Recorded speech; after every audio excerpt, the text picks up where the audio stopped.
Vorden had been watching everything from the side, but even he didn't know when Syl had done the switch with his true self. Even he was worried when he saw the life of Syl disappear in front of his eyes, to feeling relief after seeing the cloud of smoke. However, turning his head, all of a sudden, there seemed to be around 1,000 or so Syls, coming from another direction, seemingly appearing out of nowhere. Syl, you have gained this much power? Are all these clones as powerful as the ones that have been fighting so far? Vorden asked himself. Each time, Syl was reaching new heights in his eyes, battling these so-called gods. Now he could see how a human was able to go toe-to-toe with them. Don't be jealous, Ratton stated in his mind. That guy was always different from us, and don't forget, I always kicked his arse when it came to hand-to-hand combat. Vorden smiled at this comment, remembering the memory from over 1,000 years ago. Are you telling me that if you were to go into combat with him now, that you too would also be confident of winning? Ratton's silence said the answer. There was no chance, perhaps not even against one version of Syl, never mind this many. You were able to take on my lightning powers, right? You're resistant to attacks, physical attacks, and all of that. Syl replied. Well, let's see how resistant you really are. 1/10 of the Syls had begun to gather their power, and in doing so they had formed lightning around their arms in the form of tornadoes. Their eyes lit up blue as they were using all of the MC cells in their body. At the same time, the line behind them had begun to form water particles in the air. Small raindrops of water were gathering around them. In another direction, the Syls that had demon tier weapons, another one held onto the weapon, and immediately the demon tier weapon had formed a copy, making a clone of the weapon itself. After that, another clone of the Syl touched the weapon and it started to glow. One Syl was using all of his powers that allowed him to clone beast weapons. Due to the high number of MC cells and the level, it allowed for the clone of the weapon to be pretty close in power to the original. Still, that didn't matter because there were other Syls in the group that had an enhancement power. Somewhat similar to what Sarah could do, but not at the same level. Syl was improving the power of the weapons that he held in his hand. Among all the thousands of Syls that were presented, each of them were enhancing their powers. The water and lightning were to go together to create a devastating attack. Flames could be seen in the distance ready to melt the power of Earth and create molten lava rock. While the 10 clones were fighting, Syl was busy making all of his clones the strongest possible. There was one downside to his soul weapon, and that was the time it took to switch out his abilities. However, the plus side was that each clone that Syl would create would have the abilities of Syl when it was made. Meaning he could create a whole bunch of super Syls, all with the power of that which was in the book. Not just lightning, fire, but even more, and powers that complemented each other well. If you can survive this, then maybe the world was doomed in the first place, Syl said, as the attack rushed from the thousands of Syls. Some of them ran in with their super speed sacrificing themselves, but with a weapon in their hand. Lightning, fire, and all sorts of powers were coming straight towards Kipo. As he stood there, even he looked startled at everything coming towards him. The black like tribal tattoos on his body started to move again, and for the first time, rather than just taking the hit, it appeared as if he was attacking back. Streams of powers were coming towards him, in all sorts of forms, shapes, and even looking somewhat like mythical beasts. Opening his hands wide, Kipo swung them making a big clap, destroying a lot of the powers that were in front of him, but it was useless. There were just too many attacks. 5 Syls with demon tier swords in their hands had struck him down. Other Syls with demon tier whips had thrown them out, encircling Kipo. As he used his strength to try to pull and break free, ice from all sorts of different directions had held him in place. It was impossible for Kipo to move or do anything else anymore. That's when the rush of attacks had hit him. A large explosion of powers was being used and was destroying the ground. It looked to have caused nearly everything that was on one half of the moon to be destroyed as green life and more was coming to an end. The powers continued and Kipo could no longer be seen from the outside. And it was true for Syl as well. With the trident returning in his hand, but not only his hand. 100 others who had enhanced weapons. Syl threw it out as hard as he could. Water gathered around it giving it a boost as it spun and propelled itself forward, There were triple tridents next to it, but not because it was using the ability to clone itself. That was just how many Sills had thrown the enhanced tridents out. They all moved to one spot and had hit Kipo right in the stomach. It stopped against his skin, as all of the attacks hit his body form all over. Then eventually, the tip of the trident could be seen piercing the skin. Second wave. Sill shouted. That was only the beginning of Sill's attack, as the back half of the Sills had thrown out their attacks. Sill knew how resilient the skin of Kipo was, and he needed an opening, and was waiting for an opening. The only thing was that Sill was losing energy fast. It was clear that this would be his last spell, and he knew it. If this attack didn't work, then what else could he do? Which was why he had carefully planned it the best he could. As a break in the skin could be seen, several powers began to creep in and now move towards the inside of Kipo. A strange sensation that he had never felt before had come over him, the feeling of pain. Of real pain, as his insides were being burnt, poisoned, ripped apart. Every imaginable thing possible had entered Kipo's body now and was attempting to make the worst damage possible. "Let me do something too," Borden asked. Hearing this, Sill had recalled one of the tridents and it was now back in his hand. After that, he handed it to Borden, allowing him to throw it with all his might. It went fast, hard, and strong, but that's when the trident had gone completely through the attacks. It had gone over to the other side and eventually fell, piercing the ground. The two of them looked at each other strangely. Sill could feel his energy fading, and so could the others, so they chose to pull back their attack. The energy started to fade, and the light and giant crater could be seen in its place. However, there was no Kipo. There was nothing. When did he die? Sill asked. I have no idea. Couldn't you see anything? Borden asked. No, I was just attacking with all my power. With everything I had. Well, I guess he's not a problem anymore. Sill smiled, thinking that he had averted the crisis of the Blade family, that they were now all safe. What this event did do, though, was set off a chain of reactions, because if there was one Celestial that they never expected to lose a fight, it was Kipo. Sill stood there in place looking at where Kipo once was. There was nothing, not even a single remaining body part. Instead, it was more like a quarter of the moon had been ripped off due to his attacks. Several large chunks could be seen floating in the air from the battle. If Sill was honest, it was probably the strongest and largest attack he had ever produced before in one go, getting all of his clones to work like that. Due to the mass change, perhaps the current orbit of the moon around Mars would not be like it once was. Eventually, Borden had come out from where he was and Borden had come over as well, reverting back to his more human-like state. Well, you certainly did a number on him, Borden said. I only got to hit him a few times. I didn't even get to use my full strength. We know you are strong, Borden said as he stood next to them. But with enemies like this, maybe we don't have time for you to get hurt to show your full strength. Anyway, the threat is dealt with, but what exactly was that? Do you have any idea, Sill? Sill thought about it for a while. The others somewhat knew the truth, and if anything, if something was to happen to Sill, then it would mean that it would be up to these guys to protect the Blade family. I have a feeling that it's the Celestials. As for why they went after me, I'm not really sure, but I foresaw this would happen. He was incredibly strong. I'm just happy that the crisis has been averted, Sill stated. The others were wondering what crisis Sill was referring to, but at the same time, due to his calm demeanor and the slight smile on his face, they thought since he was happy they would leave it. There must have been a reason why he was so worried. Sill began to walk over to the destroyed part of the moon. He didn't teleport back just yet, because there was something in Sill's gut telling him that maybe there was a chance that the Celestial would just come back and that it wasn't really dead. Sure, Sill had used up a large number of his MC cells, but he still had fight in him, and he himself had hardly been hurt. Thinking back, he started to compare the fight that he had with Kipo against the one he had with Athos. Although the fight with Athos took both him and Quinn to defeat, in ways Kipo was harder.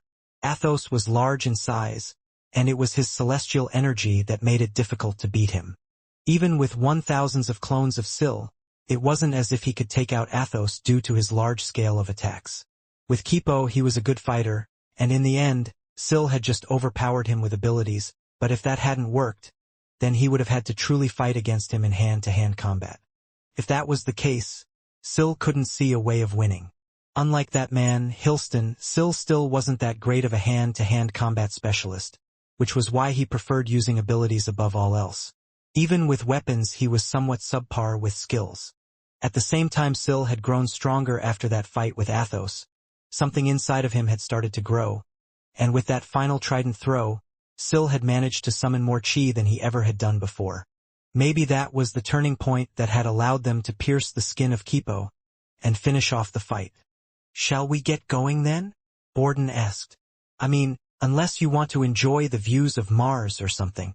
As soon as Borden said those words, a reflection of light could be seen on each of their faces, casting a slight shadow on them, meaning the light source was coming from above. Looking up, they could see a white energy that was swilling from above. "No, this energy, is it another one?" Sill's whole face had sunken with shock. He had just dealt with one, using around 90% of his MC cells. There hadn't been a lot of time for him to recover from the last fight, so if there was an opponent that would be at the same level then it would certainly be a struggle. "I don't think it's over," Borden stated, as he looked in another direction, and a bright white light could be seen in another area as well. "The energy, I can tell they are both celestial energy." Sill looked panicked, and he was starting to think if the best option for them both was to teleport them out of the area. Soon after, several more white lights started to appear in the sky, and it looked like more were gathering by the moment. "Are the Celestials sending an army after me? I need to warn Quinn about what is happening," Sill stated. "Then let's get out of here," Borden shouted. Sill started to open up a portal for all three of them to go through. The portal was open in front of them ready to walk through, but then the next second he stopped just before entering the portal and stood there. "Is something wrong?" Borden asked.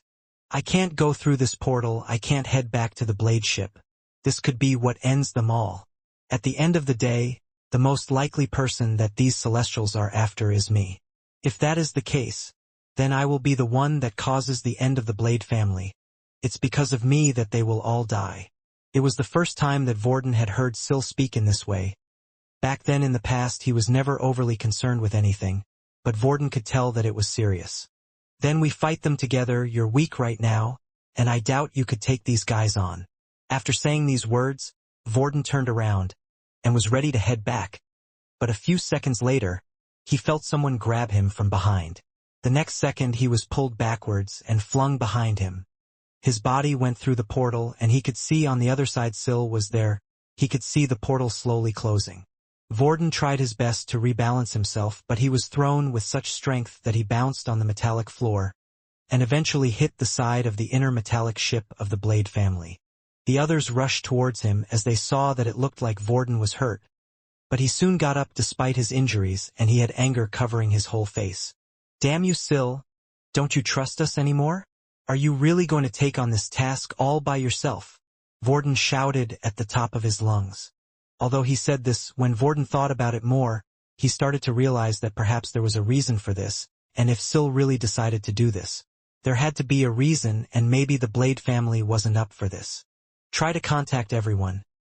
Contact Logan, get Jake Green here, and try to get in contact with Quinn as well," Borden ordered, and immediately everyone was on the move. Back on the moon, the portal had closed and Borden was still there along with Sill. "Thank you for not throwing me back there. Not that I would have let you anyway." Borden smiled. "Of course," Sill replied. "I had an inkling that you would resist, so there was no worry, and besides, if we are going to do this anyway, I might need you to help me recover." Borden began to transform his body once more, and Sill started to focus. At that moment, the bright white light started to shine on the moon, not just in one place but several, as an army of Celestials were now coming after them. A heavy task had been given to the Blood Fairy Alex Way, and he was given a room by Logan to work on the task. Compared to the past, it wasn't that common to have forgers these days since technology had primarily taken over that role. That was why forgers were in higher demand compared to before. Of course, the room was open compared to the other forgeries he worked in, but it was laid out exactly as it was many years ago before he had gone into slumber. The furnace, the different tools in the room, the working worktops and more, everything was there for him to do the best job in his life. There were 2 tasks for him, to repair the Blue Fang set, and also to create a demon-tier blood weapon using the celestial blood that had been given to him by Quinn. The armor had been set out and laid on a table, while at the same time, the crystals were laid out by their side. The blood was stored in a large tube-like container that was electronically designed by Logan Green. This is going to be a hard task, and if Quinn wants it as soon as possible, then I'm going to have to pull an all-nighter, Alex said to himself. Before he started, he craned his body to one side. A few clicks could be heard, followed by several crack sounds. There was a great relief as he went on and did the same on the other side, trying to click every bone in his body. After that, Alex ripped his shirt off his upper body, throwing the pieces of cloth that were on him to the ground, allowing his blood-red wings to be free. The room was already hot, making his sweat drip down on his body, slowly streaming over his rock-hard abs, which were carved like in the Greek statues and just as hard. Getting to work, Alex picked up a hammer. Felt good in his hand, just the right shape and fit. He stroked it a few times, remembering the good old times. Ah! It's good to be back, Betsy, my trusty hammer. The sound of clanging began to occasionally be heard from the room. Starting off, Alex got to work on the armor. Although he was able to alternate between the two weapons as there was a framing and heating process that would take hours. Before he had turned into a blood fairy, he remembered all the aches that his body would get from working, but now it was nothing to him. The armor work was going well, and while it was being heated in a specially made mold, he was going to work on the weapon. Everything is so much easier compared to before. Things really have changed compared to the past. Alex smiled at the thought. The use of technology allowed him to be less fiddly and also reduced the chances of making mistakes as well. With his fine touches, he was sure that he would create the best equipment there was and that the armor would have better effects than it did before, because if it didn't, then he would consider himself a failure as a forger. Now, as he started working on the weapon, he began first with the crystals, which were given by Quinn.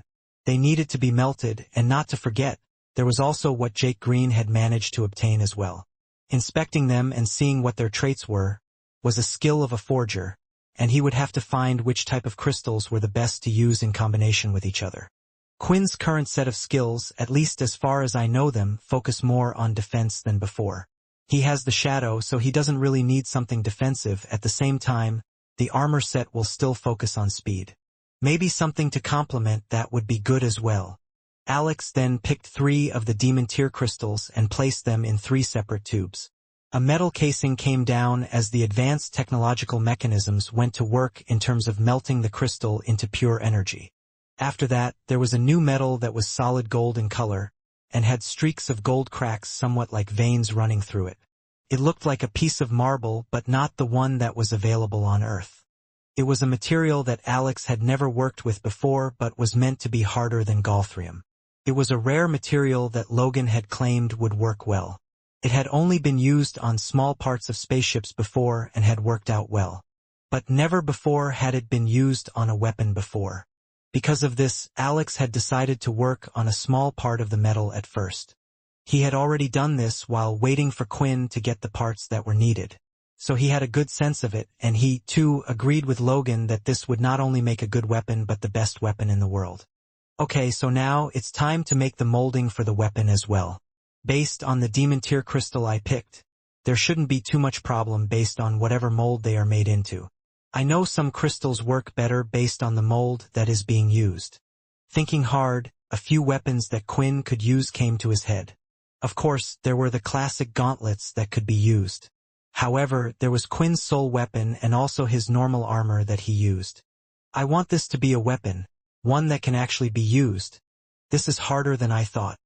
After thinking for a while, eventually the perfect weapon came to Alex's head. Immediately, he started to use his hammer to hit a piece of metal to create the outside molding. With excitement and power in his eyes, after each strike, his rings vibrated a red pulse of power. This allowed for the mold to be created perfectly in place that had been crafted rather than being machine-made. Something that Alex had a feeling for and set his mind to forge it. After working on this for 2 days straight and making sure there were no imperfections, he finally completed the mold. As he had been too focused on one aspect, he had forgotten about the armor. I would usually finish off the armor first before continuing on the weapon. But every time I think of the weapon, and Quinn using this thing, I just get so excited. Alex thought, and his wings started to flutter so much that he was lifted around 2 inches off the ground. Using the melting materials from the demon tear crystals, there was a need to mix them perfectly so that they would complement each other. And depending on what attribute and type of active skill, this needed to be done in a certain way. Alex had a lot of experience doing this, to the point where he could somewhat guess the type of active skill that would be released from the weapon. Over the years, he had perfected his technique beyond that of average forgers. Still, with the weapon he had in mind, he got to work mixing all the different demon tears crystals, but there was one more step to all of this, and that was Quinn's blood. Going to the strange large cylinder, Alex twisted it and put the code given to him by Logan. While in the container, the blood was shining bright. It glowed and lit up the entire place, even making Alex's face look red. I've never seen blood so bright like this before. Is Quinn even human anymore? I guess he really isn't. Well, now let's just try and see if this works, Alex said. The demon tear liquid was mixing in a strange device. This part would usually have to be manually done while also adding the blood in a small amount at a time. The machine was doing the mixing part, which meant that now Alex could focus on pouring the blood. Bit by bit, the blood started to mix in, and strangely the blood seemed to be overpowering the demon tear crystal that was inside. This is crazy. How can the blood have more energy than the demon tear crystal? This doesn't make any sense. Using the remaining liquid and energy of the demon tear crystal he had, Alex went back and started to add more of the raw materials.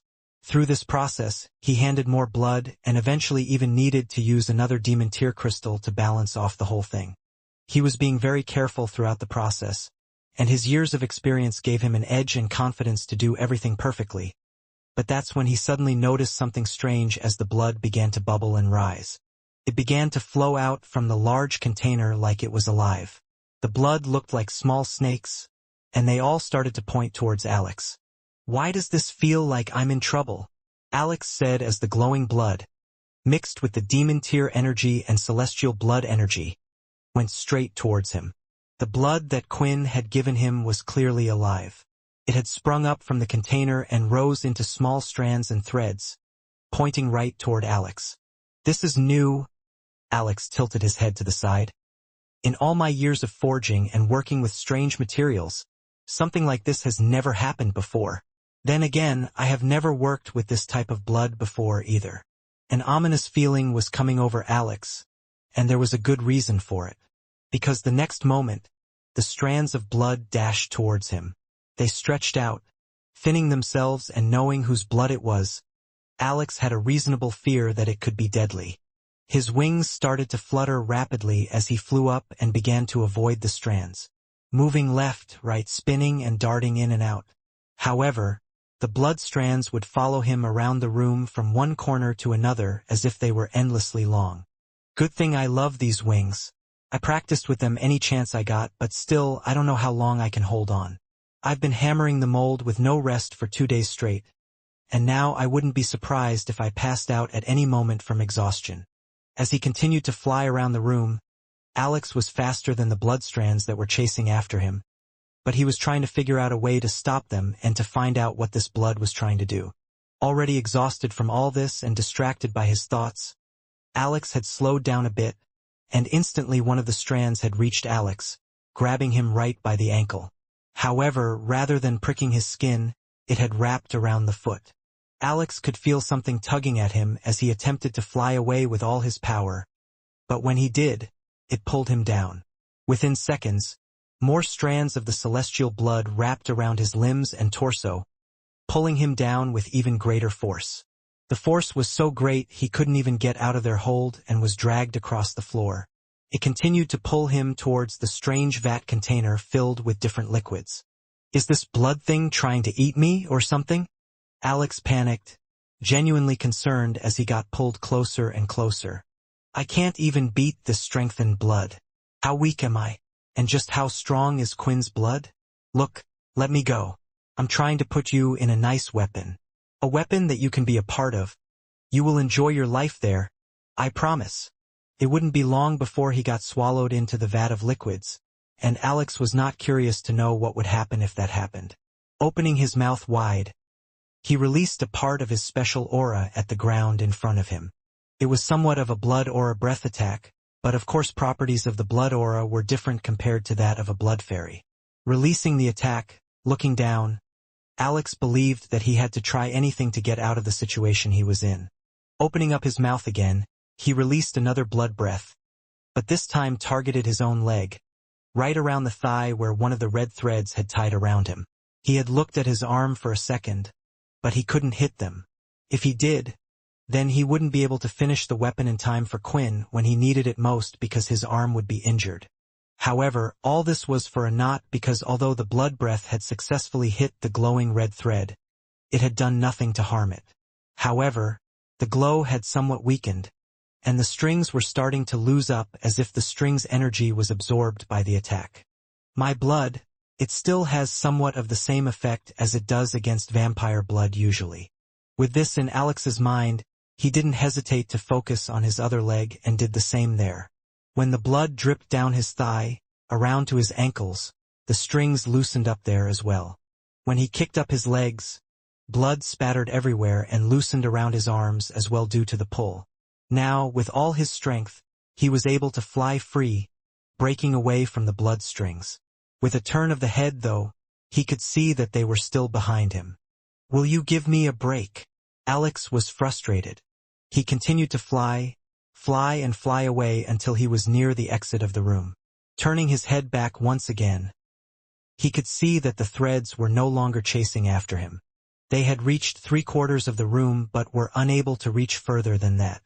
The blood strands had also become aware of this fact and began to crawl back towards the vat of liquid, and everything in the room seemed normal again. Finally, his wings could rest for a bit, and as Alex fell to the floor, he shut his eyes for some well-deserved rest. When he opened his eyes and got up, he didn't know how much time had passed since there was no clock in the room at his own request. Looking at the time would only make him paranoid and would only distract him even more. However, his legs had now healed, but he could still remember what had happened just before he passed out. "So the blood can't reach me from this far, but I still need to work with the liquid somehow." There was no solution for now, so he got up and walked towards the nearby corner to work on the Blue Fong set while also thinking about how to deal with the blood strands. However, because of the distraction and the fact that he didn't want to experience the sudden adrenaline rush once again due to the blood strands, he was taking longer than he usually would have. Eventually, when he was done, he let out a long sigh.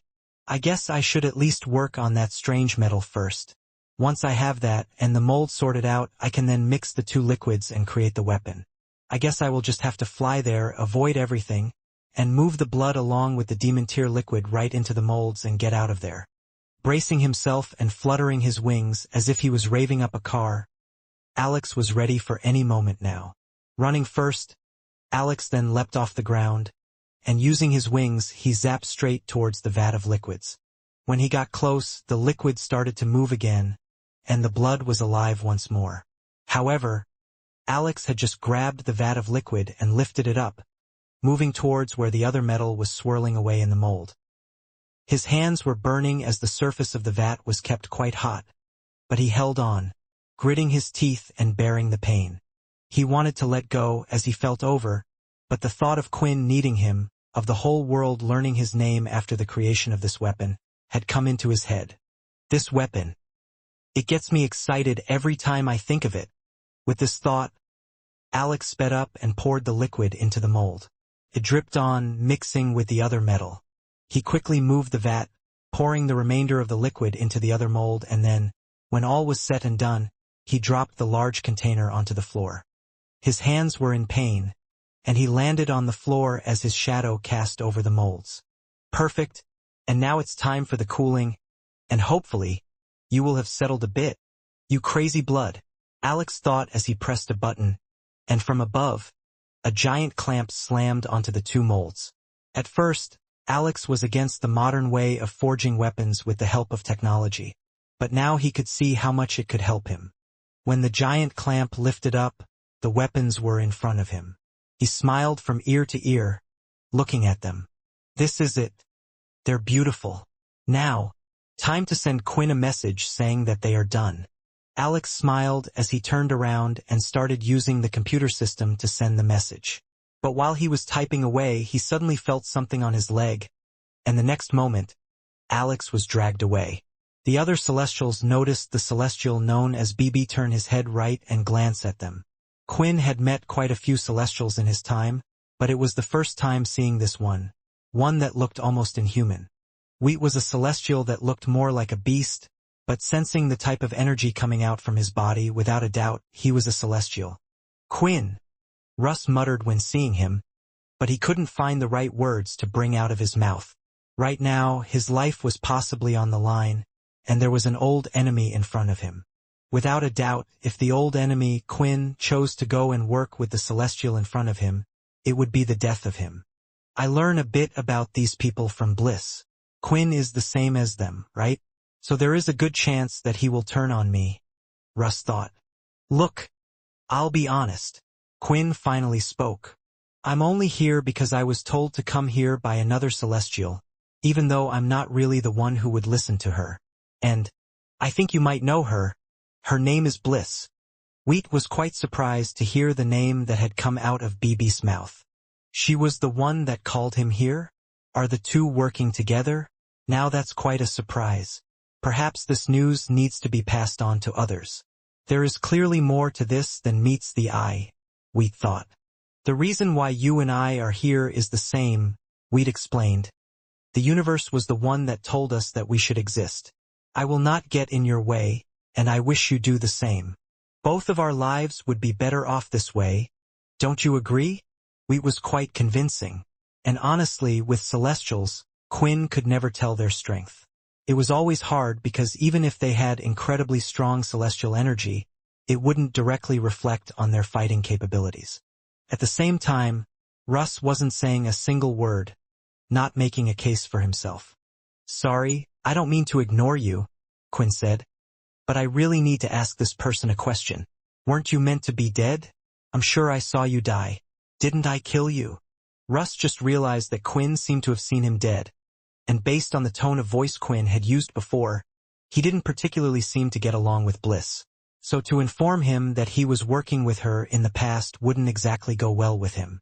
Russ smiled and quickly prepared an answer. Just like that giant bird said, the reason why we are all here is the same. I'm sure it's the same for you. Bliss was also the one who asked me to come here. Thinking about it, since Quinn had been called, maybe others had done as well, and honestly it was the only reason why Quinn hadn't acted straight away. Because she had said, the fate of the world counted on this. Usually he would ignore this, but he hadn't done so because he had heard of the coming future from Syl. Although he didn't trust Bliss, he trusted Syl. So it was somewhat certain that, at some point in the future, the Celestials would become his enemy. Don't you hate me? Quinn asked. Me? Yeah, I'm upset about the wedding, but it doesn't really bother me. I have been living a peaceful life after leaving the Chained.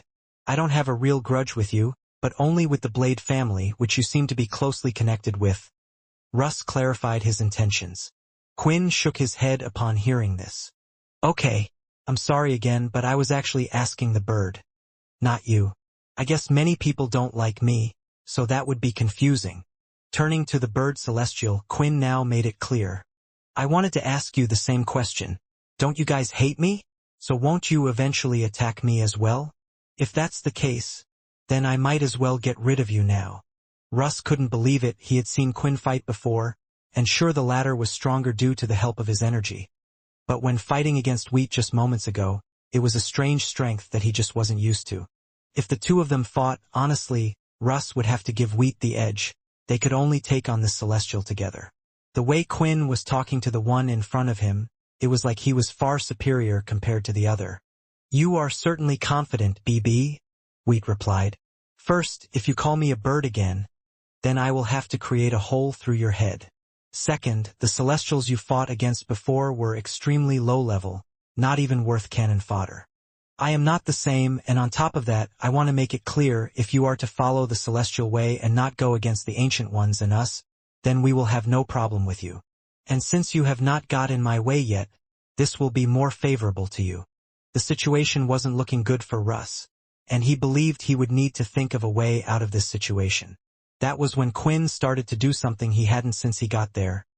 He sniffed the air, and a familiar smell could be smelt. "There's blood. Far away in the distance." Quinn said, "Is that because of you? Did you hurt the people that were here?" Wheat flapped his wings. "I'm confused. Why would you ask such a useless question? Why does it matter? I know you haven't been a celestial for long, but you should know by now that the world is just made up of energy. They don't matter, and we are here to do as we wish." Quinn then shook his head. "You know, you almost had me. I don't really like this guy behind me, but the thing is, I'm pretty sure that I can control him in a way, or at least convince him not to harm others. But you Celestials are different. You guys can't be controlled, and I don't expect you to be, but I know you have already started to shove your nose into our business." Immediately, Wheat knew this was a threat. He flapped his wings and went high up into the air. At the same time, Quinn's eyes started to glow red, and the blood from the nearby town was moving toward him. It was going to be another fight with a Celestial.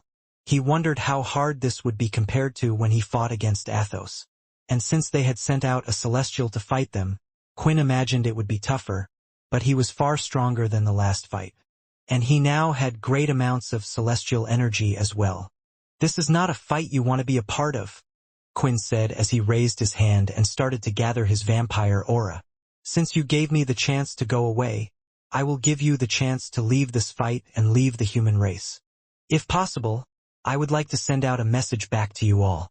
Stop meddling in the affairs of the human race, vampires, or any territory that I can control."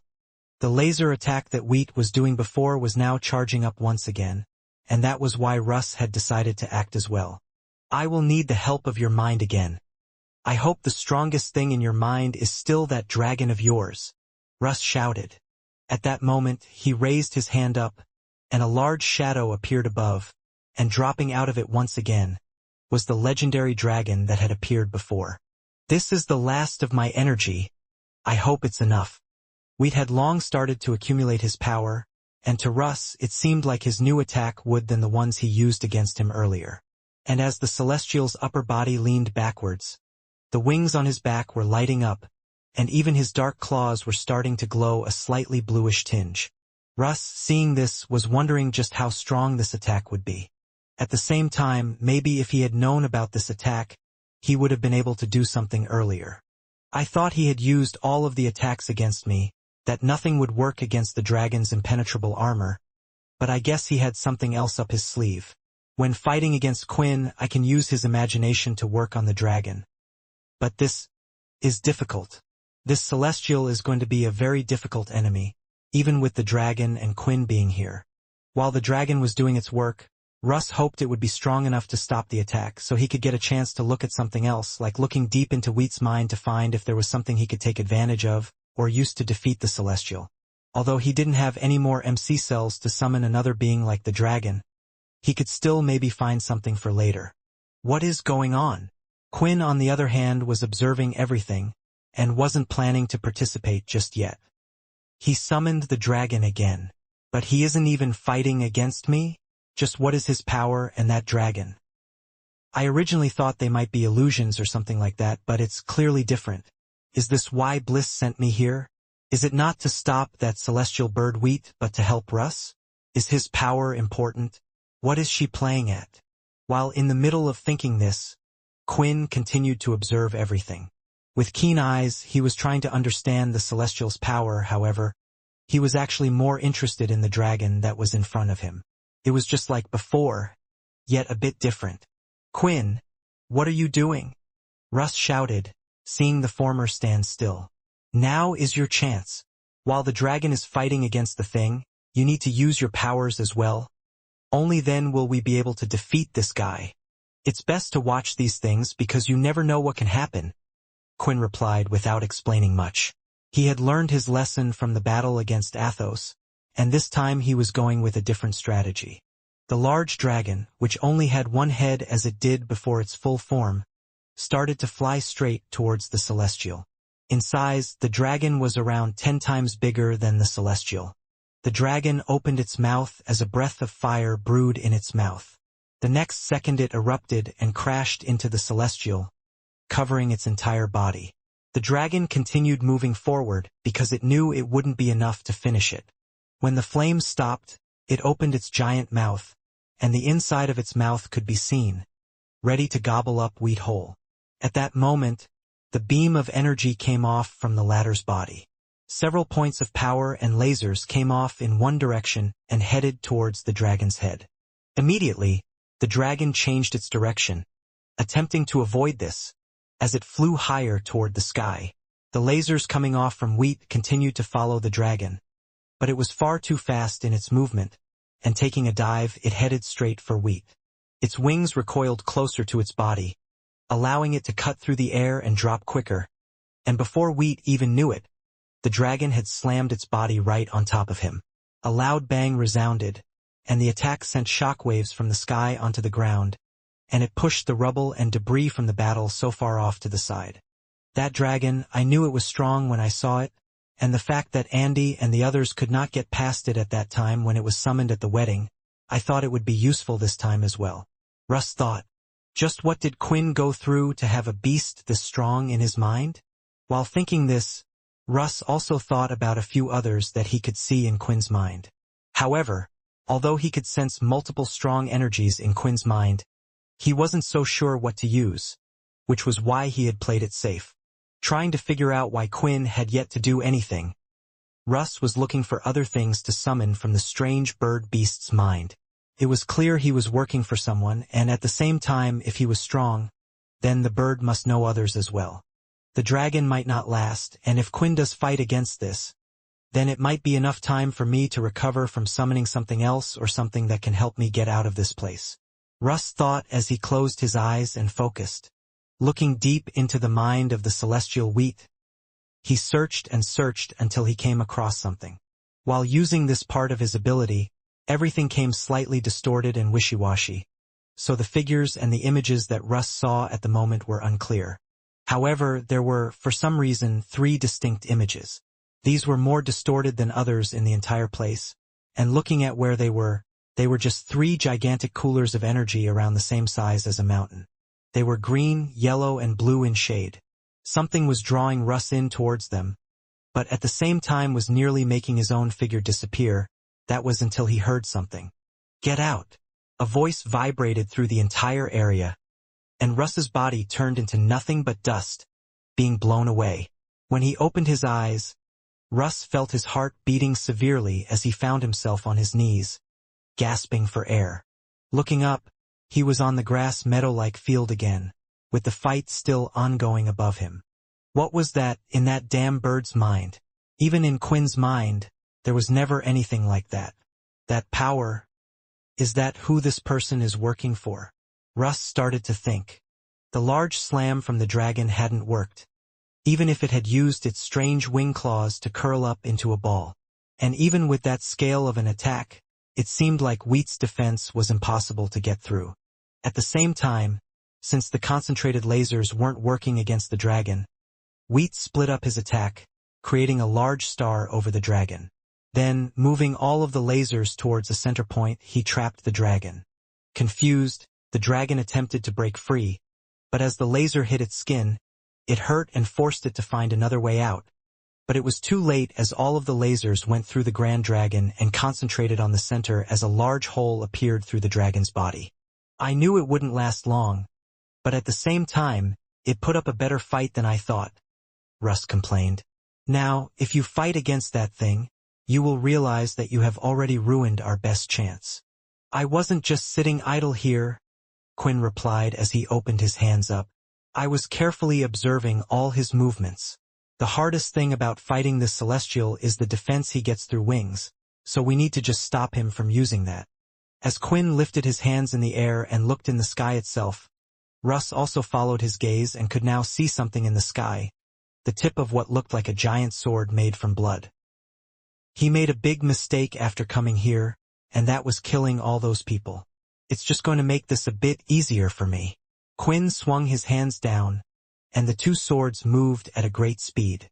After releasing its attack, Wheat was somewhat tired and failed to notice the attack from above as well because there was no celestial energy in the blood attack. This was just Quinn's pure blood energy. The sword slammed down right on top of his wings and dragged him through the air. They hadn't pierced the wings, but that wasn't what was needed. Wheat's body slammed into the ground, and the blood swords continued to rush energy down on top of the wings, pinning him to the ground. Without your wings, you aren't really much. Quinn stood over Wheat with his soul weapon activated and having formed into a celestial blood scythe. Swinging both his hands, the scythe went right through Wheat's head, chopping it off and turning Wheat into nothing but dust instantly. Rubbing his eyes and getting off the ground, Russ couldn't believe it. Was it really over? The large threat that easily, but how? Now, what was that message that I received from before? Quinn thought as he had heard a few system prompts before he had begun to attack. Bliss. Don't kill the celestial. Oh well. The strength that Quinn showed was beyond what Russ could remember. After all, it hadn't been that long since the chained wedding. Of course, one could improve and obtain new weapons and the like as time passed. But somehow, the one in front of him, the one known as the hero Quinn, had improved leaps and bounds. It was as if he was looking at a completely different person. As Wheat turned into nothing but dust particles, Quinn could not help but ponder over a few things. For one, he hadn't used the energy drain skill on the dead celestial, and yet, after defeating him, a large influx of celestial points had been added via the system. A celestial has been defeated. 80,432 celestial points have been obtained. 365,894 total celestial points. 162, 256/365. 894 celestial energy. The amount of celestial points isn't the same as before, Quinn thought. I wonder why that is. There's no doubt Wheat had great strength and had to be a celestial that lived a long life like Athos. Maybe it's because of the way I killed them? I guess I could have used blood forest to perch him in different places and absorb the blood. That seemed to work as well. While thinking about this as he stood in place, Quinn could feel something log on. Opening up his system, he quickly realized that he could see Peter's celestial points. Not only could he see how many celestial points one had, but how much was being used up as well. With that, the number attributed to Peter was currently going down. There was no notification, and Quinn had long learnt how to use his powers without the use of the system, so he hardly opened it, which was why it was the first time he had noticed the lowering of celestial points. Is this an upgrade to the system? Back when it was level 1, fighting as I gave the others celestial points, I don't remember ever seeing this. Either way, Quinn now knew that Peter was in a fight, or at least that was the most likely case. Nevertheless, based on the amount of celestial points he was using up, he was nearing his end. Peter's body is strong.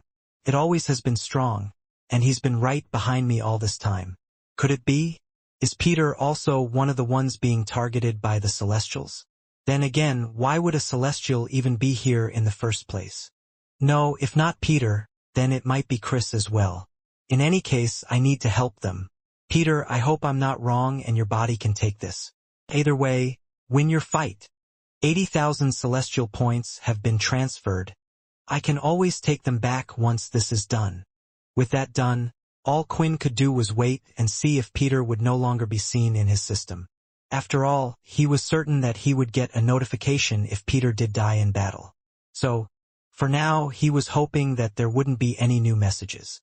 Looking around the place, he noticed that a certain someone, who was there not too long ago, was no longer present. From the looks of it, they seemed to have escaped. That slippery eel had gotten away from me last time, and he seems to know bliss. I can't let him go this time. Sniffing the air, it wasn't hard for Quinn to find out what direction Russ had gone in. Soon after, he immediately started to run in that direction. As he did so, he could not help but think, how did Russ manage to fool him before? How did he cover his scent? After running through the fields for a while, Quinn was now directly in front of Russ, throwing out a fist that stopped just an inch away from his face. I don't think I need to tell you that I can get rid of you at any point in time. I'm guessing you don't have the same amount of energy you had the last time we fought. Quinn stated. Seeing the fist and the amount of control Quinn had over all of his powers, Russ knew it was absolutely useless for him to do anything. "Okay, you got me. I won't try to escape," Russ said, lifting his hands. "Since you haven't killed me outright, then I can assume you have some questions from me. However, if you plan to kill me after all your questions have been answered, then I'll just have to mix in a few lies in my answers. I can get rid of the chi surrounding your head," Quinn replied, "and use that to just force the correct answers out of you. I'm very different from the other vampires you've dealt with." Okay, ask away." Russ inwardly sighed, knowing fully well that Quinn was most likely telling the truth. With that, a series of questions were asked, such as what he knew about the one that attacked him and what had happened beforehand. However, Russ didn't know much, which prompted Quinn to move on to the next set of questions, which revolved around Bliss. "Why would she ask me to save you?" Quinn asked. "I honestly don't know." Russ shrugged his shoulders. "I only worked with her because I owed her a large favor. She was the one that introduced me to my powers, after all. Well, a way to fully explore them properly. Because of that, I thought that if I continued to follow her, I could get everything I wanted. However, after my meeting with you, I was pretty much left on my own, to be on my own rather. So, I have no idea why she would save me, unless it's because she still has some sort of use for me. That's all I know." From his heartbeat, it didn't sound like Russ was lying, so he was inclined to believe that he was telling the truth. "I'm sorry, but until I can figure out the reason as to why she wanted you saved, you'll be coming with me." Quinn lifted his hand. Soon, a shadow appeared behind Russ, placing him in the shadow space. Now, Quinn needed to decide on what to do. He had no trails on Bliss, nor did he really know where Peter was. In the end, the best choice was to continue with his original plan of bringing Fex back and using the celestial points to revive his power so he could see the end of all of this. Since it was an inhabited land, there were plenty of ships that Quinn could use. He could not help but be sad about what happened to the people. But there wasn't much he could do since they were all dead. Leaving them as they were was the best thing for now as he headed back for Mars. In the middle of his journey back, he had received a message from Alex, stating that his weapon was done. Quinn assumed that at any point in time now, he could travel back to Alex and would definitely do so after he had resolved this matter with Fex. Eventually, Quinn had returned to Mars and had returned to where Andy was. Upon arriving, there was a lot of new information that needed to be revealed to Quinn. "We can still head to my father's location, but I just wanted to let you know something," Andy said with a gulp as he brought up a projector screen in the air, showing him the countless news reports that were going off. "At first, I was worried that information about you would get out there, that the world would know about the great Quinn returning. After all, there were few rumors that had spread among the staff. However, the world seems to be concerned with another thing right now. Specifically, these Celestials that have arrived on Earth." The video clip was of Peter, Owen, and the others fighting against the Celestial. As Quinn already expected somewhat that something was going on, it was hard to tell how many more would come. "They're strong. Peter is still alive and they won their fights. I know the others can do the same," Quinn stated. "In any case, it's time to wake up Fex, get my new weapon, and find Aaron and Zero, ending our troubles in this place once and for all." As usual, Logan was going through his normal duties as the leader of Green City and the current representative for the human race. With what had just happened to Pure, it looked like the next general election would be put on hold. In the first place, there wasn't even an opposing candidate, not one that could actually stand to run against Logan Green. Although, there were rumors that he was behind the attack and had somehow convinced Chris.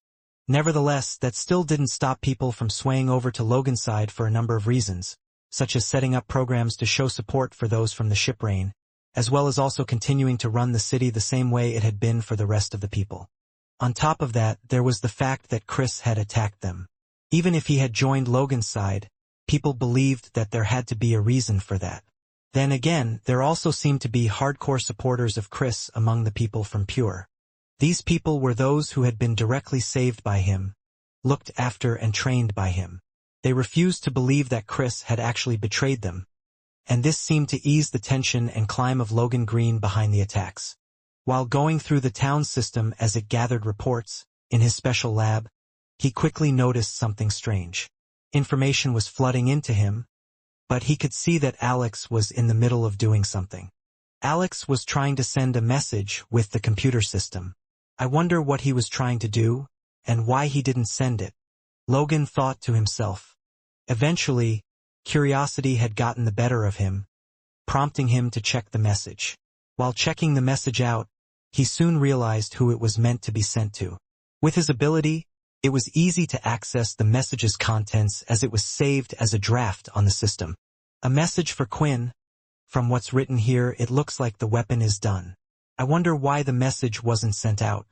Then, maybe he thought he hit send, and it didn't actually send. Because of this thought, Logan decided to send the message on his behalf. Soon, the message was sent while Logan returned to do his work. In the meantime, he was currently checking out the reports of the Celestials, seeing just how many attacks there were, and if there was some sort of pattern to what they were doing. How can you sleep all day, every day? Are you some type of happy dog or something? A female voice asked. Surprisingly, Logan wasn't alone in the room. In fact, there were two other people that had been somewhat left behind by Quinn to do their own things.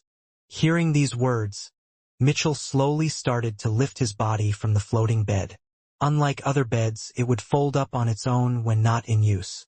In fact, as Mitchell got off the bed, it had done just that as he went over to the woman complaining. There isn't much for us to do around here. What do you want to do, then? Should we try training and spar against each other? Mitchell asked. Cyril was annoyed by this comment, but she was more annoyed with the whole situation so far.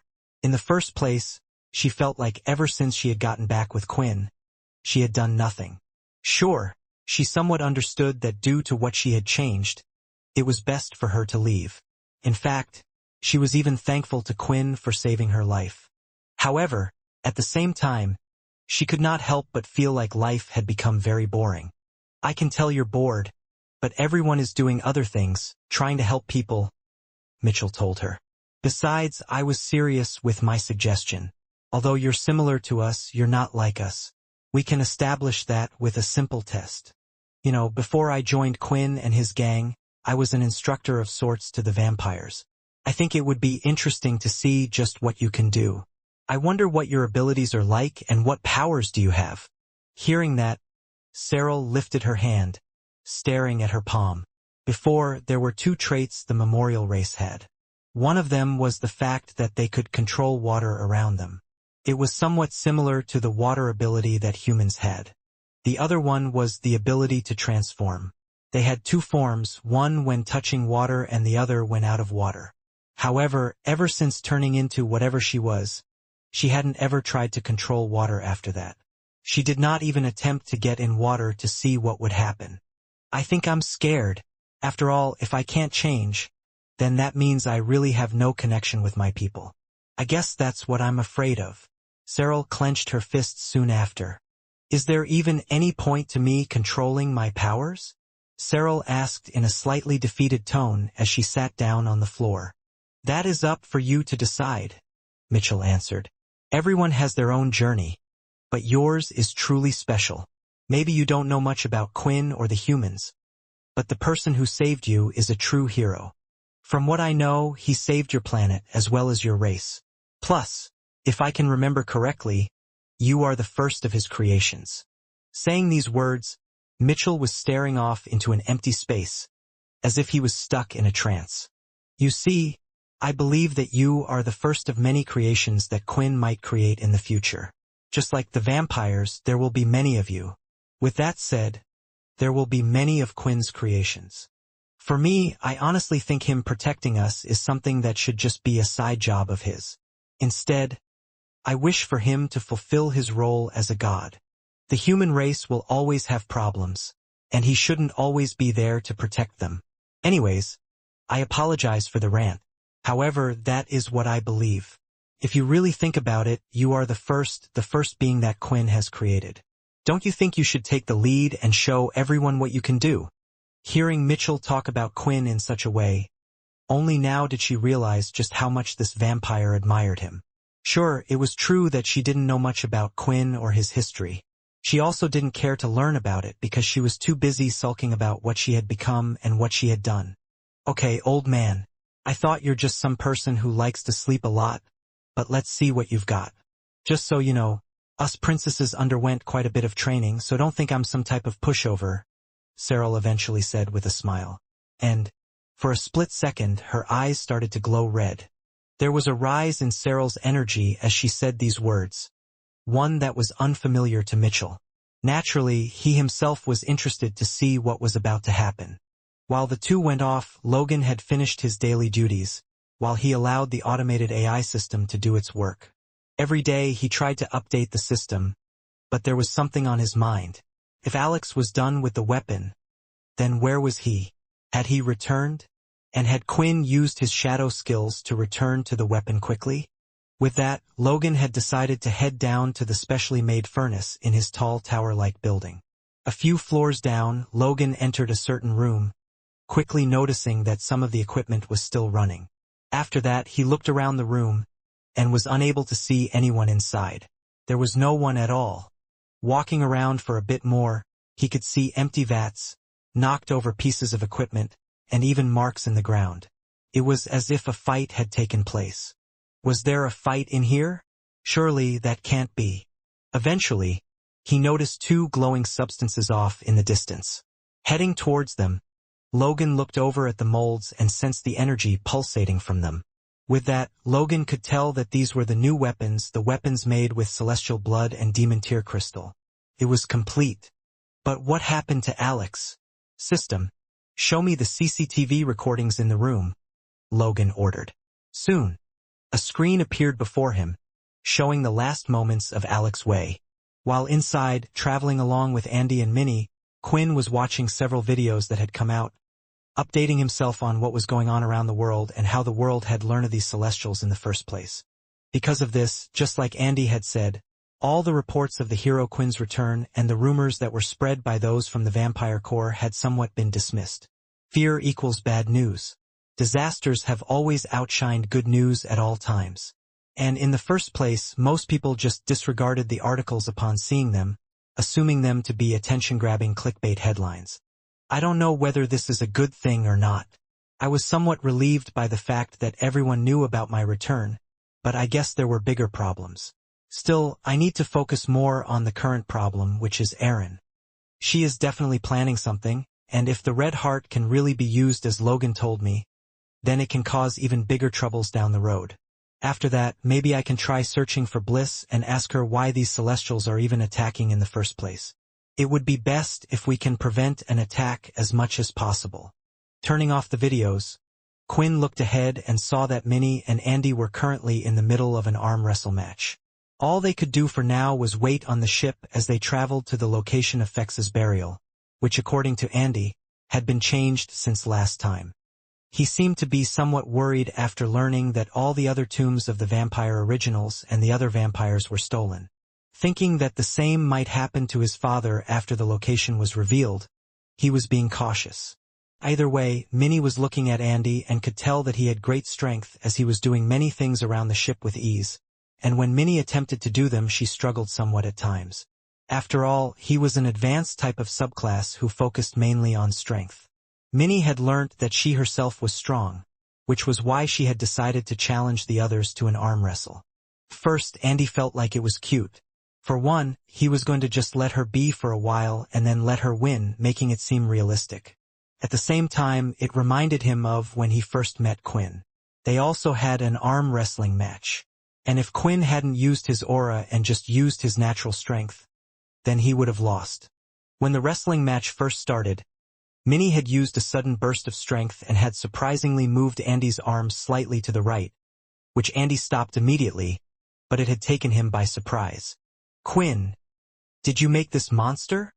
Andy turned his head and asked with a smiling face. That's so rude, Minnie shouted as she began to summon more aura inside of her. But it wasn't just her vampire aura that she was summoning.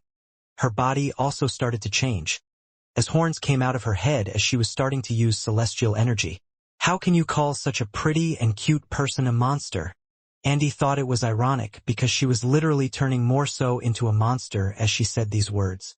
Despite thinking this, Andy was able to hold out with his strength and maintained his position. I heard from the others that Minnie is quite skilled and strong, but I'm not really sure why. And even Andy is stronger than most vampires back in the day. It makes me wonder, is it a new generation of vampires of subclasses that just continue to evolve? And what about me? What is my place in all of this at the end? Thinking these words, Quinn could see that the arms wrestling match was getting intense between the two, and Minnie wasn't going to give up anytime soon. Holding out his hand, Quinn started to concentrate as he sensed the vampire aura in her and started to diminish her powers, including that of her celestial powers. Her transformation started to revert, going back to what it was originally, making the aura start dwindling down as well. I guess since I don't really fight against vampires as much anymore, so there hasn't been a chance to see how well this works against other vampires. The war on vampires, the war on the Dalki ended, and now, the one against the damper is left. After Quinn had done his little trick, Andy saw it as an opportunity to end the match without hurting the little one's feelings and placed her hand with great control, stopping it just as it touched the table. "That's not fair," Minnie shouted. "Daddy interfered. Why did you do that? I was going to win. Don't you love me?" Minnie started doing her best to get tears to come out of her eyes. However, nothing was coming out and it wasn't working with Quinn. "Minnie, you know I care about you, I just didn't want you two destroying our ship. And besides, you should save your energy. You never know what is going to." Quinn stopped there, his eyes widened, and the next second he ran across the room. His hand was enhanced in shadow as he reached out. The shadow was more of a solid form compared to what it was before and had wrapped around Minnie as he pulled her closer towards him, bringing her to his chest. Utilizing the shadow in this way was somewhat of a first for Quinn in a while. His shadow control and condensing of the shadow had never been that great, only allowing him to lift a few items but not use this well in battle. However, he was improving his shadow ability a bit by bit when training with it against Syl. There were still a few things Quinn was improving on after his fight against Chris. As for why he had used it now, it was due to an intruder who was on board the ship. Andy noticed the intruder quickly, too, and immediately threw a fist full of strength to hit them. If anyone is on board this place in secret, then it can't be someone friendly, Andy thought. As he threw it out at full strength, his fist stopped. Well, technically, that wouldn't be accurate to describe the situation. When Quinn looked at the scene in front of him, it wasn't that Andy's fist had stopped. Everything had stopped. His heartbeat, his breathing. It was as if time had stopped around them. But Quinn and Minnie, who was touching him, could move just fine. Quinn took a look at the sudden intruder. The person was black-skinned, tall and lean. He had a rectangular mouth with razor-sharp teeth as it slowly breathed in and out. Then there were his 4 pairs of eyes on his rectangular-shaped long head. This isn't a human. And the energy, he's another celestial. What are they doing? They keep interfering and coming here and annoying me. Maybe I really should go to celestial space again. However, after calming down, Quinn started assessing the situation. Right now, it was as if they were in a celestial space.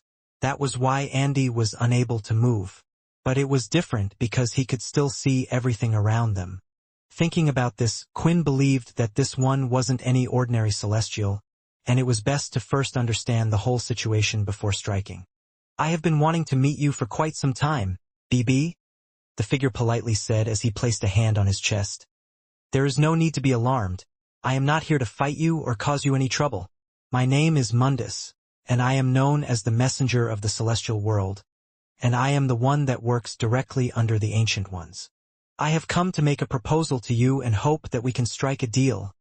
Mundus smiled, showing a long line of razor-sharp teeth. Meanwhile, something drastic was about to happen on the moon of Mars, and Quinn was nowhere to be seen when this particular battle was occurring. Perhaps it was just bad luck that Quinn was unable to notice the troubles or something that was perfectly calculated and timed by the Celestials not to let it get to his attention. Still, the 2 men on the moon knew in their hearts that they were stranded, and this could be a battle to the death. One of them was Syl, and they were about to fight against what looked like a small army of Celestials appearing on the moon. "Do you have a plan?" Borden, who was also here, muttered as the multiple white portals began to appear in the sky. creating pillars of light which would leave a celestial body when dissipated. It's clear that they aren't here just to chat with us. Otherwise, they wouldn't send a whole army like this. Syl gripped the trident in his hand, and just as a white beam of energy was summoned on the ground, Syl threw his trident with all his strength at a precise moment. It was a big surprise to the Celestial who had just arrived as he found himself pierced right in the chest through the 3 sharp tips of the trident. It was a strong hit and made the Celestial bleed heavily, but at the same time, it wasn't enough to kill this strange red-skinned Celestial. The Celestial pulled out the trident, threw it to the ground as if it were a mere twig, and pounded his chest aggressively. Soon after, many bright lights appeared around the whole place as more Celestials began appearing. Moving his hand, Syl had the trident reappear directly in his hand again. Usually, summoning his clones would be ideal for a situation like this when he had to deal with multiple enemies at once, but he could not because he had just gone through a tough fight. Not that he couldn't at all, but if he did, his MC cells would fully deplete, leaving him with nothing to defend himself against the incoming Celestial army or if a strong Celestial appeared to lead them. Is this it? Is this how the Blade family's legacy comes to an end? And I can't even do anything to prevent it. Syl's eyes moved from one side to the other to assess the situation. At the same time, the red celestial god that Syl had just attacked charged forward. He swiftly moved across the land and had his fist ready to punch, covered with sparkling red energy. Syl was still thinking about what to do and what abilities to use to get out of the situation. He was focused on thinking of counterattack so much that he was practically doing nothing. It was as if Syl had reverted to his old ways when he was a hesitant young child, lost and in need of help from his friends. I thought I had changed. I thought I could help them and get through this for Vorden and Ratton. I have carried myself for so many years. So why am I thinking of them? Why am I hesitating now? Syl thought. Just then, a large fist smashed the red-skinned celestial right across the face, turned in its head, and before its body could be sent away to the side, its arm had been grabbed, lifting the entire body and slamming him into the ground. Unlike the other celestial they had faced, Vorden knew that these guys weren't as strong. But still, a couple of punches weren't going to be enough to turn them into dust, at least not from him. Syl, you can leave this to me. Don't forget I'm here as well. Vorden shouted as he rushed towards another celestial, one with razor-sharp blades sticking out from its body. Unlike Syl, there was no hesitation from Vorden. In his transformed body, he leapt towards them and grabbed onto the bladed celestial. The sharp blades punctured through Vorden's hands, body, skin, and chest. Although not far enough to drag his main organs, it was enough to make him bleed quite a bit.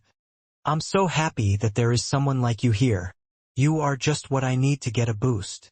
Vorden smirked, staring down at the celestial. Seeing Vorden acting out, Syl still wanted to support them somehow. So he threw out his spear and started using the demon tier-like weapons ability, as it multiplied to simultaneously attack the other celestials. At the same time, Syl began to pull other demon tier weapons out from his portal space. The best way to get out of here is to not use abilities that take a high toll of MC points on me, and use the power of demon tier weapons to attack. If I do this, I should be able to recover with time, though it won't be done as fast as I would like it to. The recovery might take a long time. I might be fighting for days or even weeks like this. But when my power returns, I will make sure to get rid of every single one of these guys so they can't hurt or damage any of the Blade family. Syl had pulled out a pulsating sword that orbited the area around them, and then in his other hand, he held out a shield. A strong beam attack for one of the Celestials came right towards him, but he was able to lift up the shield to block the attack just in time. Even though Vorden was dealing with a good number of the Celestials and had them distracted, many were still coming at them, and it was certain that this was not the end of the Celestial army. I have to keep fighting. I can't distract myself for even a moment. I have to focus. Syl pushed through and resumed the battle with all his might. Quinn was on the spaceship, staring at Mundus in the face, who had suddenly appeared in their ship and had something to say. The time around him was frozen as Andy's fist was still in the air without a change in his expression. A messenger from that damned celestial space? Damn it! I don't know enough about that place to understand what is happening. What are these celestials trying to do? But I can tell that this person isn't any small fry, so for once, I should take my time and hear what he has to say. All right, since you haven't attacked me outright, what do you want from me? Why now, of all times, have you come to me to talk? Earlier, none of you celestials seemed to be this nice. Quinn frowned at the latter. He was still holding on to Minnie, who was able to move. But for her safety, he had her enveloped around in his shadow and was ready to put her away in his shadow space at any moment if things took an unexpected turn. He hadn't made a move yet because of the fear that the one in front of him would think he was trying to make an attack, which in turn would put the others on this ship at risk. If a fight was to break out, then Quinn didn't know what would happen here, to the ship and everyone around, but he was sure that the outcome would not be favorable. There was a place and time where Quinn could be reckless, and this was not. I am glad to see that you are holding some restraint, Mundus replied, which is essential for our cooperation, and it shows that you are perhaps not as reckless as others might think. Look, the Ancient Ones have made a deal with the Celestial that governs the humans and the area of Earth before, so it shouldn't be so much of a surprise that we are willing to make a negotiation again. Let me assure you that this proposal means that the Ancient Ones see you as possibly a great asset. Which also means they see me as a great threat. Quinn said matter-of-factly and asked, so if I don't comply with whatever you request, what will happen then? Because I should warn you that I don't take too well to threats. Mundus was surprised and, at the same time, not by Quinn's words because, in the first place, the latter was a new celestial, but they had never had such a case where one had risen so fast and was involved with their problems. I think you know the answer to that. You have only seen a fraction of what we are capable of, so let me make this clear. There is not a single thing that the Ancient Ones are afraid of. There are just things that seem bothersome, and we would like to deal with them before they get out of hand. Regardless, hear out our offer before you decline. We know that you don't like us being involved with you and all, but if you truly wish for us to leave you, the human race and vampires alone, then we have one request. If you complete this request, we will not interfere again. Oh! Quinn squinted his eyes. What is it? Hearing his words, Mundus smiled and said, eliminate the God-Slayer Silblade. Hearing these words from Mundus's mouth, Quinn was starting to get an idea of what the Celestials possibly wanted. Just like with the vampires who got rid of the dangerous subclasses, or the werewolves of the old and blood fairies, these gods were doing the same. They wished to rid the world of the God-Slayers and make it so no one could trouble them in the future. It's quite funny. The Celestials always talked about how they were selected by the universe to have been given this role, and how everything is a balance, but if that was really the case, then they should just accept the God-Slayers existing as they were as well. The fact that strong God-Slayers were appearing must have meant that the universe wanted to get rid of some arrogant Celestials. Quinn thought. When thinking about the request, Quinn was thinking that it was twofold, as to why they were asking him to do this. For one, it was Syl himself. Syl was incredibly strong, and with his powers he would be able to stop most. Then there was Quinn's trust in all of this. By now he was sure that they had figured out that it was him and Syl that had defeated Athos together. If the celestial vampire was to do this, then it would prove to them where his loyalty lied. The fact that you asked that question means you have no clue about me, why I fight, why I have even been fighting in the first place, Quinn replied instantly, having next to no hesitation. Of course, I care about humans and vampires, but maybe not to the degree you think. The truth is, I have and always will only care about a few select people that happen to be either vampires or humans. Most of the people that I did interact with have already died, and as time goes on maybe even more. Which is why, for those that are still alive, it is important that I protect them, and one of those that you asked me to kill, to take out, well, it's one of the few people that I want to keep alive. Mundus closed 4 of his eyes, leaving the bottom pair of them open as he shook his head. You didn't even think about the request. This will cause huge problems for you, and it is possible that the Celestials will send a full force of their power after you. Quinn had caught on to certain words that had been used by Mundus. Why didn't they just send out a whole army of Celestials to Earth in the first place to get rid of the problem? Even when attacking Russ, if they had sent 2 Celestials, then he would have been dealt with before Quinn had even arrived. Using the words could was a careful choice of words. What could the Celestials be afraid of, or better yet, What could these ancient ones be scared of? Right now, Quinn wanted to meet up with Bliss and would make sure she answered all of his questions before blasting her into the reincarnation cycle. So what now? Quinn asked. I won't fulfill your request made by the ancient ones. Are you going to send an army to come after us? Or are you going to try and kill me right now? The shadow created by Quinn's body was on the ground, made by the light source from above. It was slowly getting larger, and creeping towards the shadow of Mundus as he said these words. Your answer was a predicted one, which is why an attack has already started. Mundus said as he clicked his fingers and a portal opened up. When it did, it showed Syl fighting along with Borden against countless Celestials. The fight scene was similar to that of what Quinn had done the last time he had entered the celestial space.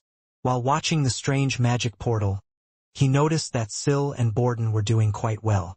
They weren't struggling, and they were pacing themselves as well. It was clear that these Celestials that were sent weren't as strong as the ones against Russ. Still, it worried Quinn that they had already started attacking. Are you trying to blackmail me? If so, this was pretty stupid of you. Quinn stated. You ask me to kill someone and then show me a video of you trying to kill him yourselves. If I agree to your proposal, then the attack won't stop. No, Mindus replied straight away. There are plenty of hostages that we could use against you, Quinn. The small vampire in your arms, this man who has tried to hit me, and the list goes on as we learn more about your history and past. As you said, you are someone who is very caring for other people. What our main goal in all of this is for you to work with us and not against us. If you can't fight against Syl or kill him, then so be it. However, we still would like you to complete another task. There is another Godslayer that is worrying us, one that goes by the name of Aaron Helly. An image of a muscular-toned, straight-faced blonde woman had spread in Quinn's mind. It was quite obvious that the Celestials would be keeping an eye on her as well. We have learnt that the two of you knew each other for some time, so we know to kill her, it would be a difficult task for you, but it is a step towards cooperating with each other. By doing this, it would prove that you care more for the cause of the Celestials than your own. Based on their research, they knew a lot, and at the same time hardly knew anything. They were right, Quinn was going to try and not kill Aaron, but if there was no choice to, if she had gone too far off the deep end like Quinn predicted, after hearing the tale of what had happened with her and Leo, then he was going to kill her anyway. This gets the Celestials off everyone's back. If I solve the problem with Zero and Aaron as well, then finally, all of this will be done with. Maybe this is one of the best deals to make after all. It took longer for Quinn to answer this time, but eventually he did. Okay, I accept your request, Quinn answered. New quest received. Kill the damper leader, Aaron Haley. Oh, the system made this into a quest as well. That will be interesting once the reward is done, but I wonder. If somehow I do manage to get through to Aaron, they will still be after her, but we can solve those problems when they come to it, and if they come to it. Mundus had a large smile on his face, revealing all sets of his teeth. It spread incredibly wide, with the side of his mouth nearly touching his eyes. This is excellent news. We will call off the celestial strikes on Syl. In the meantime, Quinn, remember that nearly all of the Celestials are watching you, wondering what you will do next. Mundus's body started to turn into nothing but small black particles. It looked like the wind was drafting these small dust particles off itself in the wind, even though there was no wind, which was strange. Then, Andy's fist had moved suddenly as he threw it out, but had hit nothing solid, and had just made the ship shake and vibrate a little. What happened? There was definitely an intruder on board. They had appeared out of nowhere. Andy panicked and looked around, only to see Quinn holding onto a frightened and shaking Minnie. We shouldn't have to worry about it for now, Quinn answered. If anything, I think now is a better time than any for your father to have by my side. Someone I can speak to again, and who should be able to see the world that he had helped to create. Although Syl's MC points were slowly building back up through the endless fighting, it was only possible due to Borden being with him. With his body getting damaged and hurt, he was unleashing power that Syl had only seen that the top of the Dalki could perform. However, he also knew that the stronger Borden was getting, the closer he was to his death. like a flame using up all the power in its fuel. I've been trying to just use the demon tier weapons, but some of these gods have strange powers that are unpredictable. It looks like we are going to have to come up with a new plan. Maybe if I just gain enough MC cells I can transport me and Borden out of the area, Sil thought. But then, where will all of these celestials go? They already know about the blade ship. Will they target that instead? This was the question that was constantly on Sil's mind, and now he wished he had never looked into the future. Just like Logan suggested, it was causing more problems for him than solving them. Arg! Sil shouted as he erupted with energy, swirling around him. It didn't look like any type of ability, as it glowed a faint yellow around an inch off from his body. This was visible chi, a power that Sil hadn't been able to use to its full potential for so long. There is another person who could fight with not just his abilities or weapons, but with his own body as well. That's what made him so strong. But I didn't want to become the same monster as him. A celestial which stretched out its long brown arms, went towards Sil, and at that moment, Sil had dropped the sword out of his hand, and instead he gripped right onto the wrist of the celestial. The energy moved to his hand, getting slightly larger like a flame, and the next moment, with a flick of his wrist, Sil had broken the celestial's arm. I won't let any of you get back on that blade ship, Sil shouted, and the energy around him was reacting as well. Once again, Sil had managed to improve himself beyond where he had been. The first to have a soul weapon among the blade family, and now he was also covering one of his other large weaknesses, another power to use even when he didn't have MC cells. Sil had gained a new strength and was getting closer to the one he hated. I should think like Quinn. Although our powers are similar and his blood runs through my veins, I can't help that. But the two of us are different. With my strength I will help the blade family and allow it to continue to grow. Unlike him, who only cared for himself. Another fist came towards him full of spikes, and twisting his body, Sil managed to avoid it, while thrusting out the two open palms of his hands. A large chi strike had hit the celestial, blasting him away in an instant. In the past, Sil had never been the best when it came to hand-to-hand combat, but over the course of 1,000 years, even without using his fighting abilities much, he had learned a few things about fighting, in the few circumstances where he needed to use his fists. He wasn't on the same level as Quinn, but then again he didn't need to be. Sensing that an object was flying towards him, Sil quickly turned and the visible chi had moved around his boldly flowing like water, and then when reaching his fist, it had erupted into a flame-like power. Just when he was about to throw out his fist, he noticed that it was Borden flying through the air. His fist had turned into an open palm and caught him. The ground was being crushed underneath their feet as the sheer power could be felt. Now holding on to Borden, Sil could feel his warm blood on his hands, seeping through the wounds on his back even now. Borden, you're so hurt, Sil stated. Yeah, although individually a lot of these guys aren't so strong. Together they can pack quite a punch, but don't worry, it's not over yet, Borden said, lifting himself up with a smile on his face. Sil didn't know how far Borden could push himself, but he imagined that he had to be on the edge. Should I just teleport us away? I can't protect Borden in this state, and I'll be honest, without him, just using my weapons, and even with my recent power of chi, it might not be enough. There was a tough decision on Sil's hands. Now an actual life other than his own was in his hands. And the truth was, he could save him, so if Borden did die, that guilt would be on his hands. While thinking this, there were around 20 different celestials that charged in towards the two of them, and a decision had to be made fast, until they all suddenly stopped in their tracks. What is this? One of them complained and stomped the ground so hard that several cracks appeared all over the place. So many of us have already gone into the cycle, another shouted. Sil didn't act or use this chance to attack them. Whatever had occurred, it seemed like the Celestials themselves weren't happy about it, and just like the way they came, they were leaving the same way. Large beams of energy covered their bodies, and they went up towards the sky. Not just one, but all of them, until the only ones that were left on the moon were Sil and Borden. Immediately, Borden started to revert back into his human-like self, giving him much-needed rest. Why did they all suddenly leave? They could have killed us both, right? Borden asked. This makes no sense. Hearing these words, Sil thought about it, but it actually wasn't true. Sil had enough MC points to teleport himself away. He always had enough MC points to do that, and if so, he could even hide and recover, coming back to fight them at full strength again. In a sense, the Celestials never had himself cornered, but those that he cared about, the Blade family and Borden, he was concerned this way. Honestly, I have no clue what is going on. Sil replied. Why were we attacked in the first place, and why did they suddenly leave like that? But I do know one thing. After this event and seeing the future, Sil had made up one thing in his mind. I can't leave you guys be anymore, Sil stated. If I was to leave and something happened to the Blade family, I couldn't live with myself.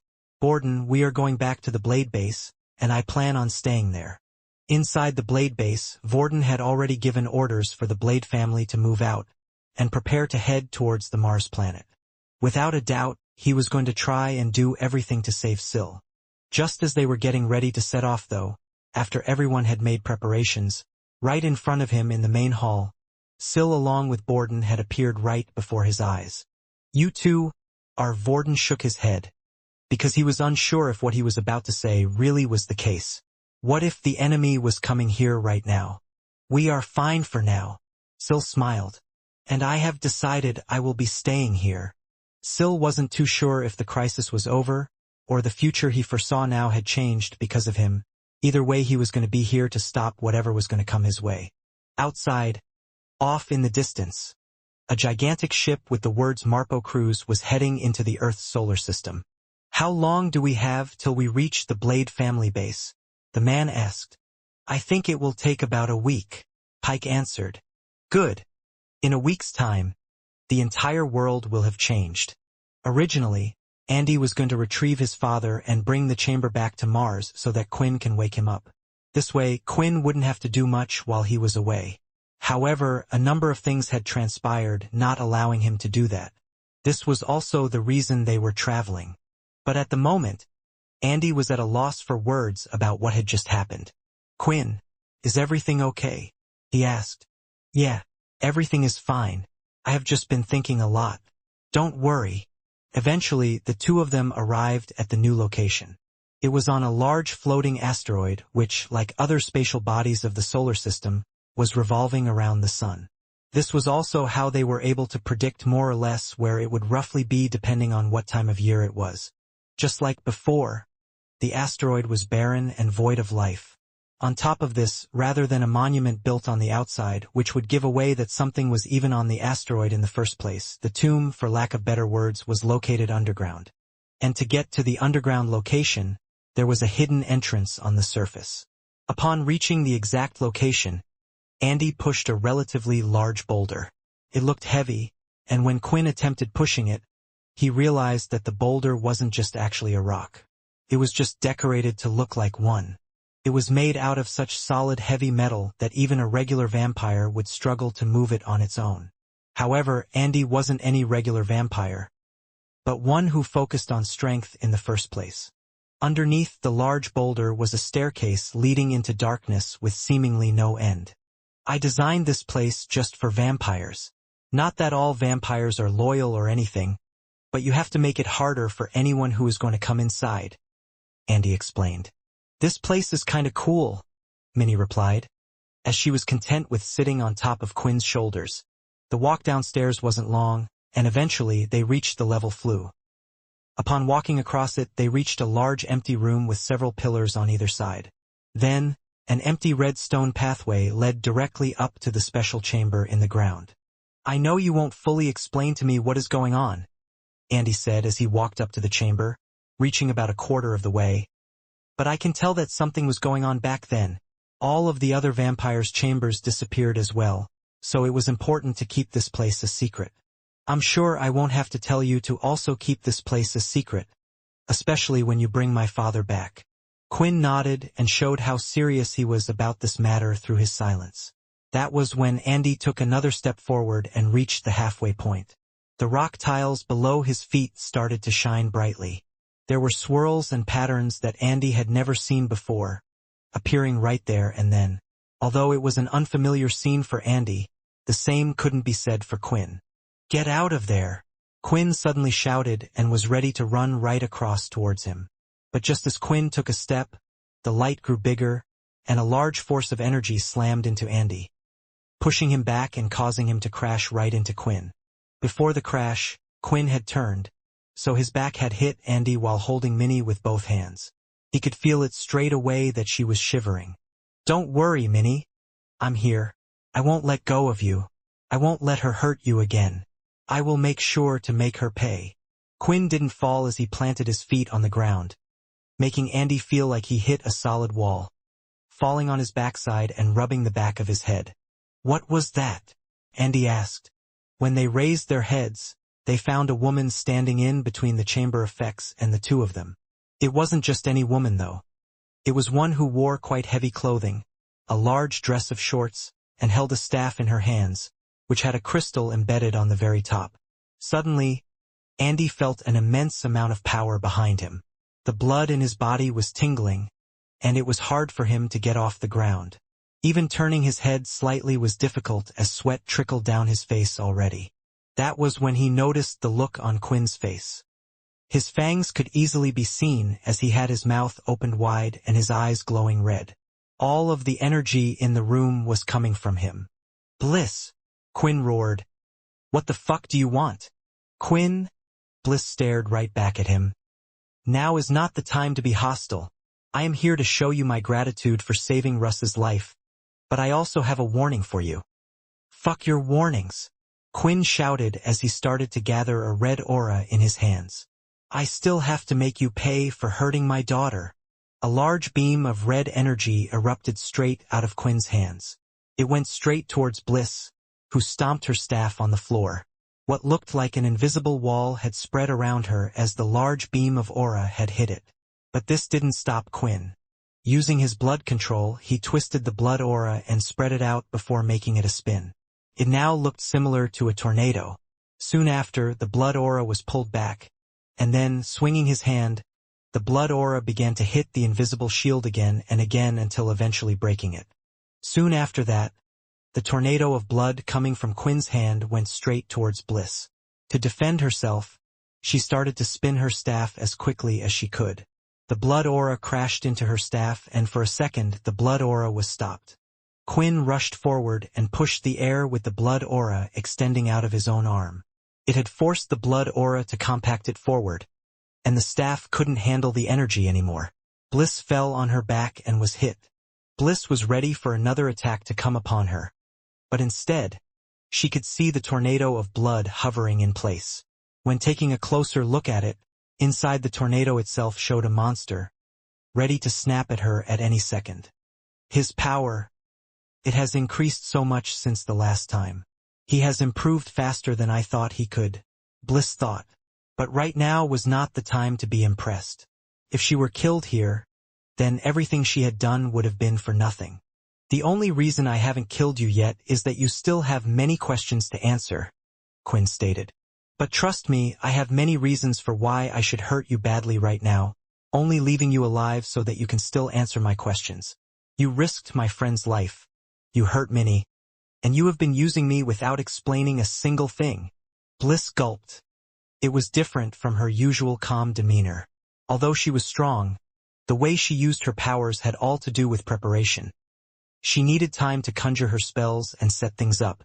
This was how she always won her battles against strong opponents. However, she knew others were watching her when she was outside, and the place they were in right now was somewhat the perfect place to talk to Quinn. Because of how much attention was on her, she could only prepare so much beforehand. "I know whatever I say, you might not listen to me, but everything I did was important, including moving your sleeping area," Bliss shouted back. "I know you might not listen to me, but I think you will listen to him." Just then, footsteps were heard from behind one of the pillars at the back of the chamber. And when Quinn and the others turned their heads, they saw a man with gray hair stepping out. He looked to be in his mid-50s yet had a strong body.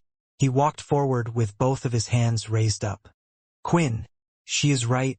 Please listen to her. And if not her, then at least listen to me, your old friend." When looking at the person in front of him, The appearance didn't ring any bells in Quinn's head as who this could be. However, time had passed and just like with others, the appearances of many had changed. Even Shiro was hard and impossible to recognize compared to before. Still, there was one thing that Quinn could recognize, and it was the person's voice. Although changed and bit rougher around the edges, it was a voice that Quinn had spoken to a lot in the past. One of the people closest to him that had helped the celestial vampire out in dire situations. Someone that Quinn would never forget. "Is that you, Sam?" Quinn eventually said, his hands shaking and his power dwindling down, but it was still active. That name had also caused Andy to raise an eyebrow. Sam, a Sam that Quinn knows. Could it really be the leader of the cursed faction, the one that took the reins after Quinn had left? Not many knew about the cursed faction since they had seemingly been erased from history, but with connections with his father and more, Andy of course knew more than most, and Sam was a figure who had suddenly gone missing when the cursed faction was being targeted. An odd smile appeared on Sam's face as he walked closer from his position and towards Bliss. The wrinkles where his mouth ended could be seen, and his movement seemed to be somewhat slow. However, when moving in front of Bliss, he gave a single push of his leg, moving him to her side. Seeing this, some of the anger returned in Quinn's face as he bared his fangs once more. "I'm happy to see you again, Sam. But honestly, the fact that you're next to her, I'm going to have you explain yourself as soon as possible."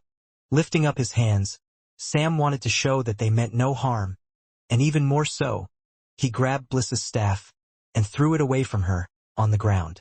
"These gods don't really know how to act when asking for a favor," Sam explained. "But trust me, without that staff she is around 50% as impressive as she can be right now, and it's not like the two of us can beat you in the first place." Putting his hands down, the friendly smile on Sam's face had disappeared as he went on to explain. "The truth is, Quinn, I had been in contact with Bliss, a little even before your slumber, before your final fight with Graham." Sam explained. After Richard Eno was killed, Bliss stated that she needed someone to work with, and more than anything she wanted, or rather needed, the help of a Talon. The only problem was she knew that you wouldn't work with, or could trust her. "And you can," Quinn replied. "I'm sure you know what she is. She is a celestial, and they grow to only care about one thing. It's the only thing they care about. We can always figure things out ourselves. There is no need to get help from the outside." Sam's head tilted down as he looked at the floor. "Is that really the case, Quinn? I know it isn't your fault, but you weren't there after you left. I tried my best to keep the cursed faction together, to help achieve a peace between vampires and humans. But it just felt impossible. The cursed faction had even become enemies in the eyes of the humans that we had worked so hard to save, and that we had become part of. I had no choice but to believe in Bliss and help her, and she had proven herself many times in the past that in her own way she really was out there to help us." Even with Sam's words, Quinn didn't like it. The Celestials were coming to them now, threatening them even, and seeing how they treated lives in the celestial space, Quinn never wanted to work with them or become like them. "You might not trust me, but you can trust my condition," Bliss spoke. "My condition is to save as many lives as possible. So you should very well know that I will try my hardest, at any step of the way, to do that." Lifting her hand there and then, Bliss had summoned something, causing it to appear in her hand. It was a large clear crystal, larger than Bliss' own hand, and in it there was a strange shadow that was swirling and moving around. Throwing it in the air, it moved towards where Quinn was. Sensing that there was no harm or ill intention behind the crystal, he grabbed it to look at what it was, and it looked awfully familiar. "Place the crystal on your daughter's body, and break it. If you do that, she will get her shadow powers back," Bliss explained. At first Quinn thought it was a trick, but there were a couple of things. The shadow power was his domain, and it was unlikely Bliss could control it freely, and the power had already been taken away from Minnie, so what more could it do? "I can see you're hesitating," Sam stated, holding a similar crystal in his hand, which had the shadow as well. Sam clenched his fist, and the shadow started to escape. As it did, it wrapped around him, eventually entering through the holes in his face, through his ears, the gaps in his eyeballs, mouth and nostrils. After a few seconds the shadow had escaped, and that's when Sam started to use the shadow again, covering his hand. Seeing this, Quinn went to use the shadow link skill, and that's when he could finally connect with Sam again. My powers were stored away, because we didn't want you to come and see me, Quinn. The way to get things back to normal, to solve our problems, this process was what needed to be done. As I said before, Bliss has been right on multiple occasions. She knew that the tombs of the vampire settlement would be taken, and there was no way for us to stop it. It was why she had moved the two of you and Peter, to a different location. The apartment building was all paid for by myself, or at least whatever was left of the cursed faction's holdings. For a long time Quinn had guessed that it was all Bliss's doings, and he was correct. He just wasn't aware of the fact that it was her along with another behind the scenes. How have you stayed alive for so long? This question was directed at Sam. And why did you send me to this planet, away from everyone? Bliss is a master when it comes to magical things. Magic in itself is something that is special to the world, because it allows one to use universal energy in different ways, as long as you understand how to manipulate it. Bliss is able to use magic circles and their rules to make the energy do various things. The easiest way is to think of it like a computer language program. How people can use that to create different applications and software, the same can be done with magic using universal energy.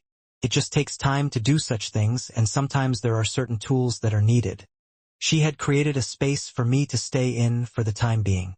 I haven't ventured much out of that space, which is why I have aged slowly.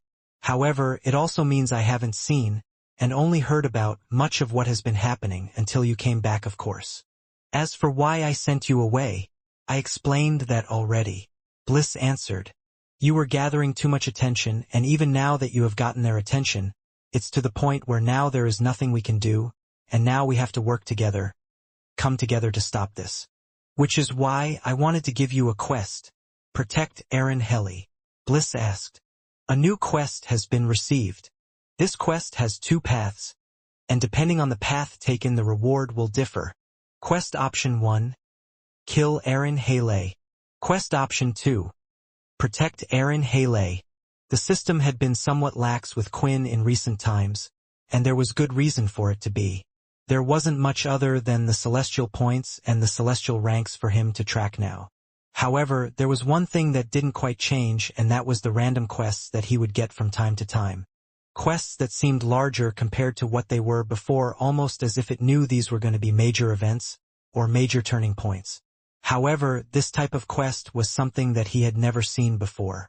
He had penalties for failing quests and sometimes optional quests, but this, it seemed more like a choice. One that Quinn had to make. I guess it's just putting my options out clearly to me. Quinn thought. I'm not sure if Bliss knows about my meeting with Mundus, but I would assume it's unlikely. Which means, she probably doesn't know about the deal that was proposed either. As long as I get rid of Aaron, then that means all of the Celestials will leave this place alone. Which is exactly what I want. The current pause in Quinn talking and giving an answer was concerning for Bliss, to say the least. Although she knew that Aaron had complicated stuff and had done some things here and there, so there was an expected hesitation, but she thought that he would be jumping for joy to protect her. After all, the two were friends, one of the original group that Quinn had traveled with. Right now in Quinn's head there were many different things running through it, because his hatred for Aaron had slowly been growing. When he had learned about what happened to Fex and his wife, what she could have possibly done to Owen, and also what she had done to Leo, these things were just the tip of the iceberg. Especially after talking to Layla, at what the most likely outcome would be, Quinn had somewhat found a peace within himself at what could possibly happen, and when the Celestial had suggested his deal, he had been thinking about it more and more, which was why he had been stumped by the sudden question. Why do you need Aaron alive? Why is she so important for the human race that you need to protect her? Quinn asked. And just to let you know, I also have the other person with me that you last asked me to protect, and I'm still not so sure what to do with him either. Both Sam and Bliss looked at each other for a second, to which Sam had given a little nod. It is a hard one to explain the whole truth, but to put it simply, Aaron. She is the one with the most potential to grow stronger. A figure that will grow stronger than you. She is the one that is needed to potentially end a great catastrophe that could end the whole universe as we know it. Andy couldn't believe his ears at the moment, but made sure to stay close to Quinn, as he was taking everything in. Just what was going to be heard in the tomb of his father, that the outside world had no idea about. You can tell us, we have a lot of time, and if I don't like your answer then I'm afraid I'm just going to have to stick to my original plan. Even if Sam is standing by your side. Quinn answered. Sam, you have done a lot for me, and you are one of the people who I would risk my life for, but you have to understand that there are many others as well. Sam nodded. I understand, and I think it's best if I do the explaining. That way Bliss won't avoid the details that she wishes you not to hear, because I know you best, Quinn, and I believe you will always make the right decision.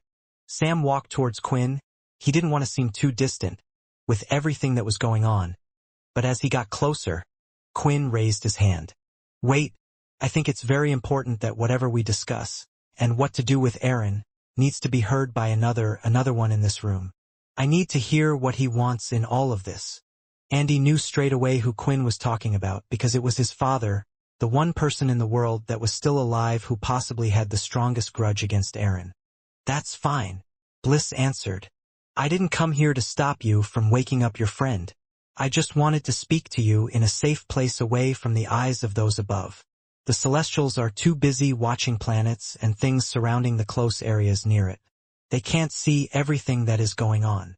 Quinn dashed forward straight to the tomb on the other side, and with him, he had brought Andy as well, carrying him in both arms. It was a bit embarrassing for Andy, who was quickly let down onto the ground.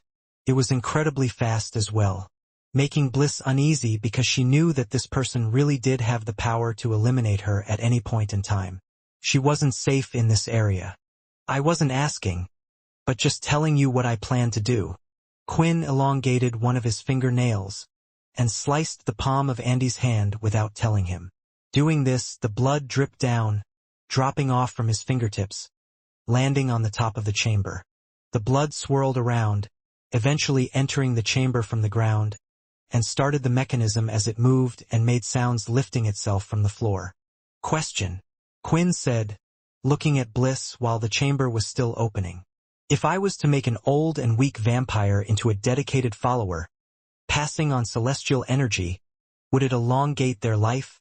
Bliss now understood what Quinn wanted to do. It won't be able to return the person to the way they were before, or return the energy they had, but the celestial energy would remain stable in their body. As long as you stay alive, and he doesn't use up all of the celestial energy that you have given him in one go, then he will remain alive. That's perfect. Quinn smiled. The door could be seen swirling open, and moving himself, Quinn stood in front of it. When it opened up fully, Fex's eyes opened, faintly glowing red, looking frail and old like he was before.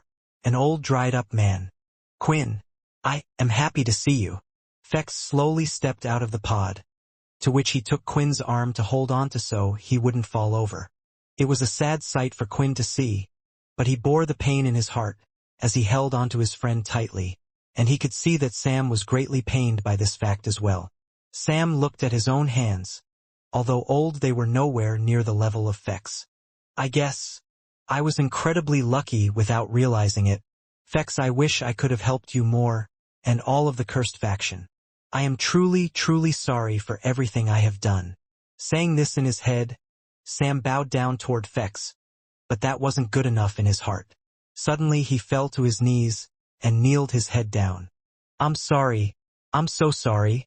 I was unable to do more for you, Sam said with lumps in his throat, making it hard for him to speak. Why is everyone in the cursed faction the same? Fex smiled. You are all a bunch of idiots, but I guess that includes me as well. We all tried our best, and that is all we can do. Turning his head to Quinn, the smile took a serious turn. I see my son is alive, and there is a face I don't quite recognize. But the fact that you have woken me up. I assume you have some good news for me, regarding Aaron. Quinn was waiting for this question, and the fact that he had brought up Aaron so soon meant he still had the same feelings as the last time they had spoken. I have news, but I still don't know the whole truth myself. I woke you up so we could work together on this just like the past. My blood brother, I will allow you to witness the end, no matter what. Without saying anything else, Quinn placed his hand on Fex's head, and it was time for him to give his celestial energy over. Then they would find out why Aaron was so important in all of this, from Bliss herself. Quinn had pressed his hand on Fex's forehead, and the energy transfer continued. Celestial energy was floating around the area and was entering Fex rapidly. The influx of energy was so overwhelming for Fex that he was forced onto his knees due to the pressure. Andy dived forward toward the two as he saw this but quickly stopped, reminding himself that this was Quinn in the end, not some stranger, and based on the things and words the latter had said so far, he would never attempt to do something to his father. At least, I hope he knows what he is doing. Andy stood nervously by the side. The energy transfer continued, and even Quinn was quite surprised by how much celestial energy had left his body. Why is this? Is it because his body was void of vampire energy already? Is that why his body can take this much celestial energy? Since he is in a weakened state, I thought he would only be able to take so much, but right now, I can tell that his body is absorbing it all like a sponge. Picking up the pace and seeing how well it worked, Quinn increased the rate at which he transferred the celestial energy. Due to this, an energy wave was cast from the two of them, and a pulsing sensation was sent out, hitting the others.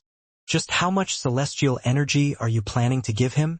Even Bliss was surprised by the amount of celestial energy and couldn't help but ask. Quinn glanced towards Bliss's direction. Originally he just wanted to give Fex enough so he could live to see his revenge played out, to be part of the decision and play a role in what would happen to Aaron. But now that the situation was like this, I want to give him enough. Enough for him to go on the offensive if needed, Quinn replied. This answer worried Bliss in more ways than one in particular because if Quinn was talking about Fex fighting, it would only be against one person. Eventually, the energy waves stopped in the room, and Quinn lifted his hand off Fex's head as he heard the familiar system prompt. Ding! A dedicated follower has been added. 10,000 celestial points have been transferred. I know he could have taken more, but let's just see how this will do for now. Other than to Peter and those on the Amra planet, this was the most celestial energy he had given. 152, 256/365, 894 Clystal energy. I still have plenty of celestial points for myself to use and also for the weapon that Alex has created. But, in the end, with the way I fight, my own skills matter more when going up against the Celestials. And that's if I still will be going up against them. Slowly, Fex started to lift his head, and as he did, his eyelids trembled, and the color of his skin turned lively. As he opened his eyes, there was a solid red pupil like a vampire, and a white outline vibrating greatly could also be seen. He was also using celestial energy. Unlike before, Fex no longer felt that his body was weak. He still looked somewhat of the same old man he was, but he felt powerful and could easily move around as well. Now his appearance was somewhat similar to Bryce, the old vampire, but also one with plenty of fight left in him. Quinn, you did this? Were you the one that did this? I feel strong again. I feel like I could live for another 1,000 years. Fex was shocked, to say the least. Calm down, brother. Quinn smiled. Sure, you can fight, and I am interested in what you can do, but don't use all that energy up in one go. Otherwise, there is a good chance that you would end up in the same situation that you were in before. Although this was the case, Quinn also thought he could give Fex more celestial energy later, just like he had done with Peter whenever the latter needed it. Now that you are awake, there is something important that we need to discuss, Quinn added. Knowing how serious the matter was, Quinn placed his hand on the ground, which was covered in shadows. It stretched out to where each person in the room was. The shadow started to rise from the ground, swirling and becoming somewhat of a hard substance until they formed a chair for all of them in a round conference-like setup. The shadows around the chair were constantly moving, and it seemed like the others were reluctant to sit on them. But Fex had strong trust in Quinn and immediately sat down. Wow, I guess you have learnt quite a few tricks while I have been asleep. I look forward to seeing more of what you can do, brother. Fex smiled and looked up and down at the chair next to him because the shadow chair next to him belonged to Quinn, of all people. It was far larger compared to the rest, as the back armchairs rose higher than the others, looking more like a thorn. At the same time, Minnie was sitting on his lap with a big smile on her face. She was just happy to be there with everyone, even though she wasn't really paying attention to what the others were saying. "Please, everyone, sit in the seats. I won't do any harm as long as the answers are satisfactory," Quinn said. Bliss was nervous about sitting down. When she looked at the shadow, she knew what it was. This is the God-Slayer ability that originally belonged to Crad. I can tell that Quinn has been using it more and developing it. I wonder how far it has progressed. He didn't really use it too much with his fight against the Celestial when protecting Russ. In the end, Bliss felt like she had no choice but to sit down, and the others followed. When they sat down, the shadow seats felt a bit light, it wasn't hard on the bottom, and it didn't hurt as they expected. Suddenly, Quinn raised his hand, and another chair appeared in the room.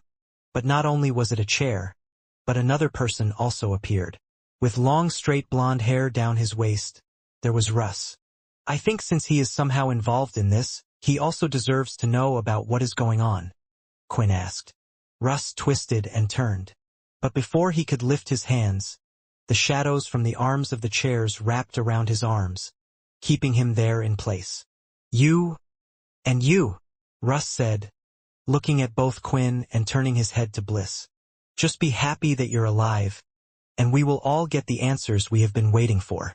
So please, explain and give a satisfactory answer of why we should even think about saving Aaron," Quinn said. Bliss gave out a big sigh. "Look, it's a really complicated situation, but right now, for humans to survive what is possibly coming, Earth will need as many strong figures as possible. I have been trying my best to keep all of the God-Slayers alive, and in this case, each individual is as important as the next. You should know that the Celestials have already begun to attack the God-Slayers, and there is a good chance that they will get involved in humans, vampires, and all the lives here." Although this was true, Quinn wondered if the Celestials would keep their word if he was to eliminate Aaron. "I don't understand much," Fex said. "But your point is that Aaron is one of these God-Slayers, and we need them to fight against another group of people, but in my eyes, Aaron is someone who is hurting and killing these strong figures in the first place. If anything, she is deserving of death for multiple reasons, and those that I definitely can't forgive. So if only she were to die, then what is the big deal?" "I agree as well," Quinn said. "Fex's anger has a legitimate reason, and Aaron has hurt others as well as killed Leo. I'm afraid this is something even I can't forgive." Hearing these words, Bliss let out a deep sigh. "To understand why we need Aaron, we need to learn about Immortality and his position in the celestial world. What vampires really are and who Immortality is." At first Bliss seemed hesitant to speak. Even though she said she was happy to explain herself, she had bitten her own lips several times as she struggled to get the words out, making them all think what exactly was the big deal. "It's hard to find a place to start," Bliss finally said. "There is so much history in the celestial world, so much time that has passed, that it is impossible for you all to comprehend. So I will have to try and make it so that nearly all of you can understand as much as possible." Bliss went on to tell the others about the Celestials themselves, and where she started was with the ones that were known as the Ancient Ones. It was unknown to the Celestials themselves whether or not the Ancient Ones were some of the first ever Celestials. It was suspected that they were, and many assumed this was the case, but it was unknown either way. However, without a doubt, the Ancient Ones were the ones that wielded the most power of the Celestials themselves, and there was a reason for this. The Ancient Ones had been given their name because they had managed to control the universal energy to a higher degree compared to any other celestial, not just celestial energy, but the universal energy that decided and made up everything in the first place. The Ancient Ones were able to use this energy to create things that others couldn't, making their own rules and creations that just wasn't possible compared to others. They didn't need celestial energy because they could always just use the universal energy around them.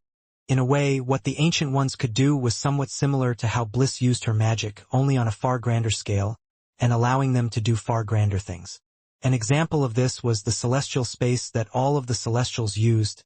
This, as well as the system the Celestials had, was created by the Ancient Ones. It wasn't something that Celestials would just have. Regardless, just because they were able to control this energy, it didn't mean they could do as they wish, nor could they control the universe at will, only parts of it when they wanted to. Which was why celestials, god-slayers, and more were beyond their control when it came to things like this. Still, they were able to do a number of things, which would make them unmatched by nearly any celestial, especially if the three of them were together. Hearing all of this, something had clicked in Quinn's head. That messenger from before, didn't he say he was here on behalf of the Ancient Ones? I guess now it makes sense for them to even be able to make a deal like that, and if they are as dominant as Bliss thinks they are, then it also means they really do have the power to stop the Celestials from coming to Earth. Thinking about how large and vast the celestial space was, Quinn could only imagine their power and realized how it kind of made sense now. Although he had increased his celestial level, there were still restrictions in the celestial space that didn't quite make sense to him.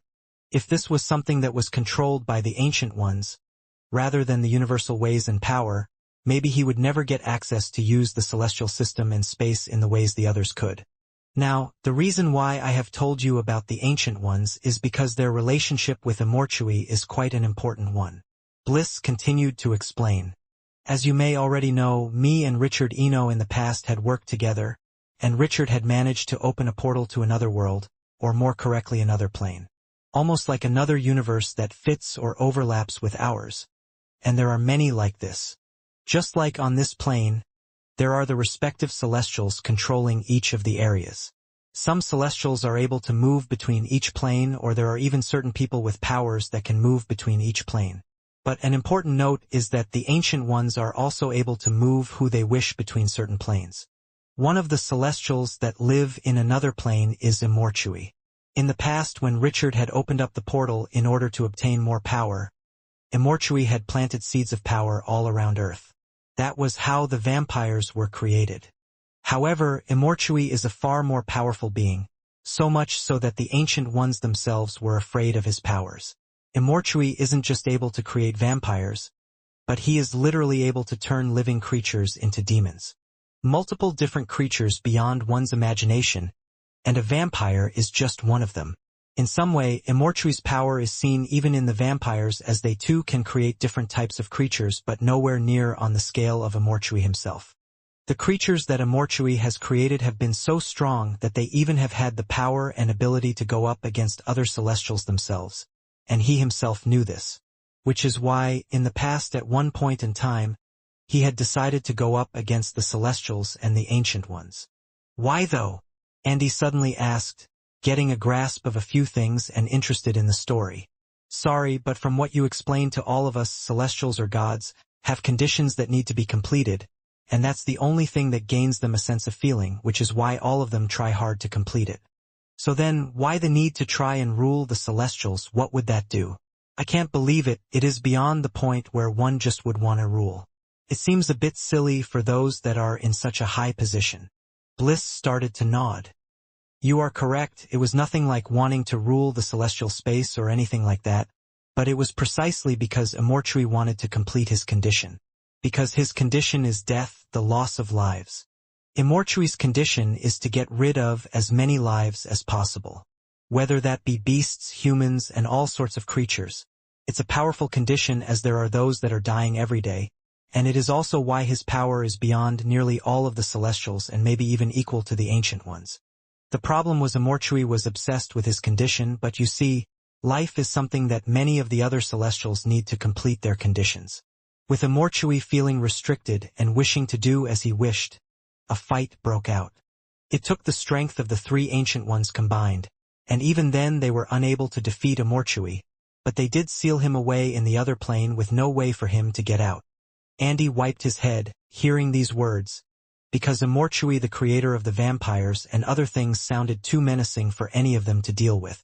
The only problem is, he now has a way of returning, due to the red heart. Quinn said, remembering Logan's words.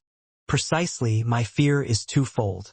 If Immortality returns, he will plan to use the humans to create greater demons to wage a fight against the Ancient Ones again. The truth is, I doubt the Ancient Ones even know Immortality is planning this. They have left him in charge of the humans, because it is one of the most concentrated amounts of lives in the universe that there is. so they were hoping that his condition and hunger would be somewhat satisfied.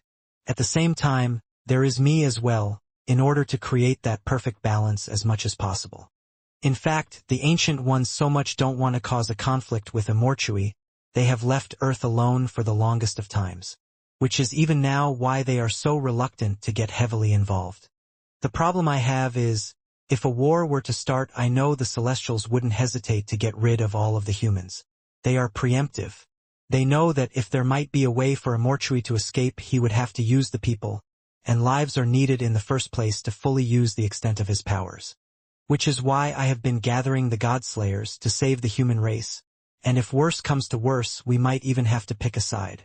Whether to join Immortality or the Celestials. Either way, at one point or another we would have to deal with them both. Quinn, although I am confident in your strength, time is running out. For Erin, the damper, her strength grows considerably depending on who she is facing, and on top of that, her powers won't only work on vampires, but all demons that Immortality is able to summon, including himself. In a way, Erin is the shortcut to our answer if we ever need to face Immortality. So do you understand why we need to save Erin? Even if she is taking a few lives here and there. Bliss was waiting for an answer. She tried to explain things as best as she could, hoping that she was convincing enough. Quinn turned and looked towards Fex, wondering what he thought in all of this. His hands were clenched. I'm sorry, Quinn. I just can't look at the grand scheme of things. I still wish Erin was dead. That's when Quinn let out a sigh. Don't worry, I agree. As I said before, what is important to me isn't what happens to the human race and such. They have lived 1,000 years without me, and maybe we'll live another 3,000 before this is to happen. But it's what happens to those I care about now.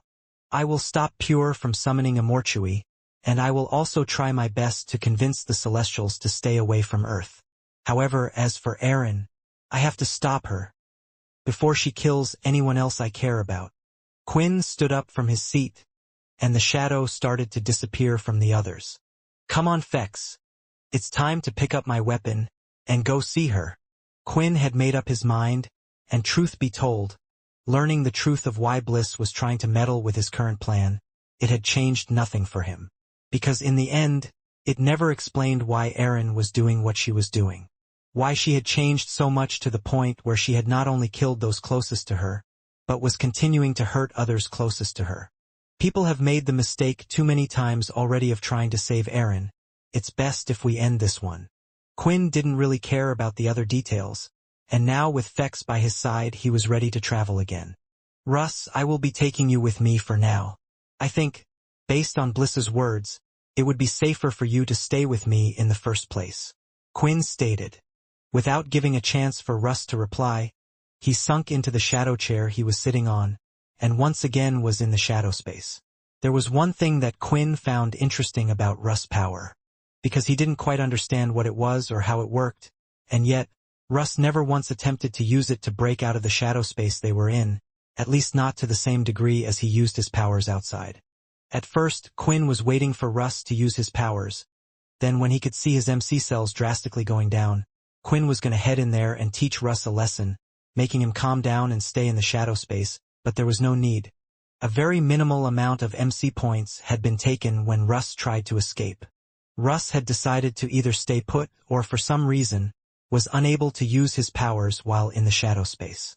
Walking away with Fex and Andy now by his side, Quinn was ready to leave the room and got rid of the other shadow chairs.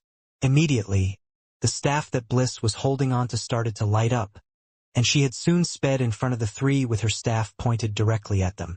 Quinn, are you really going to go against the human race?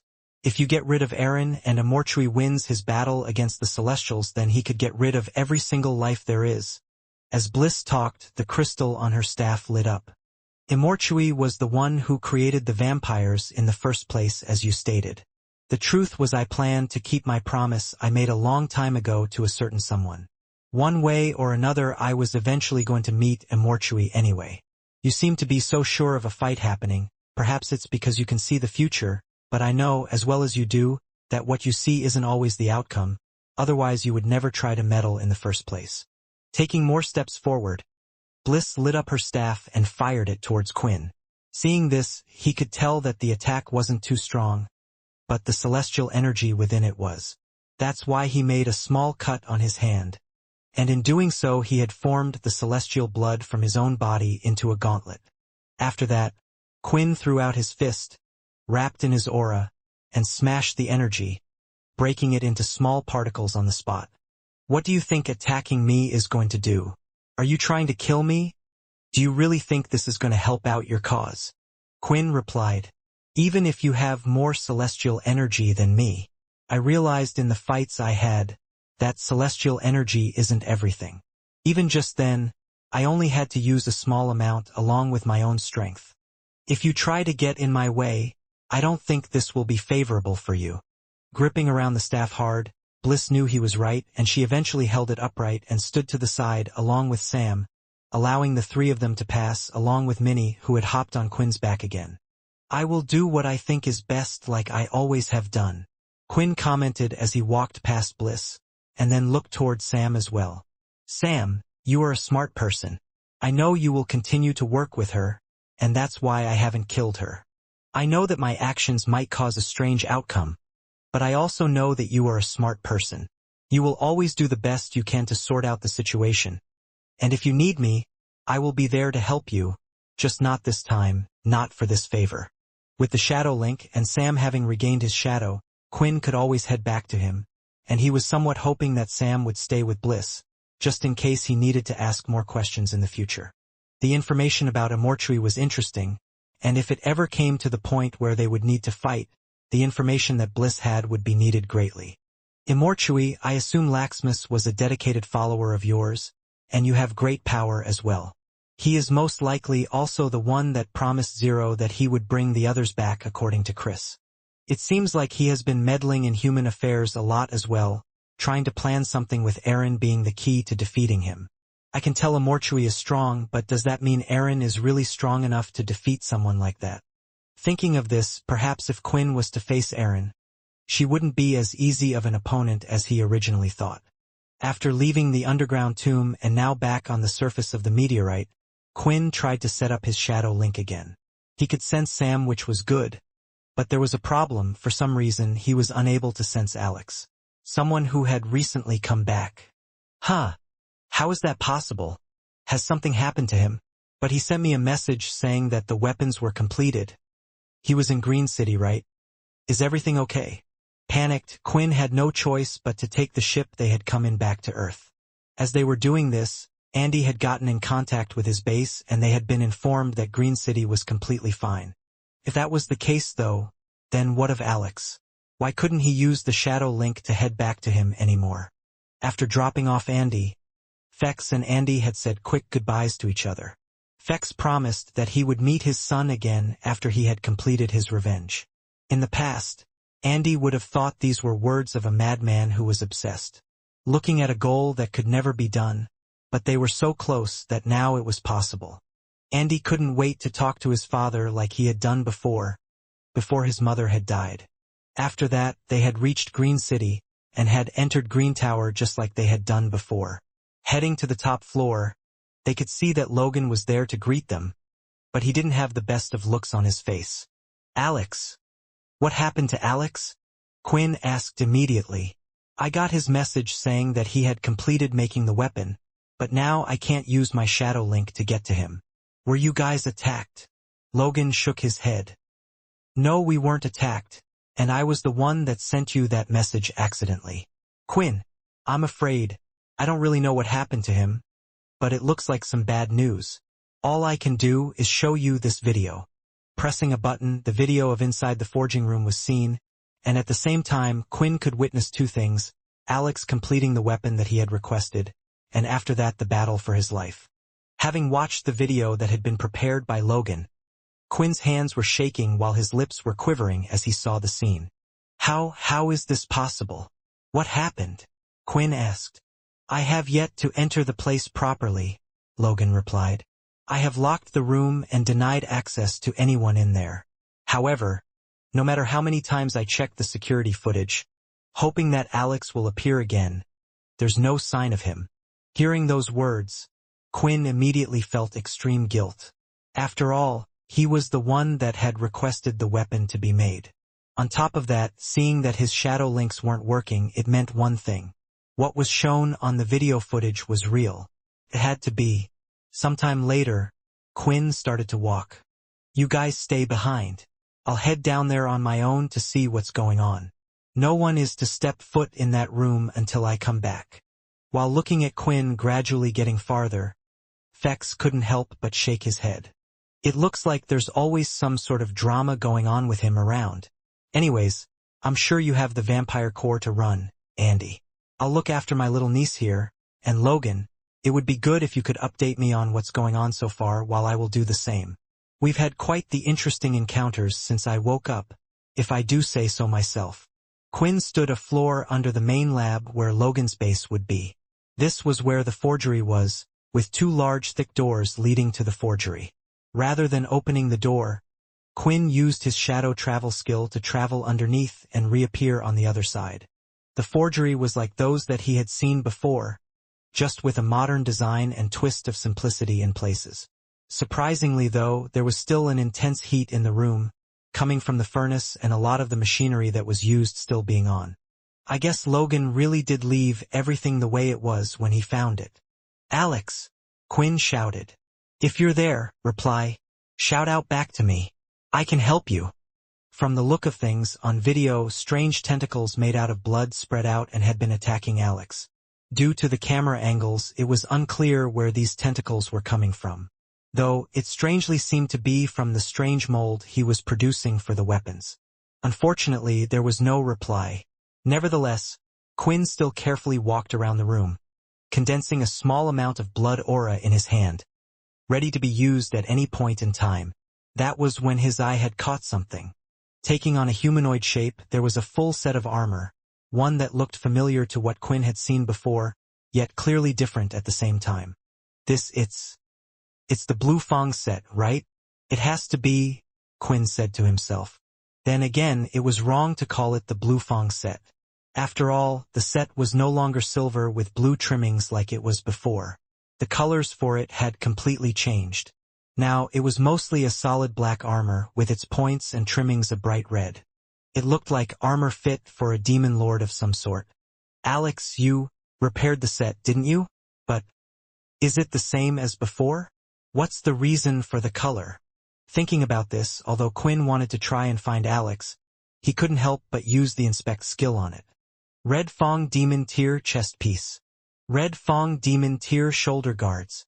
Red Fong Demon Tier trousers. Red Fong Demon Tier boots. The Red Fong Demon Tier set made by the legendary forger, Alex Wei. The pieces of armor was originally made with the legendary Blue Fong wolf that was known for its speed. However, the set has been altered, having used crystals from the volcanic rocket beast. Well, now, I understand the reasoning behind the change in color. I guess Alex thought it would suit me more, but I thought the Demon Tier Beast crystal would just be used for repairs. Does that mean its active ability might have changed? All the equipment stats are the same as they were before. Active skill. Nitro Accelerate. For 2 minutes, the user is able to increase their speed by 100%. Cooldown time. 1 hour.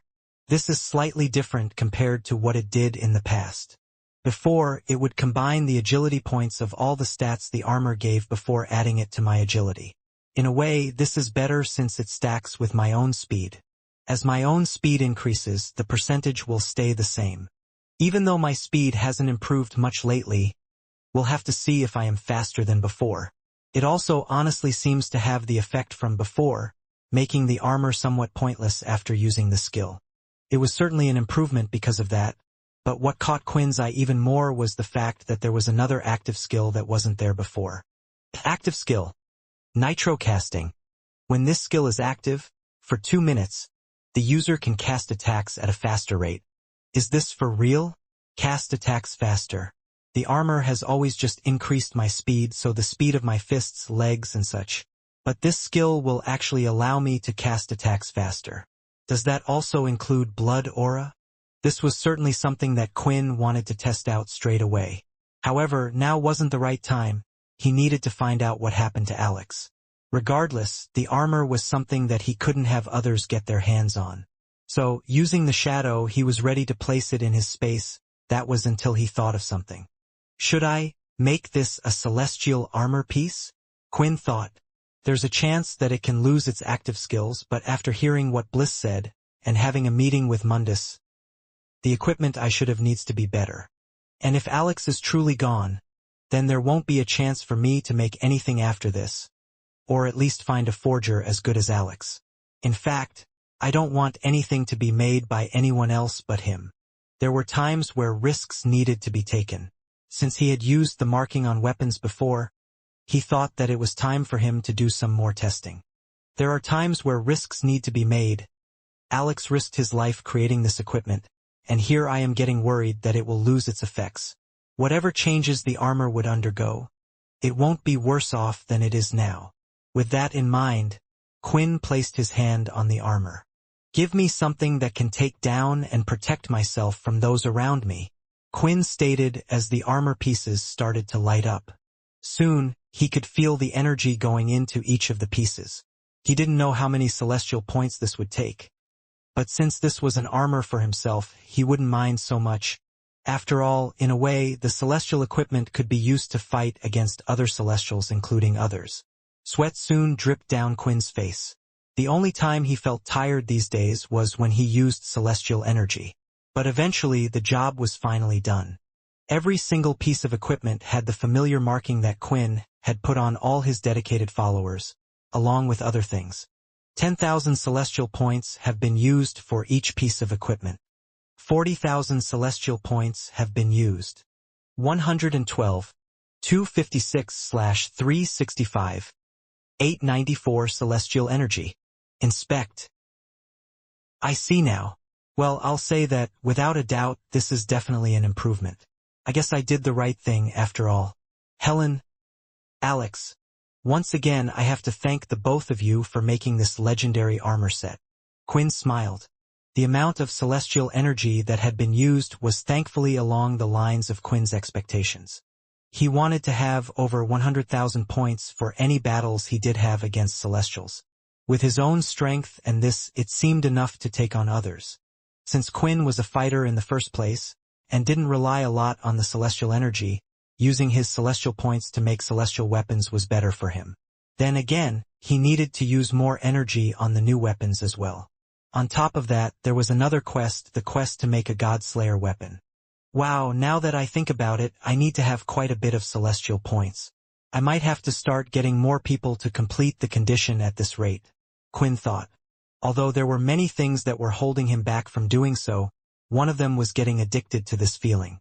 The good news was that the active skills that were on the armor set were still there.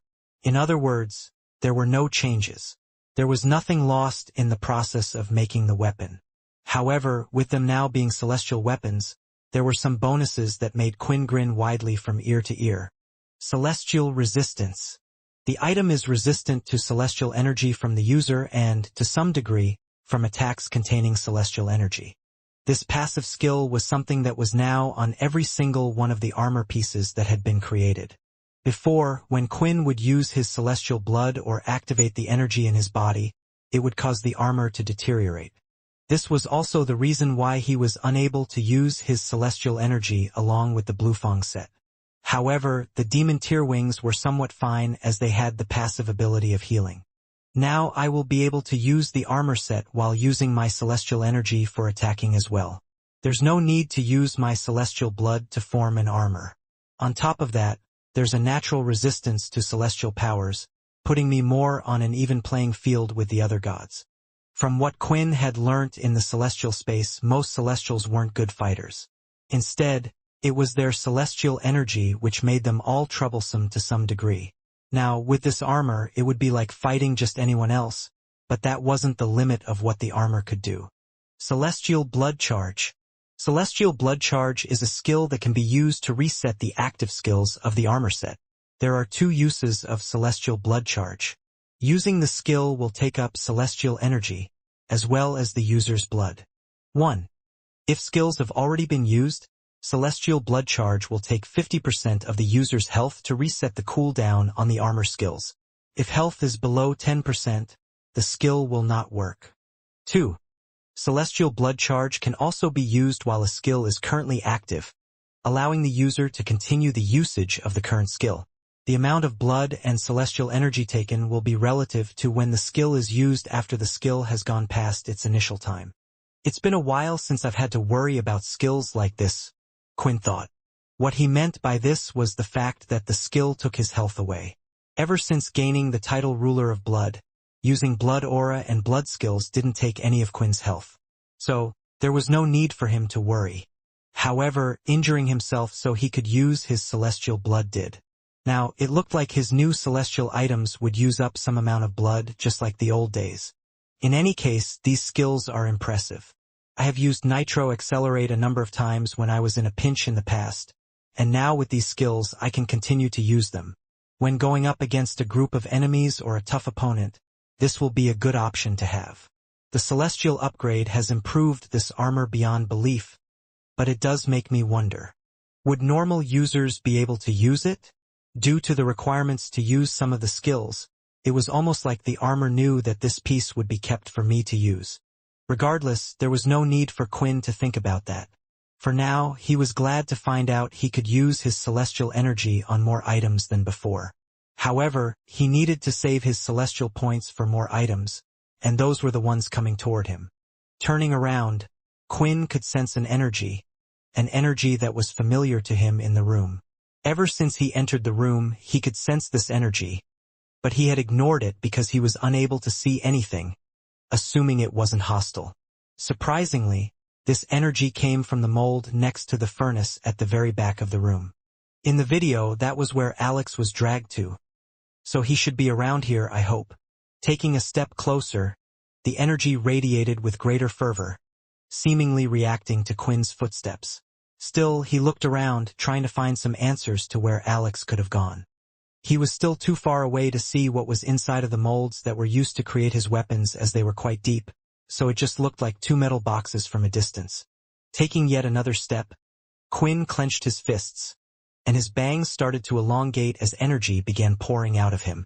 That was because, out of those metal caskets, what he had seen in the video had come out. Several blood-like tentacles that were as thick as snakes but seemed infinitely long hovered above them. It was these things. These were the things that took Alex. Walking forward, Quinn was ready to slice them up and look at what was in the metal crates. Not long after, they all charged at him, prompting Quinn to throw out his hand, only to suddenly stop midway. The reason why he did so was because the blood-like tentacles, the hundreds of thread-like snakes that had been made, had all stopped as well. I see. Now I have an idea of what happened. It really was my fault, but I had no clue something like this was going to happen, Quinn thought as he unclenched his hand, with the blood snakes retreating back into the molding. The energy that was coming off them wasn't just similar to Quinn, it was Quinn's very own celestial blood. Somehow, the blood he had given to Alex to use had managed to turn somewhat sentient, trying to consume whatever came close to it. Logan did the right thing to close this place off, otherwise there would have been a few other casualties as well. Does this mean, Alex, you really? No, I can't be so sure. I have to find out what happened, Quinn thought as he continued to walk forward. It's a good thing that I came down here on my own. If not, maybe the others would have been dragged into this as well. Walking forward, images were appearing in Quinn's head. He imagined that, in the metallic molds where weapons were created, he would see blood and parts of a blood fairy. He had to shake these feelings, these images, as he continued to move forward. What was meant to be a grand moment of unveiling his new weapons that would help in battle, had become a nightmare for Quinn. That was until he had finally reached the two metal molds, placing both his hands on them as he looked down. These are the weapons that Alex made for me. These are the weapons that were made with my celestial blood and the demon tear crystals. Seeing them, Quinn was tempted to pick them up, just find out what these things could do. After all, it was something beyond what he could imagine. Never did he think in his life he would be holding something like this.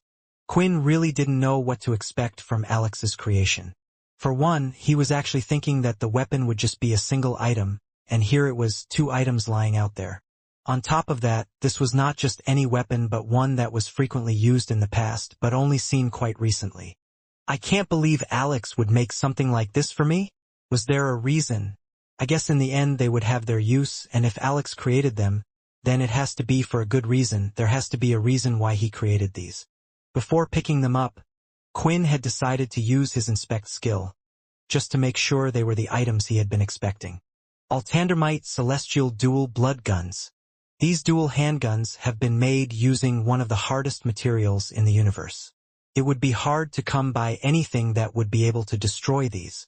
The weapons also have been given a godlike energy, causing them to pulsate and search for life and new blood. The description didn't give much help as to what these guns could do, but just as requested, it had been made using the celestial blood from himself. The one thing that was worrying for Quinn was the description at the end. As it stated, it searched for blood. Is this what happened to Alex?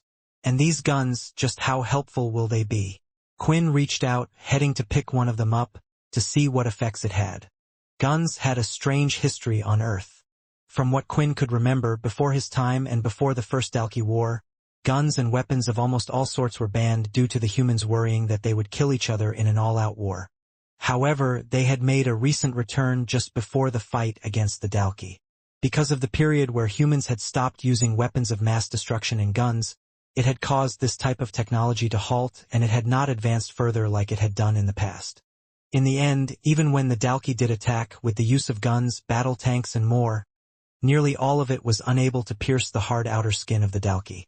It was useless, with only an atomic bomb being somewhat useful, but the Dalki had targeted most of the nuclear stations, and the atomic bombs that did get used on the large Dalki ships had been blocked by some strange force field at the time that later they found out was powered by beast crystals. It was only when returning, 1,000 years later, that Quinn had witnessed the use of guns again, and that was from members of Pure, where they were able to use special guns to draw out the chi energy in an attack. Picking up the handgun, it felt nice in Quinn's hand. The gun was solid black in color, with streaks of gold around the top. However, the strangest part of the gun design was perhaps the trigger. There was nothing to pull on, and instead it looked like a sharp needle. The needle itself was red and pulsating, and when Quinn picked it up, he could sense it. The gun, it seemed almost alive. What am I meant to do? How do I even use this weapon? The inspect skill didn't come up with any active skills, only the description of it. Holding the gun, there was something drawing him to it, and that's when he placed his finger right by the trigger. In an instant, the strange needle moved, digging into his finger, and around the handle of the gun Quinn could feel several spikes and the same type of pain enter the palm of his hand. This piece of shit! Quinn shouted internally as it hurt quite a bit, which was a surprise, and it wasn't done there. Quinn could feel it drawing out of his body all different types of energy without him even trying to use it. At first he could feel his red vampire aura flow right into the gun. After that, there was his chi energy, his celestial energy, and even his shadow and MC cells could be felt being drawn into the weapon. It wasn't a draining feeling, as it almost felt like just a speck of energy was transported into the weapon itself, and it had soon stopped. What just happened? Why would the gun do something like that? Inspect. The weapon has registered its one and only user. The celestial energy from the gun and user have matched. You may now use the gun's active skills. The blood gun is able to enhance any type of power that is used to energize the weapon, giving each of them unique properties when used with the gun. The following skills can now be used with the gun. Celestial Bullet, a bust of condensed celestial energy, can be used to quickly transfer celestial energy to others when shot at dedicated followers, or used as an attack against others. This seems a bit extra. I can transfer energy to dedicated followers whenever I want anyway, but maybe it can tell my intentions. Maybe there is a way I can transfer energy to those that aren't dedicated followers in rapid succession. Also, if I had this type of skill in the celestial space when I was fighting against all the others, it would have come in handy. The question is just how much does this gun enhance the powers of my bullets? Blood Force Bullet. A blood bullet is shot out, and if hitting a target successfully, it will drain blood of the target that has been hit, giving the user blood energy, as well as any additional effects from absorbing blood. Chi Bullet. Using the user's chi, a bullet will be shot out, giving effects of the third stage of Qi. The bullet is in a condensed form, allowing it to not only be an invisible shot of power, but a powerful one at that. Shadow bullet, depending on how the user wishes to use the shadow bullet can be used in a number of ways, along with the shadow ability of the user. Looking at the effects of the 4 different types of bullets alone, Quinn wondered just how useful they would be. In the first place, Quinn mostly used his blood aura to fight at long range, while using his gauntlet's fist to fight at close range. Now, he had even more options compared to before with these guns as well. However, he would have to practice being quite a good shot unless he could direct the bullets just like he could with his blood control. He wanted to test out the skills and see just how powerful the weapon was. But now wasn't the time, he still needed to find out a number of things. Still, with 2 guns, does that mean I could use a mixture of the different bullets as well? What effect would that create? Thinking about this, Quinn looked at the other weapon that was still in the mold, and strangely, it didn't look like an exact copy of the one he was holding. It made him think, did that mean the weapon also had different effects, or was there a different reason? With this excitement at hand, Quinn went ahead and picked up the weapon. Once again he placed his finger in the place where the trigger would be in a normal gun, and now his other hand was pricked several times. Wait! This isn't the same as before. I can feel it. There is another energy. There is another energy in the weapon that's not my own. That was when something strange started to appear from the gun. Just like before, the blood tentacles had come out of the gun and were floating in the air. Quinn! Quinn! That voice! You can hear me, Quinn? It's me. It's me, Alex. Alex! Quinn turned his head, looking around in the room. Where are you? I have been looking everywhere for you, and I wanted to thank you for making the weapons. There was silence for a moment, and that silence had told Quinn everything. As for one, why the voice he was hearing was in his own head. Quinn, I'm in your hand now. I'm in the weapon you are holding. Alex explained. Due to the turn of events, Quinn couldn't help but slap his hand on his forehead as he shook it in disbelief, because it seemed like Alex's soul or spirit consciousness, whatever the case was, it was now really in the weapon. So the footage Logan showed me was indeed real, and the weapon started attacking you? Quinn asked. It was so painful. Those damned blood snakes of yours pierced my body and began drawing my blood, and somehow I started to turn into particles before I was placed into the weapon. Honestly, until you reached out and placed your hand in the weapon, I was fading along. Quinn, you have to help. You have to help me get out of this situation. Alex's voice was enough to show how much he was suffering, and with every word he said, it sounded like he was on the verge of tears, which hurt Quinn more because he was the one that got the former into this situation. I can't promise anything as I really don't understand it myself, Quinn replied. But if it's like the past, then if we use Shiro's power, or maybe even Sill's, then we should definitely be able to help you get out of the weapon, but I'm not so sure about getting your body back to the way it used to. There was a slight groan from Alex as he imagined himself never being able to make a weapon again. But in the end, he could live with that because the weapon he had made now was already a masterpiece. I guess we'll just have to wait and see for now, but it's not a complete loss. I can still control the gun to some degree, among other things. Saying these words, the red threads that were as thick as a snake came out of the gun and were dangling about. This was all Alex's doing. He had control over the weapon to a degree, which was why he could do all of this in the first place. If worst comes to worst, maybe I can just use these strange blood tentacles to make weapons, or I could just instruct you on what to do, Alex added. Nodding along, Quinn, at this point, would agree to anything Alex suggested due to how guilty he felt. What was even crazier in his head, though, was how through his life he had so many voices in his head. First Vincent, then Ray, and now Alex? Does the universe just not want me to be alone in my own mind? Quinn thought. Although it seemed like Alex could only communicate with Quinn when he was attached to the gun, because when the guns were placed in Quinn's shadow, or he let go of them, he could no longer hear Alex's voice. Enough of that. It is what it is. Alex noticed that Quinn was feeling a bit down. I have already lived a good and long life thanks to you, Quinn. I wanted to create those weapons for you, and I think I have done pretty well if I say so myself. But I am more interested to know if this weapon is any different than the other. Only one of the weapons actually pulled me in, and if they really did use my blood, it might have messed up the composition, creating something different entirely. Alex explained. When looking at the weapon, it didn't look any different, but it did feel different. Quinn assumed this was mostly due to Alex's soul though. I guess there is no harm in seeing. Inspect. Altandermite Celestial Dual Blood Gun. Special. Now that Quinn had used the inspect skill on just one of the guns specifically, he could see that this one had a special tag that had been added to it. This weapon contains the soul of an ancient forger. He was one of the best forgers to ever exist, but he left the world with regret, not being able to create the best weapons and strongest weapons the world has seen. The will of the ancient spirit has combined with the weapon, giving it a few extra skills. Alex was right. According to the text, the weapon really is different compared to the other one. Just like before, the weapon contained the same set of active skills as the other, but there were a few more differences. Blood Fairy Bullet. Part of the weapon has been made using fairy blood, allowing the weapon to combine fairy blood with the user's own powers. The Blood Fairy Bullet is highly effective against other vampires. If a vampire, even a powerful one, is hit by a Blood Fairy Bullet, they will find it hard to heal. This is the same effect as the Blood Fairy weapons that Alex made before, but now in bullet form.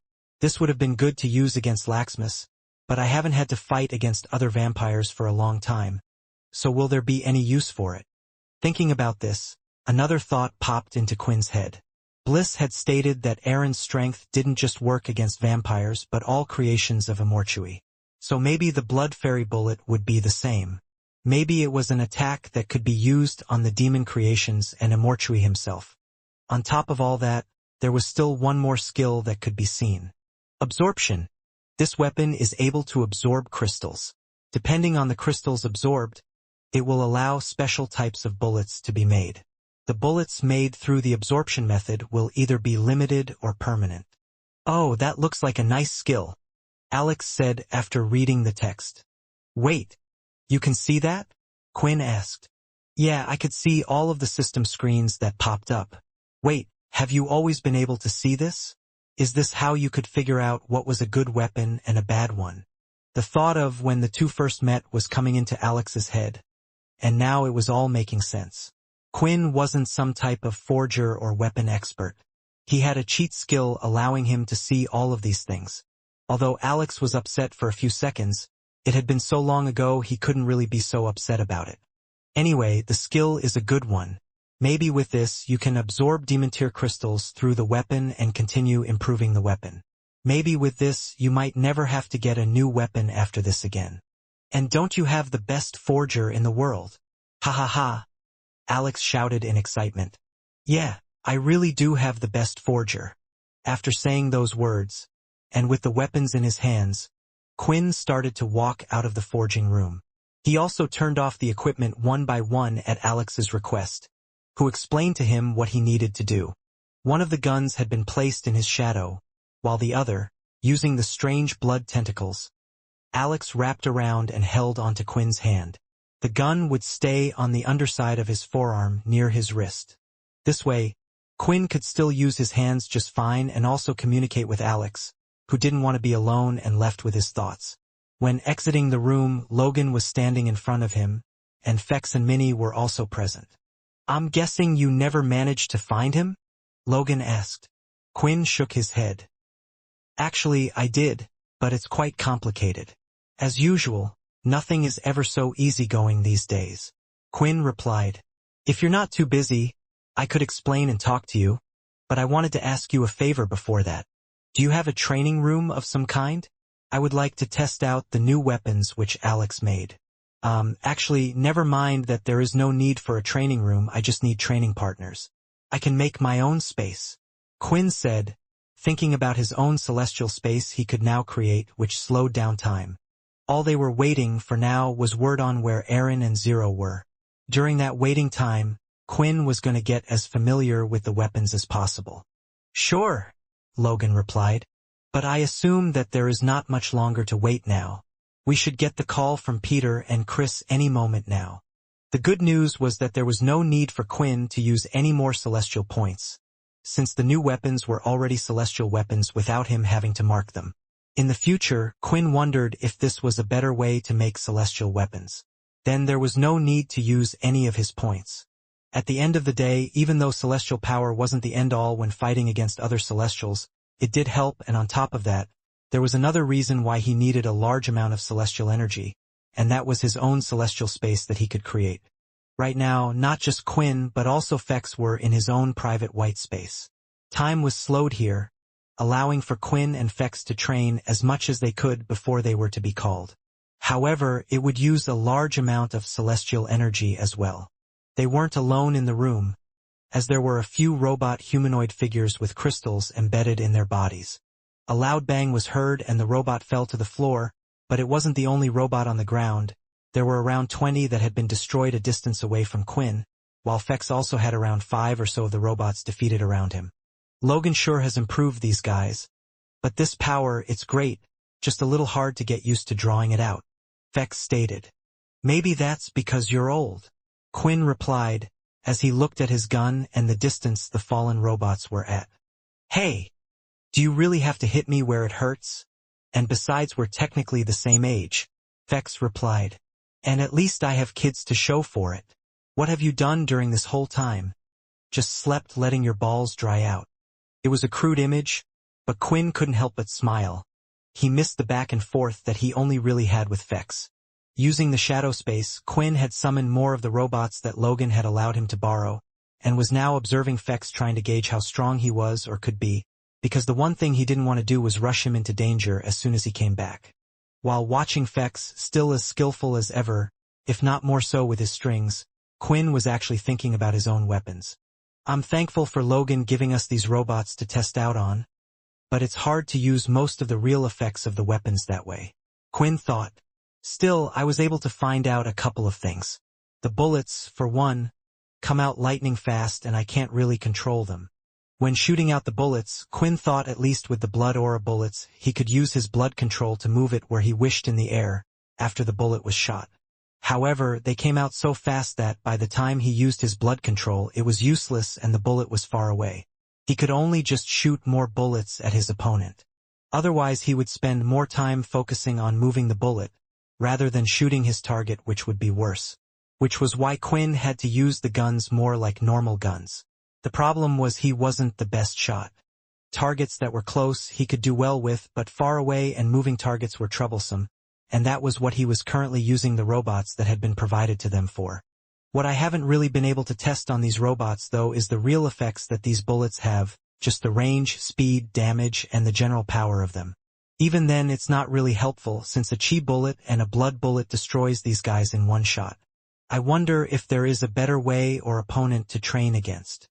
A loud bang was heard that distracted Quinn, and lifting his head, he could see Fex pulling one of the robots through the air, from 4 different points. The hands and the legs, and then, a glowing white fist slamming right into the robot's chest, taking out the chunk of metal that contained the beast crystal inside, stopping it from working on the spot.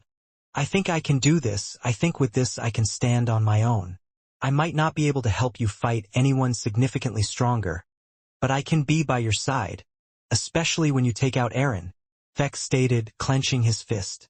When looking over at Quinn, through his fist, he could see the other wasn't so enthusiastic. Quinn, Fex called out. I'm going to ask you this, and I know it might not be fair because you were the one that gave me a second chance, but at the same time if you aren't willing to go through with this, I would rather not have a second chance. You have already made the resolution to kill Aaron, right? I mean, there is no guess. She was the one that killed Samantha, and no matter what the reason was, she has to feel the same pain as her. Of course.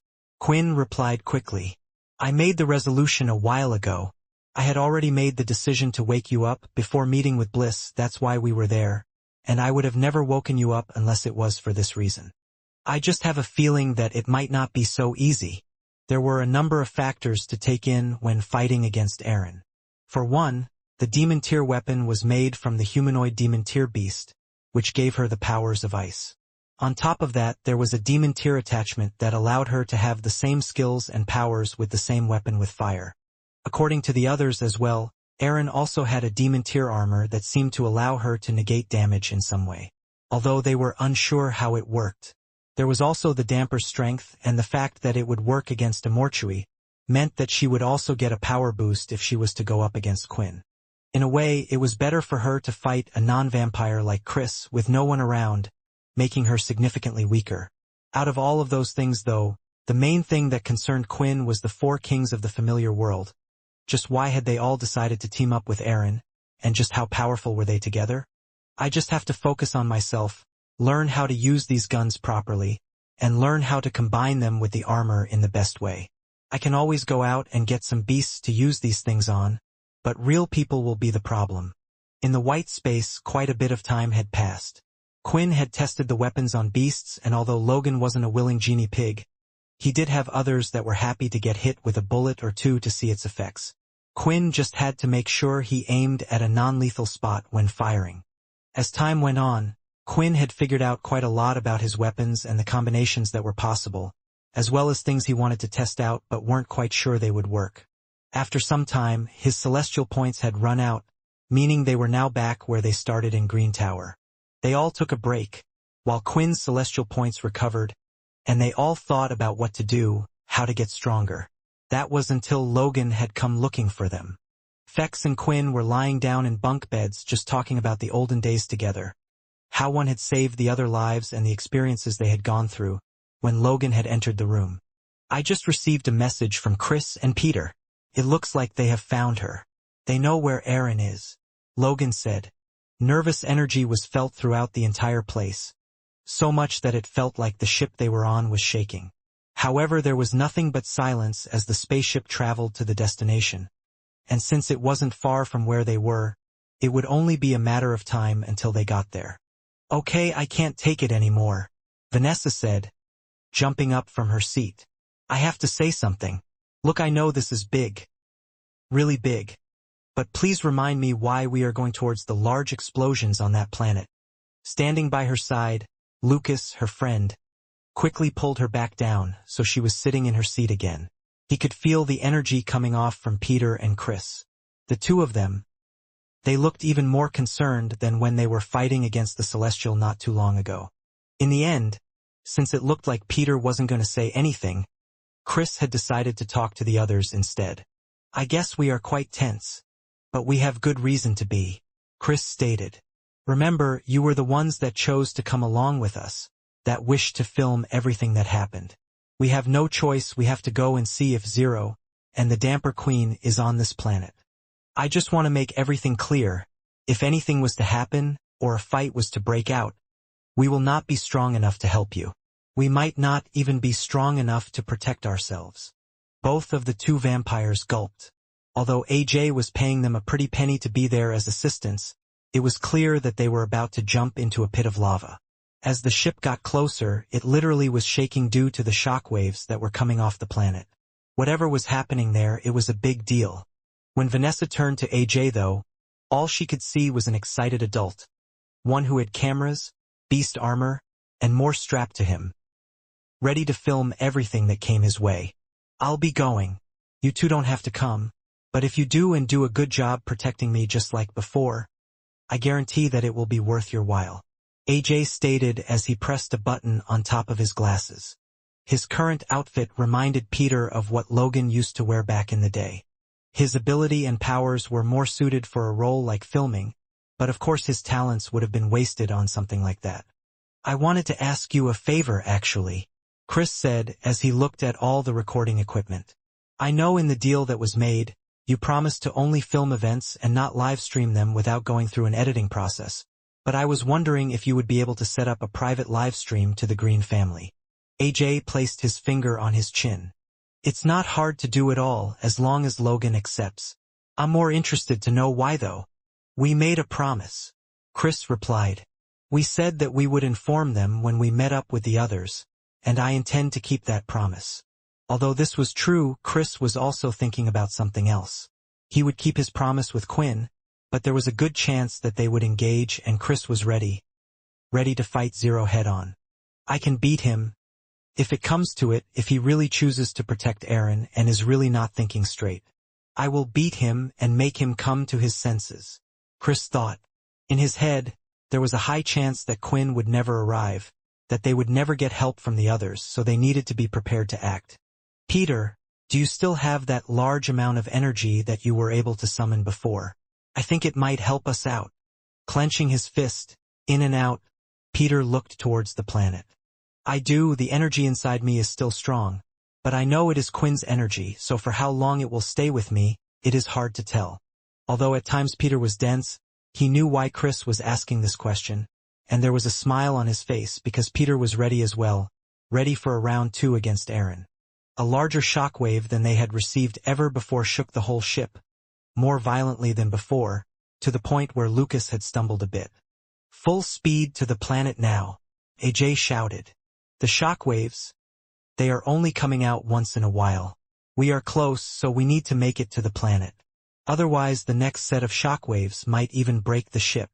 The ship went full speed ahead, but rather heading straight into where the large shockwaves were coming from, they had decided to land a little ways away at first.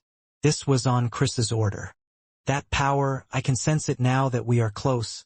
There is an insane amount of chi that is being pulsated out. At first I thought it might have had something to do with the red heart being activated, but if this is the energy it can't be.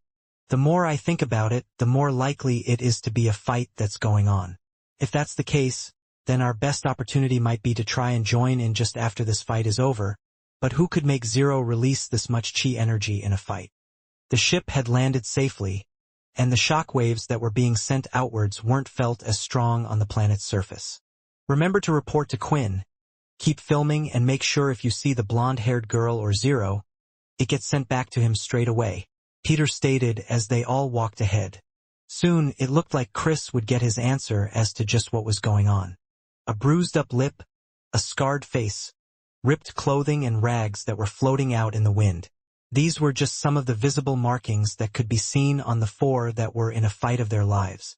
Sweat was running down all 4 of their faces. Erin had her hand gripped tightly around her demon tear sword. The same was for Flora, although there were quite the few black markings on her face from using the abilities of the weapon. Then there was Zero, grinding his teeth back and forth as he held a large katana sword in his hand, one that was almost the size of his entire body, but he was holding it as if it weighed the same as any other sword. Another attack is coming, Agent 4 shouted. He held out his hand, and the crown on his head started to light up. Yet, he looked nervous at the attack that was coming towards them. A large white beam of energy had hit the barrier, and the red ripples that would come when attacked appeared. The power was holding out well, and as usual, it blocked out any attacks when using the special blood armor this way. However, the attack and beam of energy wasn't just coming from one direction.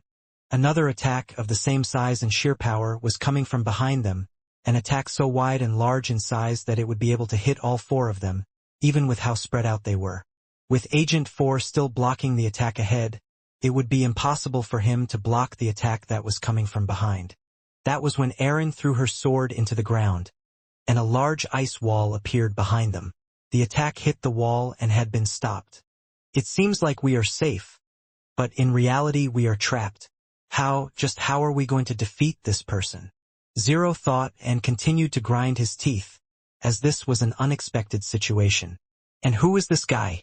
Why does their energy feel so similar to Master's? It hadn't been long since Mundus had returned back to the celestial space, and when doing so, of course he was interested in one fight. A fight that was still going on at this moment. He wasn't the only one, as many of the other Celestials were also interested as well. However, Mundus wasn't watching the fight with the other Celestials surrounding the orb where the planet was located.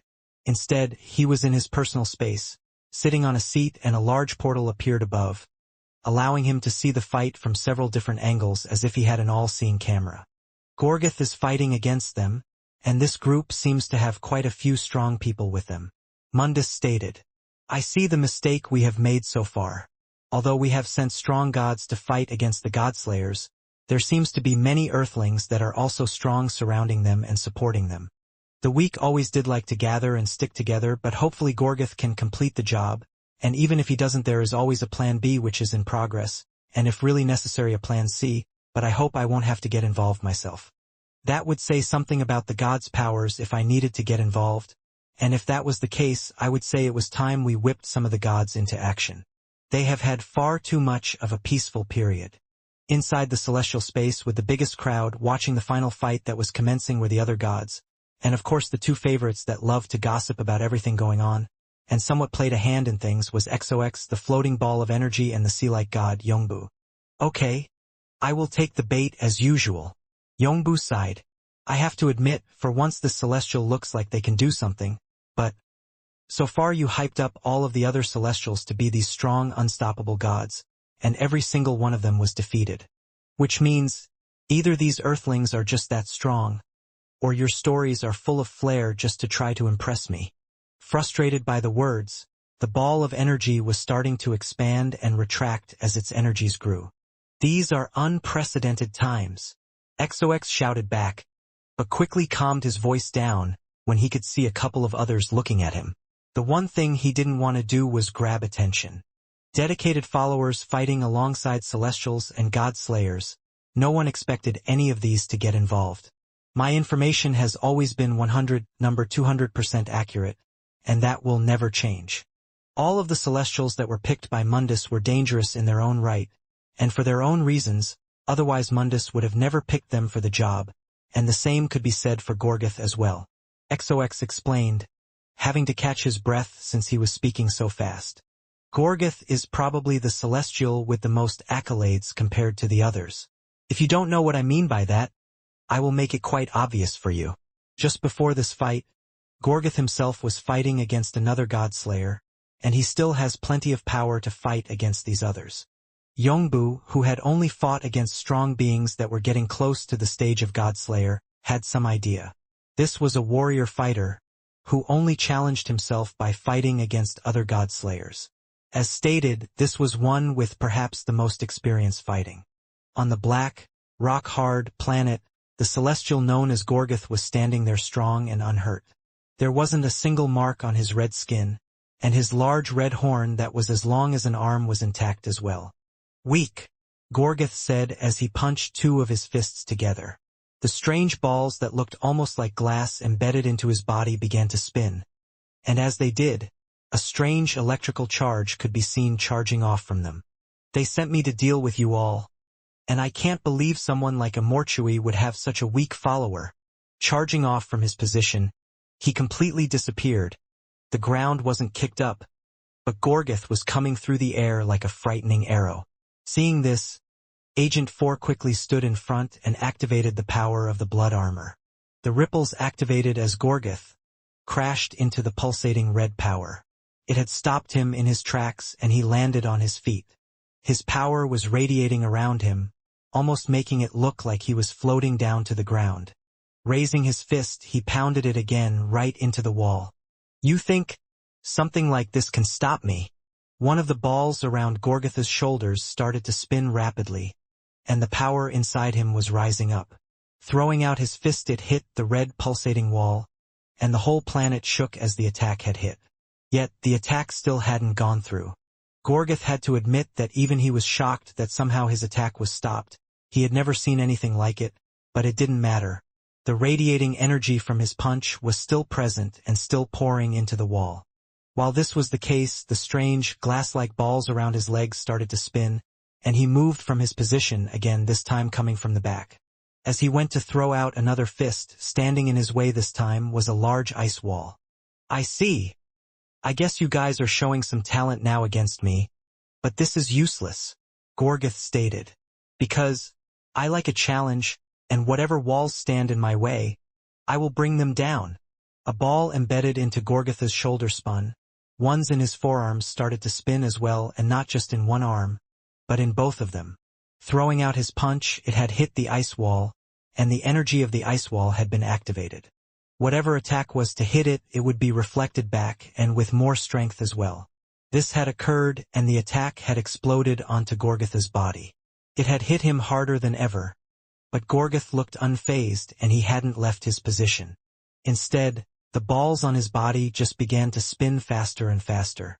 As they did, every few seconds, a rush of energy would explode from his arms, hitting the ice wall again and again. The attacks grew stronger and large shockwaves of energy were blasting off. so large that they pierced the skies and would be able to be seen from a distance, from space, or even another planet. Another large shockwave erupted from both of Gorgotha's fists, and it was then that cracks started to appear in the form of the ice wall. Erin stood there with the sword held in her hand, while Flora was standing next to her, also holding her blade tightly as well. "We will take this person down together," Flora stated. "I will be of help to you, I promise you that." The cracks appeared larger in the large ice wall, and any second now they were going to break. Meanwhile, the attack that Agent 4 was stopping had come to an end, allowing him to turn around as well. "This person, I'm not getting the same amount of energy I would usually get when fighting vampires," Erin thought. "This battle, unlike the one I fought against Laxmus, will be incredibly difficult. This celestial is strong. I will need all the help I can get if we are to win this battle." It was then that Erin could feel an incredibly large amount of energy by her side. But it wasn't coming from Flora, instead it was from another. "It looks like I will have to get involved in this fight. I had wished to see your true skill, but we all need to get out of this one alive," Zero stated as he pulled out his sword and held it down by his side. The surge of energy exploded, and with it the ice barrier had scattered into 1,000 pieces, falling onto the ground. For a second, Erin was dumbfounded. She held her demon tear sword by the side of her face and twisted the handle again, switching it from its ice form to its fire form. The blade glowed slightly red, and once again she slammed it into the ground, activating the third ring. With it, a large wall of fire rose up again right in front of all of them. "It looks like that blood armor that Agent 4 is using is able to block the attacks better than my walls. If worse comes to worse, we are just going to have to buy time for him to block attacks while I figure something out." Something that hadn't happened to Erin for a long time had occurred today, and that was hesitancy. She was struggling with what to do, trying to find an answer to winning this fight.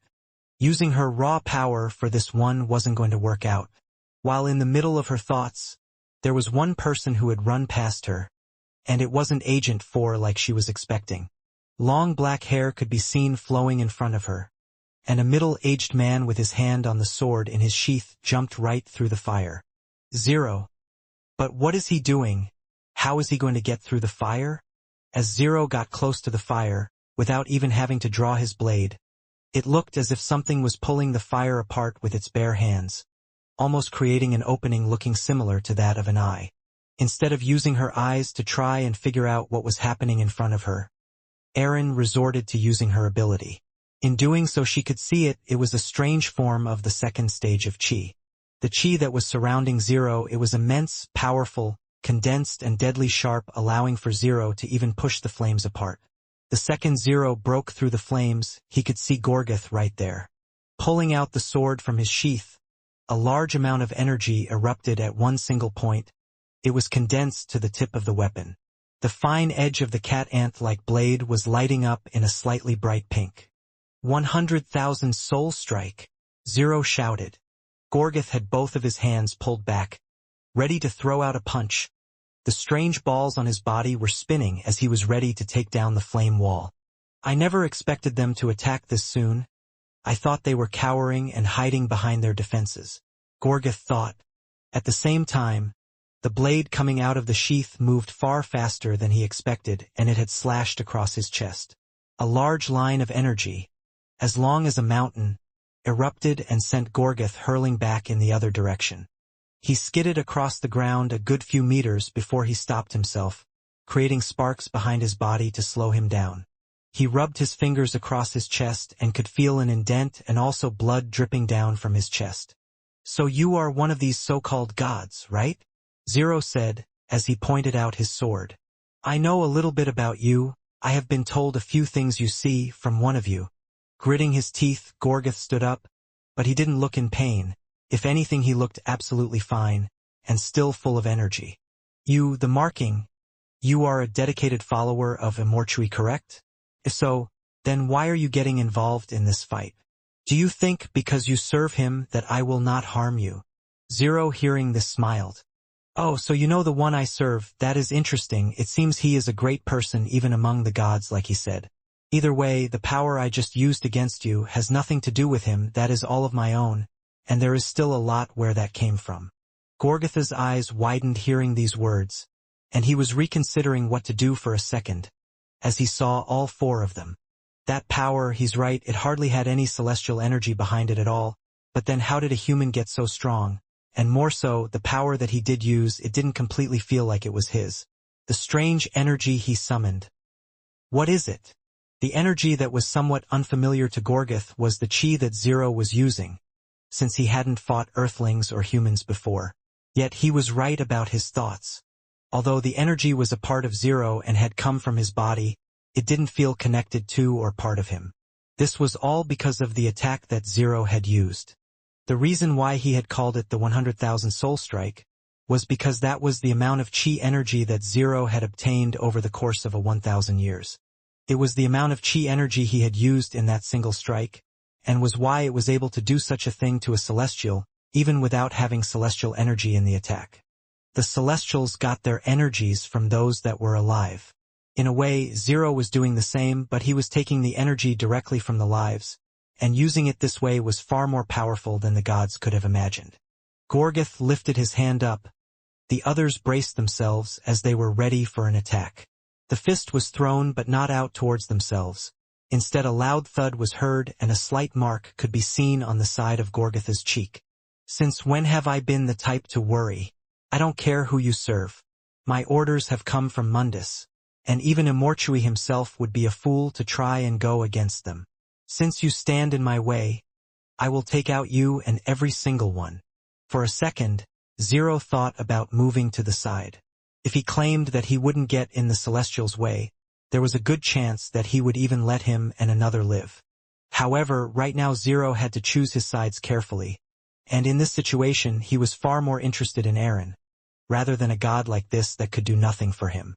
Stretching his arms out, a total of 4 orbs on each of Gorgatha's arms started to spin. Then the 2 stationed around his chest and the rest of his body. Sparks continued to flicker off his skin and connect with each of the orbs. The ground underneath Gorgatha's feet had crumbled, but from his sheer power, he was still levitating and floating in the same space. Shouldn't we attack him now, while he is powering up? Flora asked. Don't worry. I'm ready. Whatever comes our way, I should be able to block it, Agent 4 claimed with his hand held out. Aaron wasn't too sure about that. Although she was confident in the Blood Armor's power, she wasn't in Agent 4 himself. His strength might be strong compared to human standards, but here in a battle like this, Agent 4 was quite slow. One would just have to move faster than the speed it took for him to cast his shield to get through it. Racking her brain, Aaron knew this was going to be an annoying fight, unless Zero had any more tricks up his sleeve. I can probably pull through this fight if I used everything I had, but that leaves me open for another attack. I can't use all of my energy, just in case. Finishing this thought, she turned her head, as her ability had latched onto new energies that were coming their way from the side, and it was ones she had come to recognize quite recently. What are those idiots doing here? This situation has just gotten a lot worse, Aaron thought. After landing on the strange dark surface planet, it didn't take long for the group to head toward where they believed Zero and Aaron currently were. Since Chris felt a significant presence of chi, he was sure that he would at least encounter Zero on this planet. As everyone ran ahead, the entire group did their best to keep up with Chris, who was leading the charge. He was the fastest out of them all. However, AJ and the vampires could keep up somewhat, especially AJ, who had a speed ability. But, unsurprisingly, even with the ability, AJ was slower than others, which showed just how different the others were in comparison. How long are these guys going to run for? AJ thought. At this rate, I'm going to run out of MC cells before we even reach wherever these guys are going. Eventually, though, Chris stopped dead in his tracks, not moving closer to the source of energy, and the others also stopped nearby. Immediately, AJ could see people up ahead, and from the description he had heard, he knew that one of them was the apparent Damper Queen. Pulling out his camera and the rest of his equipment with drones and more, AJ began to film this moment, zooming in on each of the current and present people. That's Agent 4. He hasn't shown his face much around Pure, but I definitely recognize him. Then there's Flora, the representative of the Dampiers. She is a familiar face as well. As for the other two, they must be Zero and the Damper Queen. I can't believe it. Two faces practically unknown to the outside world are now here, right in front of me. I wish I could live stream this right now. AJ was cursing at himself inwardly. If the world sees these two on one screen, it would surely create one of the highest viewed live streams in history.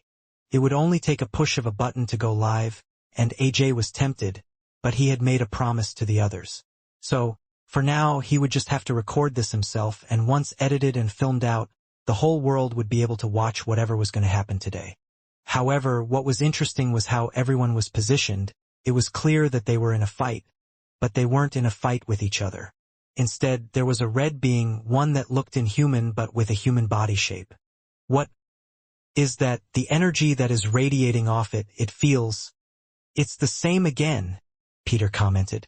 The same bastard thing that fought us on the Greylash planet. You mean, a celestial? Chris asked. Although Chris was better at sensing different types of energy, Peter was more familiar with celestial energy due to what was running through his veins and how much of it because Quinn had yet to take it back. Did I hear them correctly? AJ thought. Did they say this was a celestial? They really appear all over the place, and if they are fighting the others, what is their goal? Why not attack the humans or the vampires? Something wasn't adding up, but that wouldn't stop AJ from filming every moment and figuring out the rest of this later. Aaron glanced to the side to look at the others. They aren't moving forward at the moment, but now that these guys are here, it will be a pain. If I use everything I have now and get into a weakened state, they will certainly pounce at me. At the same time, they had run out of options because whatever Gorgoth had been doing, he had stopped. His skin was now glowing a brighter red. The orbs on his body were still spinning, but the sparks were no longer flickering all around him. Flying straight ahead, Gorgoth zapped like a lightning bolt. Agent 4 went to lift his hand, but just as Aaron expected, it was too slow to activate the barrier, and Gorgoth was already right by his side. Your power, it's extremely troublesome, so it would be best to get rid of you first. Gorgoth lifted his hand and threw it down, aiming right for the crown right on top of Agent 4's head. A clang resounded as the two blows met, and the red hand touched the pink glowing weapon. Just then, a strike came from below as Zero repositioned his foot and blocked the attack. It was also done with a single hand. With his other hand free, he put his palm on the skin of the others. A direct chi strike from here will do some internal damage.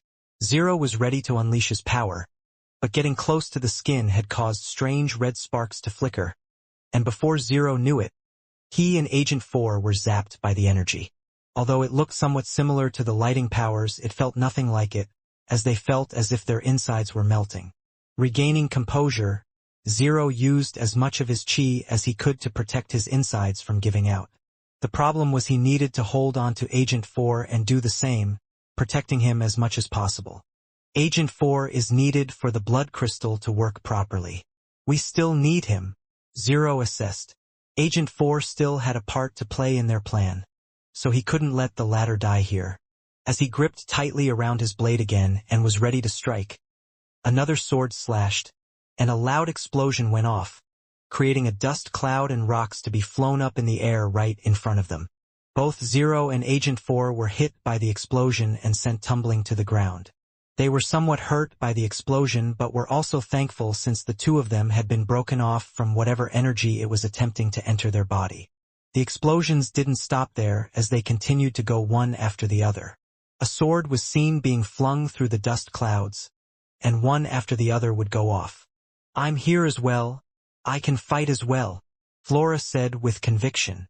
She was swinging the sword with the storing ability and attempting to use it as best as she could until she could no longer swing the sword for some reason. When the dust clouds settled, they could see that Gorgoth was holding onto the weapon. Flora, seeing this, activated the weapon and made it explode on the spot, but it was doing nothing to Gorgoth. From his side, a swing of another large sword, which made the air turn into ice as it swung, was aimed towards his side.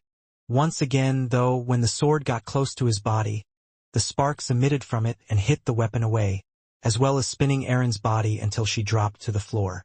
They are losing to that celestial, Vanessa commented. Should we help them? I mean, the Celestials are our enemies, right? For now, Chris didn't order the move-in, and the answer was simple. It was because if they both fought against each other, they would weaken the other, and since both parties in front of them were their enemies, they could get rid of two birds with one stone simply by observing the battle for now. Still, aren't they outmatched? Lucas added. I understand what you're trying to do, but that Celestial looks like a strong one. Don't you think we should band together to defeat that? Otherwise, we could all be in trouble. Chris folded his arms and stayed put for now. You don't have to worry about that. Zero is incredibly strong and has grown far stronger than the last time he showed me his prowess. All he has been doing is growing his strength. There is still a lot left in them, and for one, Zero hasn't even shown his ability yet. When he uses that and is still failing against the Celestial, that is when I would agree with your suggestion. On the battlefield, seeing how tough this fight was going, Zero started to activate the power from within and was ready to use the fourth stage of Chi. Not yet, not yet, Zero thought. Stage 4 Chi. It was created to be used by those who didn't have a soul weapon, releasing the special inner energy in oneself in a certain way. This was what it was known as. However, that wasn't completely accurate. In fact, the truth was, in the fourth stage of Chi could be used by anyone, at least anyone with good control of their Chi.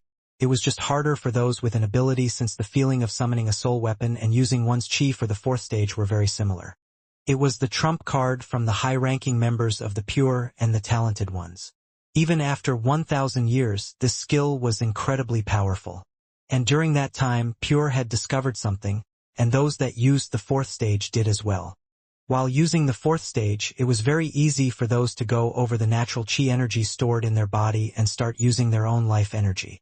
With this being the case, many members of Pure ended up dying as they used the fourth stage, making it less popular with newer members of Pure and was more used as a last resort. Does Zero really feel the situation is so desperate that he needs to use this right now? Aaron frowned. The entirety of Zero's skin was now a dark red, looking similar to Gorgoth. It was now strange to look at the two of them standing close to each other. Interesting. I can see now why Immortality had decided to make you into a dedicated follower. It's always hard for us Celestials to find a strong, dedicated follower that won't think about betraying us. Usually, such strong beings would never think about joining another, which begs the question, why did you? Gorgoth asked. The second he had finished asking the question, he rode through the air and went straight past Zero, not caring for his new form at all, because in his head there was still one far more dangerous and annoying thing he needed to get rid of. Protect Agent 4. Do whatever you can to save him. Zero shouted as he ran off after Gorgoth at a speed that the latter had shown during the fight so far. However, being equal in speed and with Gorgoth in front meant he could never catch up. This put all pressure on the others. Erin stood in front and the cooldown on her skills had returned. The air around her was freezing up, forming frost on the ground, stabbing the large sword into the ground. The ice wall had been brought up again. I know this won't stop him completely, but it will at least be able to slow him down like before, Erin thought. Then she brought the sword up, ready to strike again.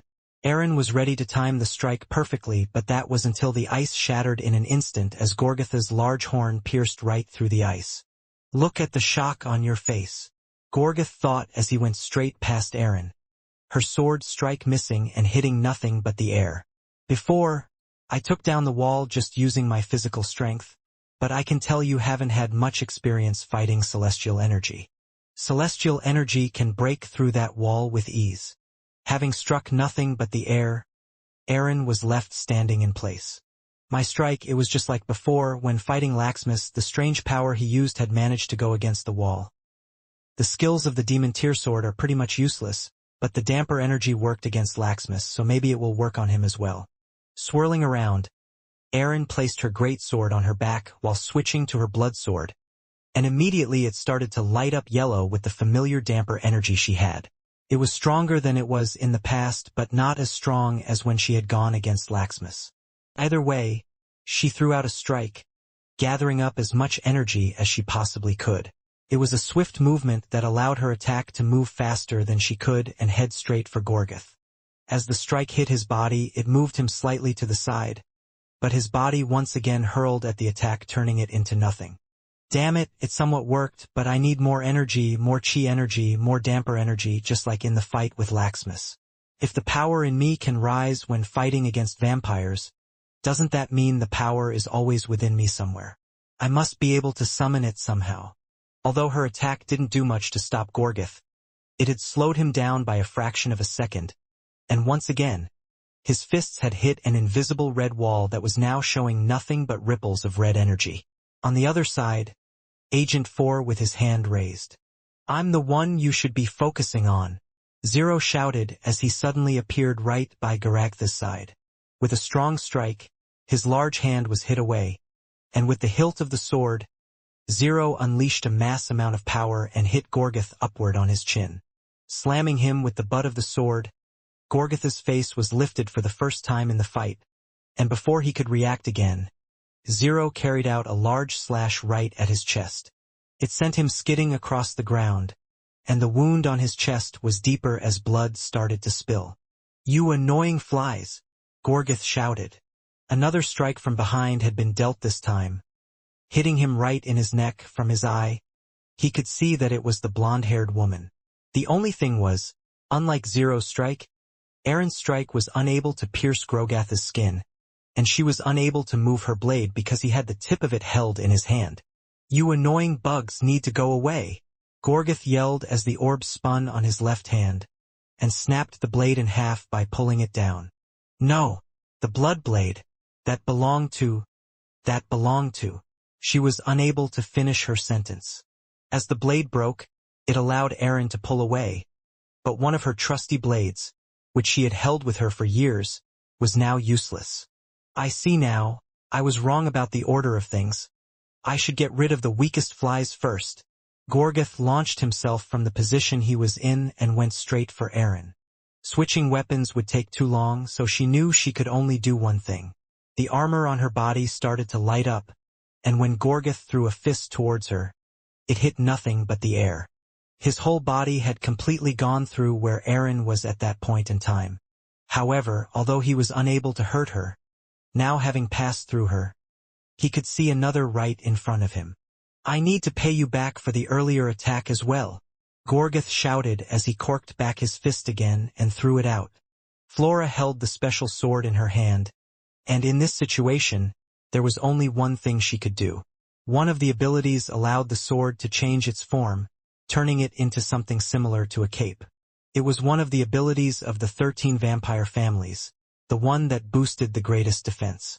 "I hope this works," Flora screamed in her head as she braced herself. Behind the sword, she summoned all of the chi possible that she could to protect herself. As soon as she closed her eyes, she felt a powerful strike which shook every cell in her body as she was lifted in the air. The sword reverted back to its original form, and Flora was now flying back. "That sword, it didn't break. Just what is it made out of?" Gorgith thought. Flying through the air, Flora finally hit the ground and skidded across it. The blow, even with the second stage of chi and the sword covering her, had hurt her internally. The impact was intense enough for her to spew out blood from her mouth. She was too weak to stop herself as she continued to skid across the floor until out of nowhere someone came and caught her, stopping her from going forward anymore. She could feel someone holding on to her, and she raised her head. She saw who it was. Well. Look which bitch ended up in my hands." Peter smiled.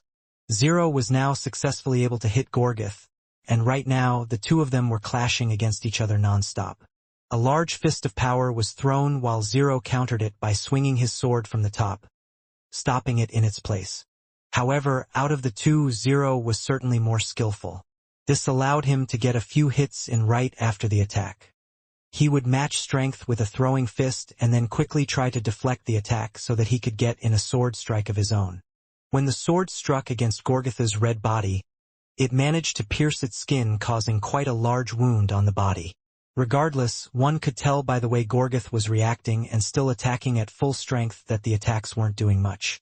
The sword had matched another strike from Gorgith, and as usual, Zero swung his sword. But this time, Gorgoth pulled back instead of going in and avoided the blade, only getting the excess energy of the strike, which did nothing. "What's wrong?" Gorgoth asked. "I can tell that you're not as calm as you were when you first changed into this strange form. You've started to rush this fight for some reason. Does your current form have a time limit?" Saying these words, Gorgoth flew in with the red spark of energy and orbs swirling around his entire body straight toward Leo. Although Gorgoth classified the others as weak, it was also clear they were strong enough and had enough tricks up their sleeves to defend themselves from attacks, so he wanted to get rid of this one first. Once again, Zero swung his sword, this time from above his head, with both hands holding the hilt tightly. One step forward and a large swing right down. Though during the motion swing downward, two strange things occurred. First, the marking of the eye and two wings on Zero's head started to light up. Second, in this strike, there was no longer just his chi energy, but a white energy started to swirl around his sword like a snake as if it was alive, and this was the celestial energy of the immortal himself. 120,000 soul strike, Zero shouted, as the bladed part of his sword also lit up in bright pink, condensing the energy of other chi he had taken. Unlike before, this strike didn't just have 100,000 souls but even more of those that Zero had absorbed. Lifting both his arms above his head and tilting his head forward, so the longhorn could be used as well, Gorgoth attempted to block the attack. As the sword hit the horn, it went halfway through before stopping, and an immense amount of energy exploded right where he was. The black ground substance was a lot harder than that on Earth. It needed to be to survive the countless number of demon-tier beasts on the planet that would constantly fight. Yet, the attack had slammed Gorgoth's levitating feet into the ground and caused a huge crater around 10 meters deep to appear. Zero looked down into the crater because where he stood, it was more as if he was standing on top of a hill now. "Zero from the Pure Faction, no, leader of the Pure Faction," AJ said as he zoomed in.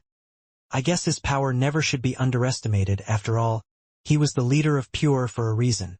Chris clenched his fist watching the fight, imagining if he was Gorgoth and what he would do in the fight against Zero because there was a good chance that he could be in his place in a near future. Jumping back, Zero was now by Agent 4's side. "That won't be enough to kill someone like that. I can tell that they are not out for the count. Which is why I need you to do something," Zero explained. "Get out of here and find the meeting point. We will deal with this. You know what must be done." Agent 4 nodded, not saying anything else. He pulled up his little device, which showed the map of the area, and then began to run out of the fighting area. "You!" Zero shouted, referring to Aaron, who had mostly been standing there, unable to help much. "I can finish this fight, but I'm going to need your help." Zero placed his sword back in his sheath, and oddly, Aaron could feel immediately that there was a large amount of chi energy building up inside. "With my soul strike, I am able to gather more energy quickly while it's in its sheath. It is clear that 120,000 souls of chi are not enough for someone of this caliber." The ground started to shake underneath their feet violently. Breaking out of the hole, floating up in the air, there he was, Gorgoth. "Arg!" Gorgoth screamed and grabbed the top of his injured horn that was on his head. He started to pull at it, his muscles building until eventually a large snap was heard and half of the horn had been broken off. Blood was pouring from the top and raining down, but the wound soon healed up. "I need you to buy me some time, and I promise I will finish him off," Zero claimed. Gulping, Aaron thought that this might be the request. So far she had been able to do next to nothing, but while standing around she was trying to summon the energy that was from within, yet it hadn't worked out so far. However, she wasn't a fool to know that without Zero, they wouldn't be able to defeat the Celestial. He was doing most, if not all, of the work. So if she didn't help now, it was possibly the end for them. "Fine, but whatever attack you are cooking up, make sure it doesn't miss." Aaron pulled out her great sword and held it in both hands as she looked up. Her skills weren't horrible by any means, it was just the one in front of her was a tougher opponent than she could have imagined. Before this fight, she never realized how much she relied on the natural rise in damper energy one would get when fighting against vampires. In truth though, She never thought she would have to ever fight against strong enemies that weren't vampires in the first place either. For Gorgeth, seeing Aaron wasn't a problem because it was his original target in the first place. "Don't worry, I can't miss," Zero smirked. That was it. Now Chris knew that Zero was ready to use his ability. Although it hadn't been long, Agent 4 was running as fast as he could through the land while following the map he had. He had a strong grasp of chi, so he wasn't slow, just slow when you compare him to the other monsters that were around. With the map in one hand, Agent 4 then started to tap away at his stomach. It made a hollow plastic sound as if his body wasn't made of flesh, and that was because it wasn't. After a few presses here and there on his fleshy-like belly, it had moved to the side, like an open metal panel, and inside there was a storage area. Reaching in, Agent 4 pulled out a bright red crystal, and not just any crystal but the red heart. It was because of the red heart I was able to use the armor and crown's capabilities to their fullest without having to worry. This thing in my hands is truly a really amazing thing. Agent 4 smiled as he thought, looking up where a large black mountain could be seen in sight. That's the point, the location that Zero gave me. We have finally figured out how to use the crystal and its powers. According to Zero, his master has told us to open up the portal at this point, where the energies of the two worlds are closer. Even if Zero is unable to beat that thing, his master certainly will be able to. Agent 4 smiled.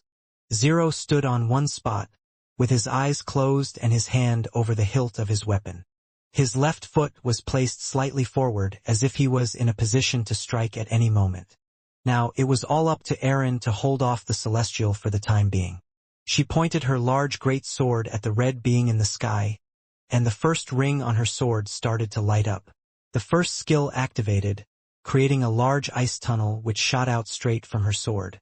The attack was as powerful as it always was, freezing everything it touched, even turning parts of the moisture in the air around it into droplets of ice. Usually, whatever the ice touched it would freeze over, making it one of the deadliest skills in existence. However, for Gorgeth, he just flew straight ahead through the air. The orbs continued to spin all over his body, generating more energy. It was hard to believe how much power he had because even after already using so much of it in the fight so far, there were no signs at all of the celestial weakening. He threw out his fist, and the instant it touched the ice tunnel, it started to form over, but moments later sparks of energy emitted from the skin, destroying the ice on the spot. This was the same for all over Gorgeth's body, allowing him to dive right through the ice tunnel with no trouble at all. It was breaking as his body was touching every bit of it.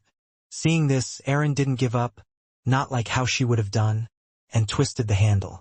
The demon tier attachment activated, turning the blade from one with powers of ice to one with powers of the flame.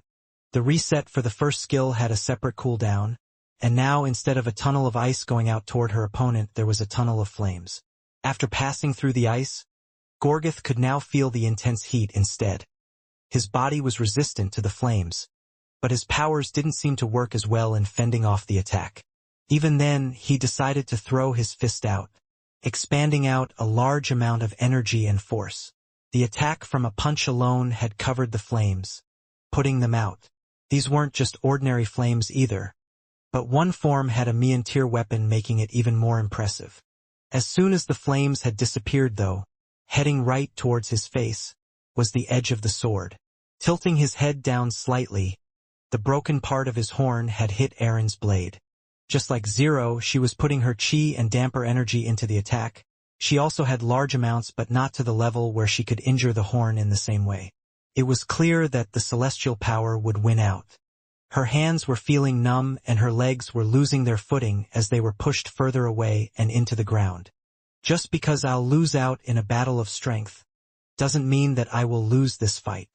Keeping her sword in contact with the horn, Erin leapt up in the air and pulled her sword away. The moment she did, Gorgeth's body continued forward and crashed into the ground. He quickly turned around, baring his teeth toward Erin, only to be met with a wave of yellow aura strikes. Each one hit his body, causing him to flinch slightly, but causing him no harm as he continued to move forward, and threw out his fist again. Erin spun her body, avoiding the attack, and threw out her blade once more, smashing it into the back of Gorgoth. The sword had hit his right shoulder, freezing it slightly. The normal energy form Gorgoth's skin would get rid of it, but before it did, the orbs on his body started to spin, producing the energy in sight. Out of anger, Gorgoth slammed both of his hands on the ground, creating a large blast of energy that had hit Erin, throwing her up in the air. She covered her body with chi, but was still hurt as she eventually landed on the ground flat on her back. He still has this much energy that is just as strong as his first hit. Even if I use my skills, my powers, and everything I have, will I be able to take this monster down? This person with an endless amount of energy. Erin thought. Getting up off the ground, she was contemplating using every little trick she had up her sleeve. "I'm ready," a voice shouted from behind, and the voice was a familiar one. The old man that didn't look very old was ready. Opening his eyes, the color of Zero's seemed to have changed. The outside of it was glowing white, a sign that his ability had been activated. Watching Erin's fight just then gave me a clue how this celestial works. I was a bit foolish and should have realized sooner.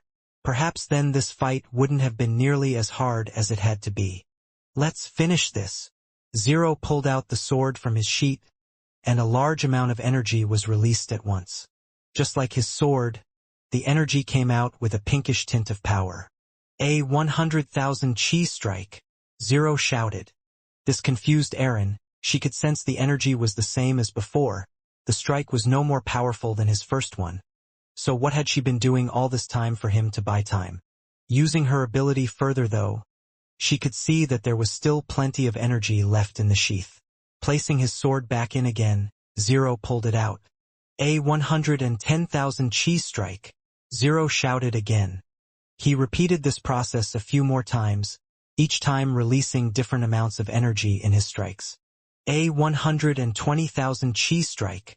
A 130,000 chi strike. A 140,000 chi strike.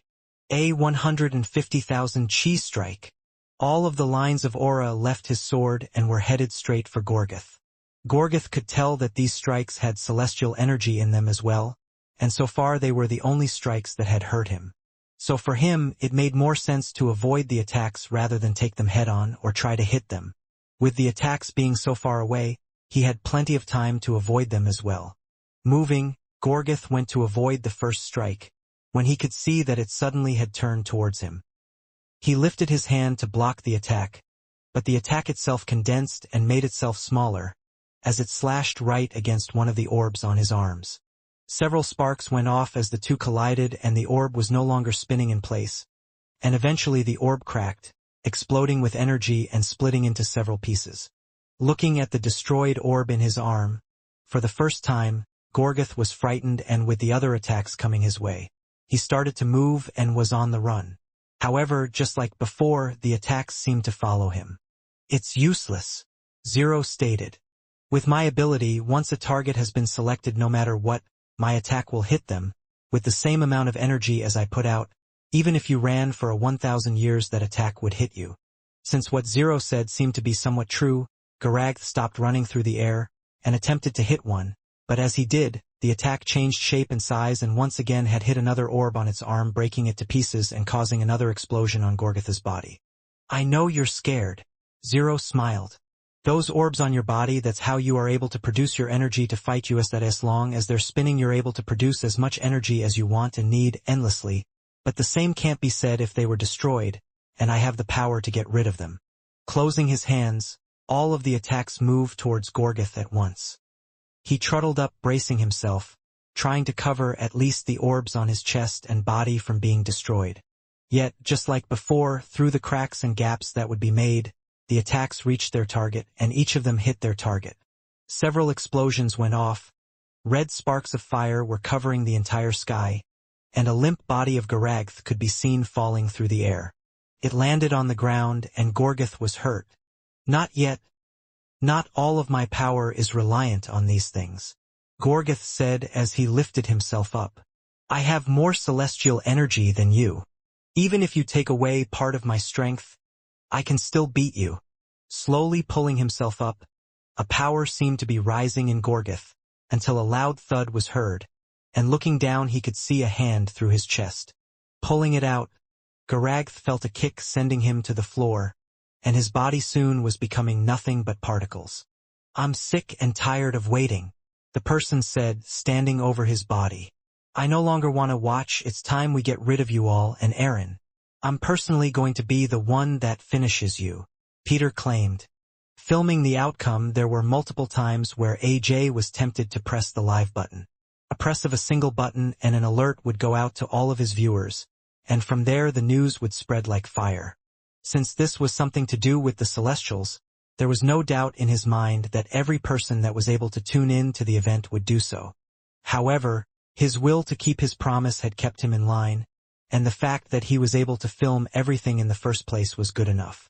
"If I'm actually honest, I'm more scared of what Chris and the others would do to me if they ever found out." AJ gulped. The thing was, AJ wasn't the only one watching the event, because in the celestial space, there were many that had their eyes glued onto what was happening. While watching the fight, there were many that thought Gorgeth had the fight in the bag.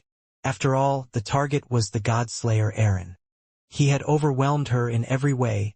The troublesome ones were the side ones that were getting involved in the fight. There were quite a few that recognized the marking of Immortality. The older Celestials knew his marking well, and shivers were sent running through their body. They thought that perhaps it wasn't such a good idea for Gorgeth to continue fighting, especially if Immortality was involved. Regardless, the fight continued anyway, and in the end, Gorgeth had lost, and it was mainly due to the dedicated follower. There was silence for a few moments, as everyone was taking in what had happened. They were also waiting for some type of announcement as such, but there was no such thing. "What does this mean for us?" one of the Celestials asked. "What do you mean, what does this mean for us? Mundus was the one that gave the order, right? So the Ancient Ones were the ones that sent out the Celestials to get rid of the God-Slayers. Not only did they fail the task, but not a single one of them survived. Does this now mean that the rest of the Celestials will be mobilized to take out the God-Slayers?" It was a comment that many thought of, but it felt strange to them. They were beings that always oversaw multiple lives. Utilizing all of the Celestials like so made it feel more like they were going into a war. If that was the case, it would have been the first of its kind. The Celestials had fights with each other because they were beings of the same level, but the God-Slayers were only meant to be a small problem. It just felt awkward going into a full-out war with the lives they were overseeing. "I'm not so concerned about that," another Celestial added. "I'm more concerned with the dedicated follower getting involved. Did you see the marking on his head? This is twice now where a Celestial has teamed up with a God-Slayer to fight against another Celestial, and this time it's not just any other Celestial. I fear that the past may repeat itself, and the fact that we still have yet to hear from Mundus about this makes me fear the worst." There were only a few in the room that felt the gravity from the Celestial's words, a few that had experience and made it out of what had occurred in the past. A repeat would be disastrous for the balance of the world again, and the time it would take to build a community of Celestials once more like this would take another eternity. The Celestials stayed where they were, continuing to watch the outcome of what was to occur, because that was when XOX noticed something and couldn't help but speak out loud. The one that finished off the Celestial, I'm sure of it, he is a dedicated follower as well." A dedicated follower of BB. XOX had been watching all of the fights carefully, unlike the others, keeping updated with everything, and he had been trying to keep an eye on BB as much as possible as he moved from planet to planet. In a sense, he had put many of the clues together. "What are you saying, that BB and Immortality are working together since both of their dedicated followers killed one of us?" one of them asked. "Let me ask, does it really look that way to you?" XOX replied back. "If you see the look in his eyes, it looks like these guys are about to fight each other. Maybe you guys don't know as much about the Earthlings as I do, but there is a reason why Immortality has been able to gather a large amount of celestial energy without having to do much to get involved. Because if you leave humans be, there is a good chance that they might just get rid of each other anyway." When looking at the two groups again, standing opposite each other, and the energy that was radiating off them, it certainly didn't look like they were friends. Making the Celestials think, Just what had happened for the situation to have turned this way anyway? What was the relationship between the new troublesome celestial BB and Immortality? You don't have to be worried. A heavy vibrating voice spread throughout the area, and turning to where it was coming from they could see a physical form rather than an energy form in the celestial space, which was something that only the Ancient Ones and Mundus, the messenger, could do. I have come here to calm your worries, Mundus stated, after witnessing the first few celestials falling to their demise. I had a feeling that this outcome would be possible. Which is why we made a deal. None of you need to worry about this matter. The new celestial BB has been given the task to eliminate the Godslayers. A lot of positive energy and talk were being spread in the space hearing this news, but Yongbu and XOX weren't so sure as they looked at each other. Based on their meetings with BB and his actions in the celestial space before, was he really the type of person that a deal could be struck with? BB seemed more like the stubborn type that would do what he wished to get his way. If BB didn't listen to them before, why would there be a sudden change of heart? It just didn't make sense to them. On top of that, if BB really was contacted and a deal had been made, then where even was BB in the first place? Either way, one thing was true in all of this, and it was the fact that BB's dedicated follower showed the highest resistance to the Godslayer on the field, so maybe it was true. After delivering the message, Mundus turned around and walked back to wherever it was he was going. Quinn, I have a feeling you will make the right choice. You had a hint of my power, and what the Ancient Ones can do is far more devastating. All you need to do is take out one person. To stop a war, to stop chaos from spreading everywhere. As long as one side is far more superior than the other, a war will never start. A balance of power is what causes wars, and your power is great enough to either balance the scales or completely tip them. So make the right decision. Right at that moment, Quinn, Fex, Minnie and the soul of Alex were traveling towards the said planet in question. The one where chaos was starting to unfold. How long until we arrive? Fex asked the console at the front. Approximate time till destination, 30 minutes and counting. The ship replied. 30 minutes. Quinn repeated as he sat in his chair and nervously tapped his finger on the side of his arm. I know what Peter is like. I doubt that he would have waited for our arrival, which means Chris would have been dragged along as well. Of course, Fex replied. I think he will be able to hold out. I don't think you have to worry. Honestly, the one I worry about is you, Quinn. You tell me you have made the resolution, but I fear you did not. I know you knew Aaron before you even knew me, so you must have a stronger history there. So if it comes to it, and you really can't do it, but know it must be done, I will have the blood of her fall on my hands instead. Quinn didn't reply, but he knew it was time for him to decide. In 30 minutes he had to make a choice. Which quest path is the best choice? A little before Peter had entered the scene, he was busy dealing with another troublesome person. After Flora had been whacked away by Gorgoth the Celestial, she had been caught by none other than the great white Peter. He had his hands on her shoulders, gripping onto them tightly with a great amount of pressure. At any second, if he wanted to, he could squeeze and shatter the other's shoulders. You got away from me before, but don't think for a second that you'll get away from me this time. Peter smiled, figuring out who it was holding her. A sense of fear had entered the entirety of Flora's body. Without thinking, she started to swing the large sword in her hand. Mid-swing, what she was seeing had suddenly changed. As she was seeing the ground and the sky, all of it was upside down. It was only then that she realized that she was currently in the air. Before she knew it, Peter had lifted her entire body up, and then slammed it right into the ground. She coughed out a large chunk of blood, squinting her eyes as she was in pain. It was hard for her to tell which blow had hurt her more, the one from the Celestial or the one from Peter. You stupid girl. I already kicked your arse once, and you try swing that sword at me? Peter asked, as he looked at her hand and lifted his foot. This sword, it doesn't even belong to you, so let me get rid of it. Peter slammed his foot down, right on Flora's fingers. Her hand indented into the ground, and for sure the bones had been smashed even with her using the second stage of chi to protect them.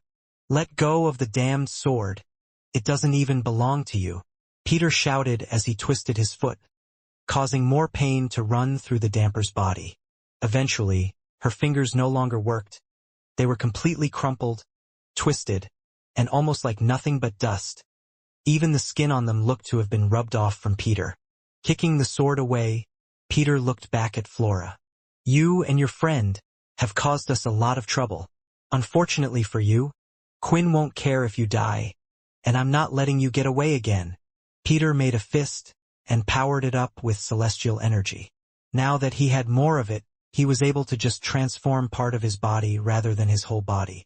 Ice's right arm started to glow a bright red, and the strange black substance started to form over his arm, making a slight armor while lava-like veins could still be seen running from his fist, up to his elbow. It was clearly a blow to finish things off, unlike the attack that Peter had used before. Moving it an inch, a furry hand moved out, stopping it in its tracks, and a shockwave of power was sent out. "Stop," Chris said, as the shape of his eyes had slightly changed. He was gritting his teeth and although was trying to hide it, stopping Peter's punch was a bit troublesome for him. He has a lot more power than I thought, but I should have known as much if he was able to beat that celestial from before. It makes sense. Chris thought. What are you doing? She is the enemy, and if we let her live she will just cause more problems for us in the future. Just like before, Peter claimed. Chris gave out a big sigh. I understand, but I'm doing this for Quinn and the rest of your damned gang. I know you might not care so much about what happened to Aaron and the cause of all of this, but I bet he and the others do. Quinn has the determination to finish off Aaron, but after that, then what happens? Quinn would have to live with the guilt and the mystery of never knowing why Aaron has acted the way she has suddenly now, and trust me, I want to kill Aaron without thinking about it just as much as the other guy. But Leo, and all the rest that she has hurt, they deserve to know an answer, and one of the most likely people to have or know an answer is her, the damper that has been by her side since the beginning. Having spent some time with Peter, Chris knew that he was the hardest to convince when it came to things like this, but there was one person he was willing to do things for, and that was Quinn. If Peter thought it would be better for Quinn and could see that, it was most likely that he would listen and follow. From the looks of things, since Peter's arm was reverting back to what it was, it had gotten through. Fine, Peter said, walking past Chris and standing directly above Flora, who hadn't moved from her post-ion. She felt like her life had just been saved, and if she was to do anything stupid it would be taken in a second. If she really is that important, then that just means that we can't let her go, no matter what. Kneeling down, Peter held onto both of Flora's legs, and with a smooth single motion, a loud snap was heard from them both, followed by a slight scream from Flora's mouth. My legs, you broke my legs. Flora screamed at the top of her lungs. If we didn't need your mouth, I would rip out your tongue and lips in a second as well, Peter suggested, telling her in his own way for her to shut up. If you think about using your powers or chi to heal these legs of yours, I will snap them again and break them in more places than one. Or maybe I should just keep breaking them over and over again until you no longer have the energy to heal. The threat was enough for Flora to stay quiet, and she wouldn't attempt to heal her body. She was already worn out from the fighting and the wounds she had gotten anyway. We will keep an eye on her as well, Jessica nervously said, not wanting to step on the toes of Peter after what she had seen. Lucas had also gone ahead and picked up the sword from the ground as it looked like it was something important. He could feel its power but not really appreciate it for what it was, since he had no clue what a legendary item it was that he was holding. They continued to watch the fight, and it looked like it was coming to its climax, which led to Peter saying a few words. About what you said earlier, well, why are we waiting?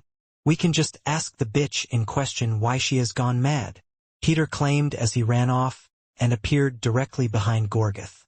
After finishing off Gorgoth, it didn't take long for Chris to appear by Peter's side, and he did so in a partially transformed state.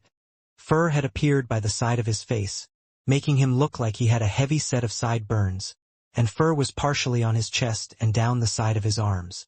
Chris had already taken off his shirt, revealing his body and abs, since he never really wore one when fighting in the first place. So you followed me all the way here, huh? Wow, I didn't realize you guys were so desperate to get killed. Erin smirked, looking a bit drained, as she held up her sword. Meanwhile, Zero walked ahead and looked straight at Chris. I knew this day would come. The day where you would be on the other side, rather than by mine. Zero said. The other side? Chris replied. You talk like I was the one that changed sides, when you are the one working with the very person that killed your so-called dear pupil. You, Zero, have gone mad due to a promise with a god that you don't even know. A promise that you're not even sure would work. Zero shook his head. You are now the one getting in the way of me bringing them back, my whole family. But don't worry. I shall finish you and bring you back as well, and then you can understand. In the end, it looked like Chris was unable to avoid a fight. Peter, are you ready? Chris asked. Peter was about to answer when he could see Erin open her mouth. I don't see your friend anywhere. Where is that despicable friend of yours? Peter was holding himself back, because he remembered what had happened last time. You know who I'm talking about. Where's Quinn? I want to see him. Erin smiled. You? Peter's entire body was shaking, and the energy was taking him over as he began his transformation into his celestial form. Don't have permission to say his name. Peter was already in his fully transformed state as he burst forward and ran across the field to get to the other side. Although Peter looked the same in his current form as he did before, it was clear to Chris that the energy surrounding him was certainly different.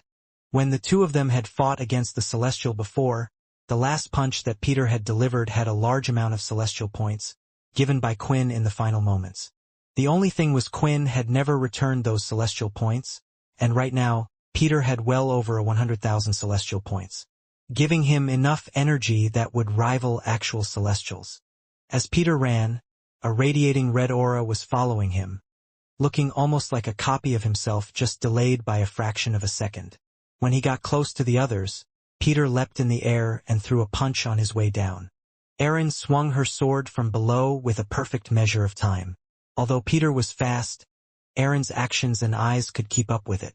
This was something she could always do due to the flow of energy she could see. People's energy was more honest than they were, allowing her to recognize what someone was going to do before they would do it, allowing her to keep up with even those that were faster than her. I'll chop your arm right off, Erin screamed, as the sword clashed against Peter's arm. Rather than cutting through it like she expected though, the sword stopped as it hit the strange black outer casing that Peter had on his arms. Die, bitch! Peter shouted back as his special head tail twisted and went right for a stab. Quickly skimming her sword off from Peter's arm, she knocked the head tail away from piercing her armor. The head tail continued to attempt to stab her, and stepping back a few steps, Erin would move the large sword's position slightly, stopping the stab attacks from reaching her in time, one after another. This woman, I thought she was struggling against the Celestial before, so why is she doing well against me? Peter thought. My attacks should be sending her to the moon, yet she is matching me back in strength, just like the time before. Blocking the head tail from attacking again, it was now moving considerably slower compared to what it was before. Peter tried to twist the tail and noticed that it was slightly frozen. The sword's power. She's been using it this whole time, bit by bit to freeze my head tail. You might have gotten better at fighting, stronger in your hits and faster, but still after all this time, you don't think when you're fighting. Erin twisted the handle on the sword, and the first ring lit up. Swinging it downward, a whole tunnel of flames had hit Peter, sending him back. An intense heat was felt all over his body, and Erin could hear yelling but was unable to see anything. Using her ability instead, she could see Peter's energy through the flames. The tunnel was still swirling around his body, yet the flames were no longer pushing Peter back, and instead he was coming right towards her instead. Jumping right through, Peter had thrown out a fist again, and it had hit Erin right on the chest, sending her crashing back and bouncing off the ground, until she had flipped herself in the air from a bounce and landed on her feet holding her chest. The armor wasn't damaged, but the blow was still felt having gone through it slightly. So what? Peter shouted. It's worked for me so far, and it will work for me now as well. Not too far away from where Peter and Erin had started their fight, Chris and Zero were standing opposite each other around 10 meters away. Neither of them had made the first move yet. What's wrong? Zero eventually spoke. You managed to summon up the will to go against me, But when reality sinks in, and push comes to shove, you can't attack me? Chris didn't know what to say. He was still in his partially transformed werewolf-like state. His breathing was slightly heavier in this form. You should know you won't succeed. Chris spoke. There is no need for us to fight, if your task is already going to fail. Zero laughed as he kept his sword in his sheath and took a step forward. It was the same stance that he had taken when he was ready to fight out against Gorgoth. And who is going to stop me? That crazy undead man. You? I was the one that made you as strong as you are today. Do you really think that I would willingly make you stronger than me? I had a hunch that you might turn on me one day, to disagree with my methods. There is a saying that if you want things done, then you need to do them yourself, but please feel free to stay and do nothing, because right about now, Agent 4 will be completing the long and awaited task that had been given to me by him. Then finally I will get my wish. Hearing these words, Chris knew he had to act. He had to stop Agent 4 from doing whatever it was he was doing. His claws elongated. His legs bulged and grew in size as Chris launched from his position, reaching Zero, who pulled out the sword from his sheath. 150,000 soul chi strike. At the same time Chris swung his hand. I know his ability. Even if I dodge this attack, it will hit me regardless, so the best thing to do when fighting against Zero is to go head to head, and in this body that's the best thing for me. The large furry arm struck right against the sword, and a glow appeared between the two strikes of power, both of them using immense amounts of chi. Zero's strike had more chi due to all of those that he had absorbed over the years, while Chris had his physical strength and his werewolf form to back him up. The two strikes of power created a large ball of energy that engulfed the two of them inside, not allowing for the bystanders that were watching anything to see about what was going on. The amount of power in these fights, Jessica commented. If they were fighting on Earth, I fear that the whole planet would have been destroyed. The others knew what she meant. Most of the time, these great energies in their attacks were just hitting each other, their own bodies, so it was hard to tell how much power was behind each strike. But if these attacks were directed towards the planet, towards destruction of the planet, it would be a simple thing for these people to do. It was a good thing they were on this planet as well, since the ground was harder. This planet certainly was a special place, to harbor so many demon-tier beasts and still have land that had survived. In a different location, but on the same planet, Agent 4 had finally reached his destination. The strange device that he had brought with him showed that the energy readings in this particular area were going drastically up and then settling back down. Currently, he was on a peak of a relatively small mountain. The spire at the top didn't pierce the clouds or anything like that, but instead it was a special point. Standing at the top, looking towards one area of the planet, lightning could be seen striking the ground constantly. In another section, large amounts of lava were spewing from the floor, heavy rain in the next, and so on. The planet was a strange one, but at this point it was calmer than ever, yet one could see all of the chaos that was going on everywhere else. This is it, the point where it connects with the other realms of the Celestials. I can feel it. Even the red heart is radiating in and out with power. Agent 4 thought. There was a reason why we chose this planet in the first place, and this is the location where Immortality told us to put the red heart. On the top of the mountain there was quite the flat surface, and carrying the red heart, Agent 4 placed it down. After that he pulled out a piece of white chalk. Look at me, a man of science dabbling in magic. Although Zero passed on the secret of immortality to me, he has allowed me to stay in this world for as long as I wish through the chi drain. So I will do as he asks, and return the favor. Smiling, Agent 4 began to draw a circle around the red heart, and started to draw the shapes and symbols that he had been told to memorize. Now that there were two fights going on at once, AJ was trying his best to film both of them without getting his equipment destroyed. Even though the drones had gone through improvements, allowing them to survive through storms, a high degree of heat and so on, there was always a chance for them to break. In the past, they had broken and they had been improved upon, but a single direct hit from any of these four fighting and he knew he would lose his precious footage. It's a good thing that all of the recorded footage automatically backs up onto a server, so I will never lose it, but these drones cost an arm and a leg. I guess I just have to be careful. Most of the drones that were being used were covering Peter's and Aaron's fight, But the direct camera that AJ was using, he was focusing on Churs and Zero. Using his ability, he was running around getting the perfect shots and getting in and out of the range of their fighting. Shockwaves from the attacks from before would hit him now and then, but he just had to suck it up and continue on. The large ball of energy that was covering the two of them had started to disappear, yet strong shock waves were still coming out from the area, and several loud bangs afterwards. Now that he could see, AJ could tell that the fight was still going on between the two of them. Sword was clashing against claws, and a display like no other of physical and sword mastery was being put on. A swing from Chris's claw went right for Zero's face, before it was knocked away and hit to the side. Although it looked like there was nothing on Chris's hands and it was just a normal swing, 5 large lines appeared in the ground not too far away from where they were fighting. Seeing another strike, Zero swirled around to the side of Chris trying to move away, but knew it wouldn't be quite enough. With his other hand free, he threw it out. A strong invisible force was felt that had pushed Chris slightly away. It didn't hurt him in any way, but just moved him slightly out of position. The third stage of Chi.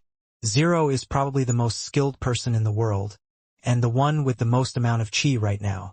I have to think of all the possibilities he can do when fighting with Chi. Just as Chris turned back around to face Zero, he could see a large slash of Chi heading his way. 100,000 soul Chi strike. The attack had hit Chris's chest, piercing him slightly. Before the attack could go any deeper, he let out a large howl and used both of his hands, almost ripping the strike apart. Chris's face started to transform even more, elongating and looking less like a human and more like a werewolf. The next moment, the attack was shattered. I see now that you have no problems with killing me, and that I should be the same, Chris shouted in anger. Bracing himself, Zero quickly threw out 2 strikes behind him with his sword. It looked almost like he was displaying some type of move set, as he swung his sword here and there, and other places while shooting out the aura of Chi, yet none of them were directed at Chris. Holding his sword steady, it lit up pink now compared to before, and he stood there waiting for the other to attack. Out of anger, with another howl, Chris started to swing his arms. In the air, several lines of energy, like a large scratch mark, appeared in the air, and were heading straight for Zero. Condensing the energy to only be used in his sword, Zero swung it, breaking right through the energy claw marks. Swinging again and again, Zero broke one after another with his sword. However, the attacks were strong, as each time the attack hit, even though he was breaking them, he was being moved back further and further. Although Zero's sword and Chi were doing well against the attacks, his arms were feeling a bit heavy and numb from the attacks. When the barrage of attacks were finally over, Zero looked forward and noticed Chris was no longer there. "Turn around!" Chris shouted, as he pulled Zero's shoulder so the front of his body was facing him. And before Zero could react, Chris delivered a strong large fist right to his stomach, hitting him in the air. Before Zero could get away from Chris, he leapt up, now above him. Zero had spun around, desperately throwing out sword strikes of Chi here and there, but with a slight tilt of his head, Chris was able to avoid it. With both of his hands held together, Chris then slammed it down, right on top of Zero's body, sending him crashing into the ground. "I know your Chi is strong. I know your second stage and first stage will protect from all of that. There is a lot more that I need to do to finish you off." Swinging his arms again, the claws of energy went straight to where Zero crashed into. They started to rip into the ground, and were shaking the whole floor around them each time the attacks hit. "I know he has a lot of Chi, but he just got off from fighting the Celestial. If I keep attacking him, eventually his second stage Chi barrier should be down. The smart thing to do after that is leave the first stage of Chi to empower the body and heal the wounds. Once all of that Chi is gone as well, he won't be able to attack anymore. I will make this a fight about who will last longer, and if that is the case, then my werewolf body will win." AJ, who continued to film it all, couldn't believe the display of powers that were being put on right now. The reason why he had personally been filming Chris's and Zero's fight was because he thought it made a better headline at the end of the day. The 2 top leaders of Pure going head-to-head, a display of pure powers. It was a pun headline, but sometimes it needed to be done. The attacks were relentless from Chris as he continued to swing his arms in the air, each time chucking out a claw of energy. At first, there was quite a bit of dust from the original set of attacks. Something strange then started to occur. The ground was no longer shaking, even though Chris was still attacking even at this moment. The dust around the area was starting to settle, which was allowing them to see what was going on. As it did, a sight that no one expected had occurred. Even Chris had a sweat on the side of his face, but continued to swing his arms as he watched this. Standing in the crater, Zero had his hand held up, and around a meter away from his body, all of the strikes that Chris were throwing were just hitting into a type of invisible wall. It looked like there was a type of barrier that was around Zero, one that didn't allow any of Chris's attacks to touch him. You have a superhuman body that can heal nearly anything. You have great strength, speed, and a ridiculous amount of chi. These things are even things that I wish I had. However, I would have never subjected myself to become something like you. I would feel less like myself. I wish to do everything with my own strength. Zero claimed. Own strength. Chris shouted as he gave out a bigger swing than before, and a large claw strike went straight towards Zero. It hit the strange barrier just like before, but this time there was a slight squint in Zero's eyes and a bend in his knees. Your own power? You mean all your power that you stole from others? Have you really sunk so far that you don't even realize that? Chris shouted. Do you see anyone by my side right now? Zero replied. This is my own power. Moving his hand away, Zero started to run, moving away from Chris's claw strikes. While running, he was swinging his blade once again, not aiming for Chris, but just aiming in his general direction as he swung and swung. Chris landed on the ground and was ready to go toe-to-toe with Zero once again. But that's when of all people AJ noticed something. No. Why didn't I notice it sooner? What Zero was trying to do? AJ thought. AJ was so engrossed in the fight that he was unable to notice what had been happening so far, the subtle things that a particular person was doing so far. It was only now that he was watching the fight through the camera that he was able to see things from a much wider perspective. If only I noticed sooner, if I told Chris, then he might have been able to come out of this one top. AJ told himself. Although, thinking about it more, would it really have been much help? How would AJ even communicate the trouble that he could see from so far away without disturbing or distracting Chris? All I can do now is pray that you get through this. You are the hope of this group in the end. AJ thought. Landing on the ground, Chris was still confident. The fact that Zero had created a barrier of what he could only suspect was chi meant that he was draining Zero out bit by bit. This is good. There is no need for me to use the fourth stage, nor is there the need for me to transform completely into a wolf. This body uses the least amount of energy, allowing me to be at my strongest, and is the best at healing itself. This fight, I can win this one. Zero continued to run around the place swinging his sword, bit by bit, and that's when Chris went directly towards him once again. Two large strikes of energy went toward Chris but had missed him as Chris moved from side to side, easily avoiding the attacks. He jumped one way, then the other, and with the third jump headed straight towards Zero. Where are you trying to hit? Chris yelled, as he bashed Zero with both his hands, but had hit nothing but the blade, sending him back. I thought I mentored you better than this. In all honesty, I never thought that, out of everything, that this would be your downfall, Zero stated. Be aware of your surroundings. Zero had placed his sword in the sheath again, which meant he would be storing up power for a large attack. However, if that was the case, then it meant Zero had to be confident that Chris was unable to attack or touch him. Seeing this was ringing alarm bells in his head, and made him not step forward for a second. Instead, Chris started to look around, to see if there was any kind of trap that had been set up. A little too slow, don't you think? Zero chuckled. What do I do? Chris thought. Now, when looking around in the air, there were several chi strikes all over in the air. They were there just hovering in place and floating about. This was all due to Zero's ability. His ability which allowed him to hit his target no matter what, but it also allowed him to control his attacks, a bit like how vampires could use blood control. His chi attacks were floating in place, just waiting for Zero's ability to be activated on Chris, and at any moment, no matter what, these 50 or so powerful chi strikes would all come toward Chris at once, hitting him no matter what. You fine, bring it on, Chris shouted. Stretching his arms out by his side and spreading his legs, Chris had seen Zero's ability, and he knew that there was no chance for him to run away. The best thing to do was to face them head-on. "Let's see how you do," Zero stated as his ability was activated and all of the strikes now were moving towards Chris from every possible angle. Some of the attacks were a little behind others, so they wouldn't be hitting him at the same time, and that was what Chris needed to rely on. As the aura came in and struck him, he swung his arms at two of them, as hard as he could, aiming to equal out the attack. He had done a good job, but it was pointless. At the same time, several slashes had hit his legs, hit his back, hit the other parts of his body. The slashes were piercing his tough hide, going through the chi that he had.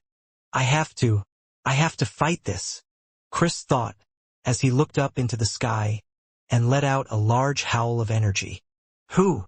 Chris shouted, trying to activate all of the chi in his body to reinforce it.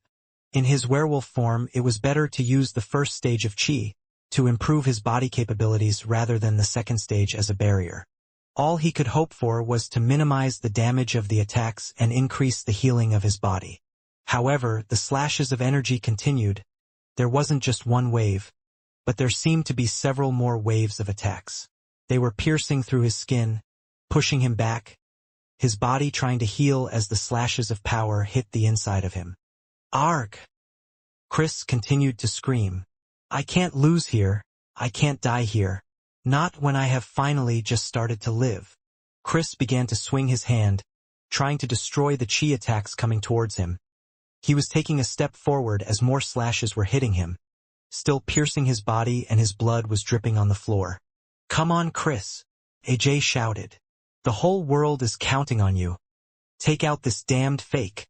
Churs swung his hand, but got hit by 10 more slashes that were just directed toward his arm as well.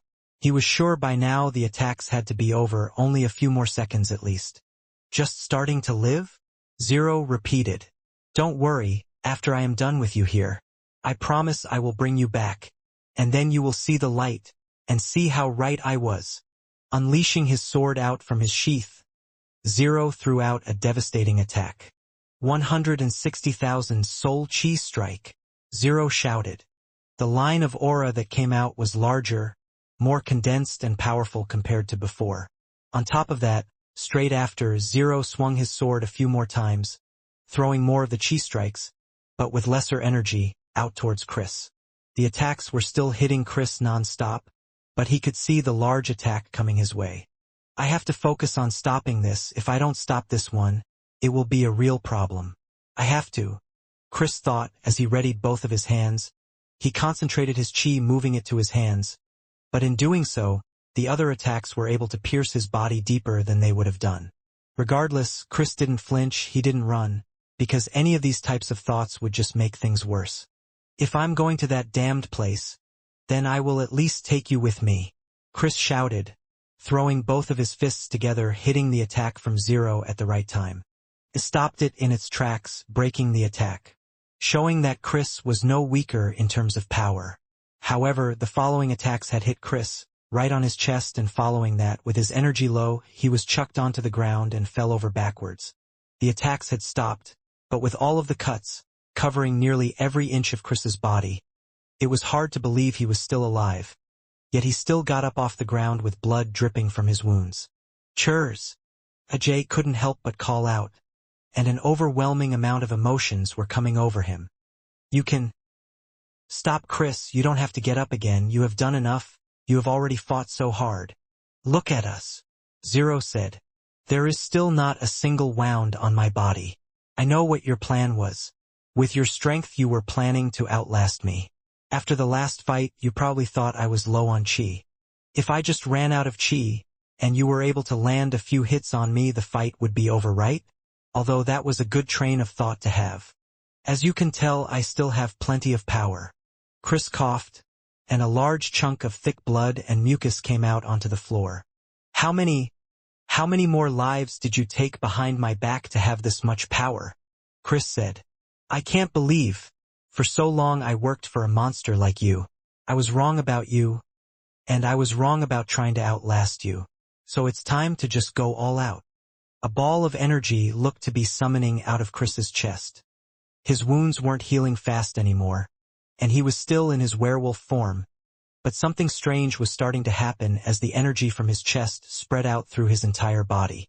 His skin, no, not only his skin, but the gray fur all over his body, was starting to turn red. Stage for Chi with my werewolf form, using both of my powers at its maximum potential. It might take every last single drop of energy from my body, but now I can see that's what it will take to beat you. Seeing this, AJ had never seen such a beautiful sight before, a red werewolf. Peter and Aaron's fight was in no way a comfortable one for either of them. Although Peter now had a lot more celestial energy than last time, which powered him up in a certain way, it didn't do much against Aaron. Even though he had landed a full-blown hit right on her, it was clear that she was fine, and he would have to try harder if he wished to get the upper hand in this battle.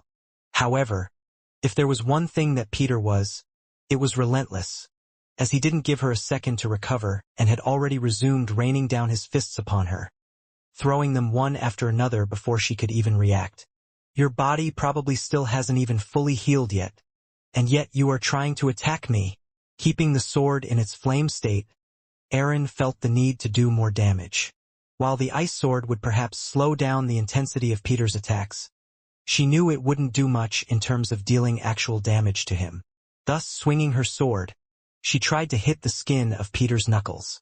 It was still impossible for her sword to cut through the strange black substance that Peter had covering his knuckles with for some reason. But the flames coming from each strike would do something as they twirled from the sword and were directed right towards Peter's chest, pushing him back slightly every time. The sword only emits flames when swung, but if I use the third stage of Chi, I can redirect the flames to more vital points and continue to hurt Peter in this way. Aaron quickly thought of a plan. However, just like before, Peter didn't seem to care about the flames that were burning on his body, and he threw out two fists at the same time, firing them off like a shotgun full of power and might. There was only one way Aaron could think of to block this attack. Therefore, while swinging her sword again to skim both of Peter's arms, she herself leapt up into the air through the momentum of the sword. Damn it! This undead can use Chi as well. Even if I had blocked the attack, the power and shockwave would have still hit me. Since when did he get so smart? The thing was, Peter wasn't thinking about what he was doing at all. He had only one thought on his mind, and that was the fuel behind his aggression. Kill. Kill. Kill. I need to kill her. That way Quinn won't have to. If I get rid of her here, then he won't have any guilt for doing so. I have to do this. I must take her down. While in the air, Aaron had forgotten about a small detail. The headtail raised up and whacked her right on the side of her armor where her ribs would be. The strike from the headtail was just as strong as if Peter himself was swinging a sword. Before her body could be flung off to the side, he grabbed her by the foot and swung her by her ankle, slamming her right onto the ground, creating a sizable crater from the impact. I'm not done yet, Peter shouted as he lifted her by the foot again, ready to slam her into another area of the ground. But suddenly, Peter felt like he was no longer holding anything, and as he finished his motion, there was nothing in his hands. Where did she go? Peter thought as he looked around. Looking at his hand, he still didn't understand. He had a tight grip and was sure she hadn't gotten out of it, and yet she had somehow managed to slip through. You people are annoying. In fact, it seems like you and Chris are the only annoying ones that are currently here, so I guess it won't be that big of a problem, Aaron said. You are strong, but I can tell this is the limit to your strength. You have no trump card and nothing through which you can use to turn the situation around. Whereas for me, it's different. You haven't even forced me to the limit. Right now, Aaron was sitting on top of a large black horse with a strange greenish-blue glow coming out from its body and its nostrils. AJ and the other vampires were wondering where it had come from. They had no clue what this horse was, but that wasn't the case for Peter. He knew. I was wondering when you were going to use them. Peter gritted his teeth as he curled his hand into his fist. Without a doubt, this was one of the 4 kings that he had seen before, and Aaron had control of all 4 of them. There was still a lot more that Peter needed to do in this fight if he wanted to win. For Aaron, the 4 kings were something that she had refused to use in the fight against the Celestial. She had learned multiple times that she always needed something to protect her. If the past was anything to go by, she had seen time and time again how people would die, so she would never fully overexert herself and leave herself open if she had to. If it came to it, she would even try and run away from a fight before using all of her energy. With Peter in front of her though, Erin had concluded if she wanted to get rid of him, she only needed to use a bit more strength. She would still have room and power to get rid of the rest of them safely. As for Peter, he knew Erin was right. He didn't have any trump cards. He just had his fist that he needed to rely on. There was one thing that could help him, but they had left it back on the ship. Laxmus, in the end, was a lesser white, but he was someone who still carried his vampire energy. It was a debate beforehand about whether to bring him into the battle or not, and in the end, Peter decided against it. This was due to who they were going up against, Erin. She was someone who gained power from fighting vampires. He was unsure if Laxmus's dead body would do the same thing, but it wasn't worth the risk, which meant that he would have to fight this battle on his own to win. You should have just stayed in whatever hole you were hiding in for the last 1,000 years, Erin shouted. The horse started to run towards Peter. It was moving its legs swiftly and would almost turn invisible once in a while. Peter had locked his eyes on its movement, but not just the horse, but Erin herself was disappearing in and out as well. Can that horse make her invisible too? But I don't remember her using this power before. When thinking back, the horse hardly did much of anything, apart from fighting with Oscar with its full force and strength. The full capabilities of its powers weren't really revealed, and who knew if the king's strength from the families grew with time. If this was the case, then this certainly would be a tough battle. Right then, Peter threw a fist, aiming right for the horse, but it disappeared the next second, making him hit nothing but the air, and before he knew it, a large cut was made across his back. Peter! Vanessa cried. She had been watching everything carefully so far. Inside the ship, there were Chris, Peter, and the others who had landed not long ago. Laxmus was still in a room, his eyes open. To a degree, Peter could control his lesser whites and give them orders and such. However, it was clear that Laxmus was different from the other lesser whites that he created. For one, it still could use vampire aura, nearly just as strong as it could before. On top of that, Peter never did have to give it many commands or directions on how to fight. All of those things it just tended to do itself, which was why, now of all times, Laxmus had strangely made a move. It turned its head toward a certain direction, and its eyes glowed slightly red. The next second it opened its wide mouth, gathering the red energy, and let out a small blast breaking right through the ship's walls. Flapping its wings, it started to take off, going through the hole it had just made. It stayed still in its place in the air for a few seconds. Once again, its head had turned in a certain direction as if it was searching for something or someone. Moments later, Laxmus flew away into the distance. A large black object with horrifying wings and a mauled face with a large hole in its chest was flying through the air. The movement of its heavy wings showed how strong such a creature this was. It was hard for anyone who hadn't seen Laxmus's true form to believe it was him. But since Peter had resurrected him, this form was a permanent one for him. Currently, without any order from Peter, it was flying through the air, heading toward a certain destination. Right now, it was flying with a mind of its own as something had triggered for it to act. Suddenly, as it got closer to its destination, its wings flapped harder, making it breeze through the air at a great speed, past the lightning strikes, through the great winds, until the area had calmed down again, and Laxmus had reached its destination. It hovered in the air, looking down, and Laxmus could see it, a red object that was on the peak of the mountain, shining and radiating with power. However, the object wasn't alone, and due to Laxmus's presence being quite a large one, with the sound of its wings flapping, it caused Agent 4 to look up. What is that? Is it a beast? Agent 4 guessed. Opening its mouth, a red aura started to gather, and regardless of whether it was a beast or not, it looked like it was ready to attack. I haven't finished drawing the magic circle yet. Agent 4 still had chalk in his hand. It was nearly done. There were only a few more steps to be completed. If the attack destroyed the peak of the mountain, then it would destroy the circle as well. Without hesitation, Agent 4 stood up, and placed both of his hands in front of him, and just as he thought, a large red beam came straight from the creature's mouth, shooting directly at him. The crown on top of Agent 4's head started to light up. The attack didn't go past his hands as the red ripples started to be seen in the air. This attack, it looks like vampire aura. That's the ugliest vampire I have ever seen. But why has it come here? Is it because of the red heart? Agent 4 had never witnessed Laxmus in his true form, so he had no idea who he was, and quite frankly there was another problem he needed to deal with.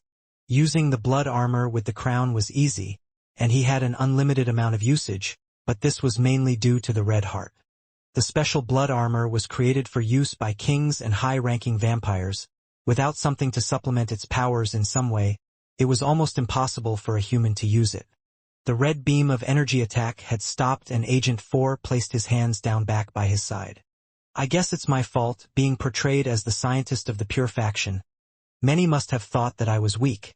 But there is a reason why Zero trusted me with this task, and I will complete it.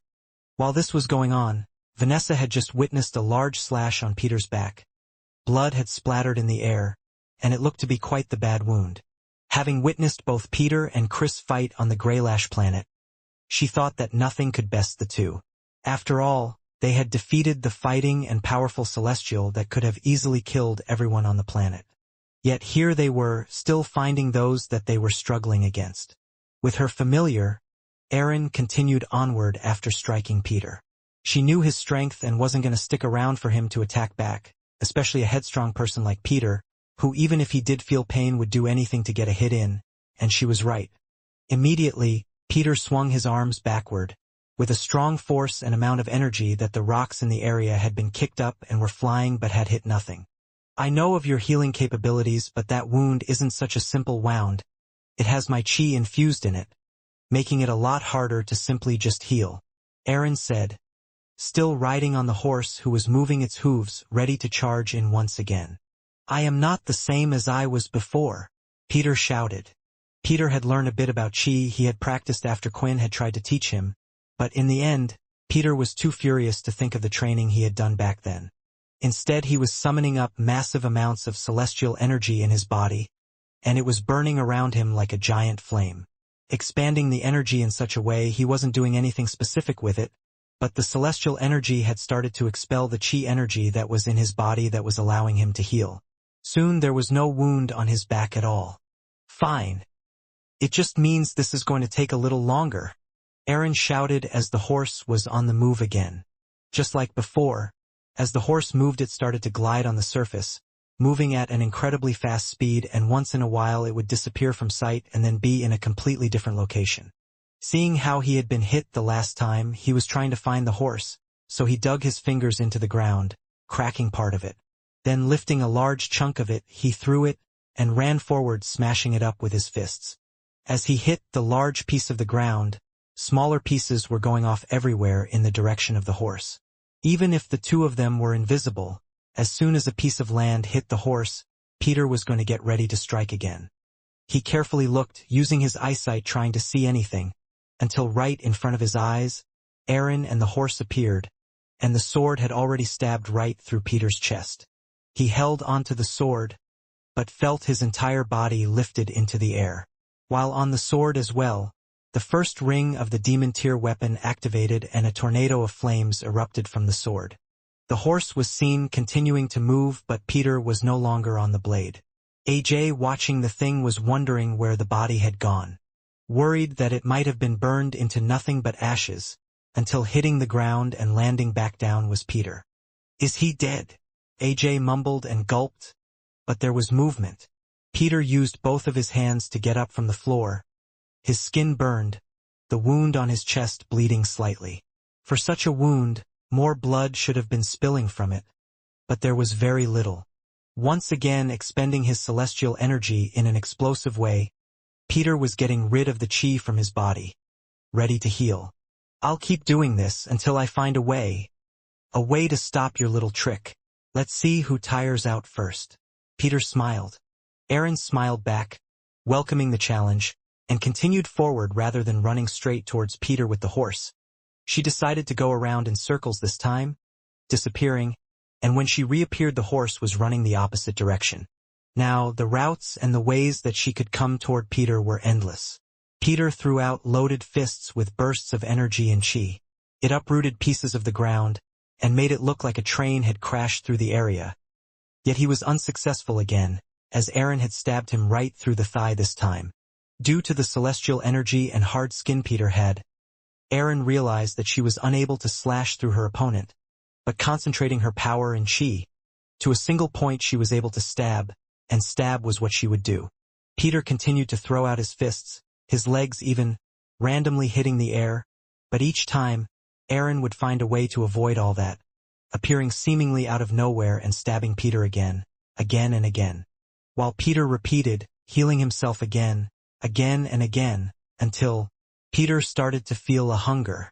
The chi was removed from his body, but a wound that had been made in his stomach was no longer healing. Aaron hadn't attacked again. She stayed a distance away as she had noticed he was slowing down. I knew this would happen. Because of my ability, I know you better than you know yourself. I can see all of the different energies inside you. You've lost this fight, Peter. Peter tried to muster the strength to stand, but the energy in his entire body was depleted. His form reverted back to normal and he fell to his knees, holding the wound on his stomach. I hope you burn in hell, bitch, Peter said as he collapsed on the floor.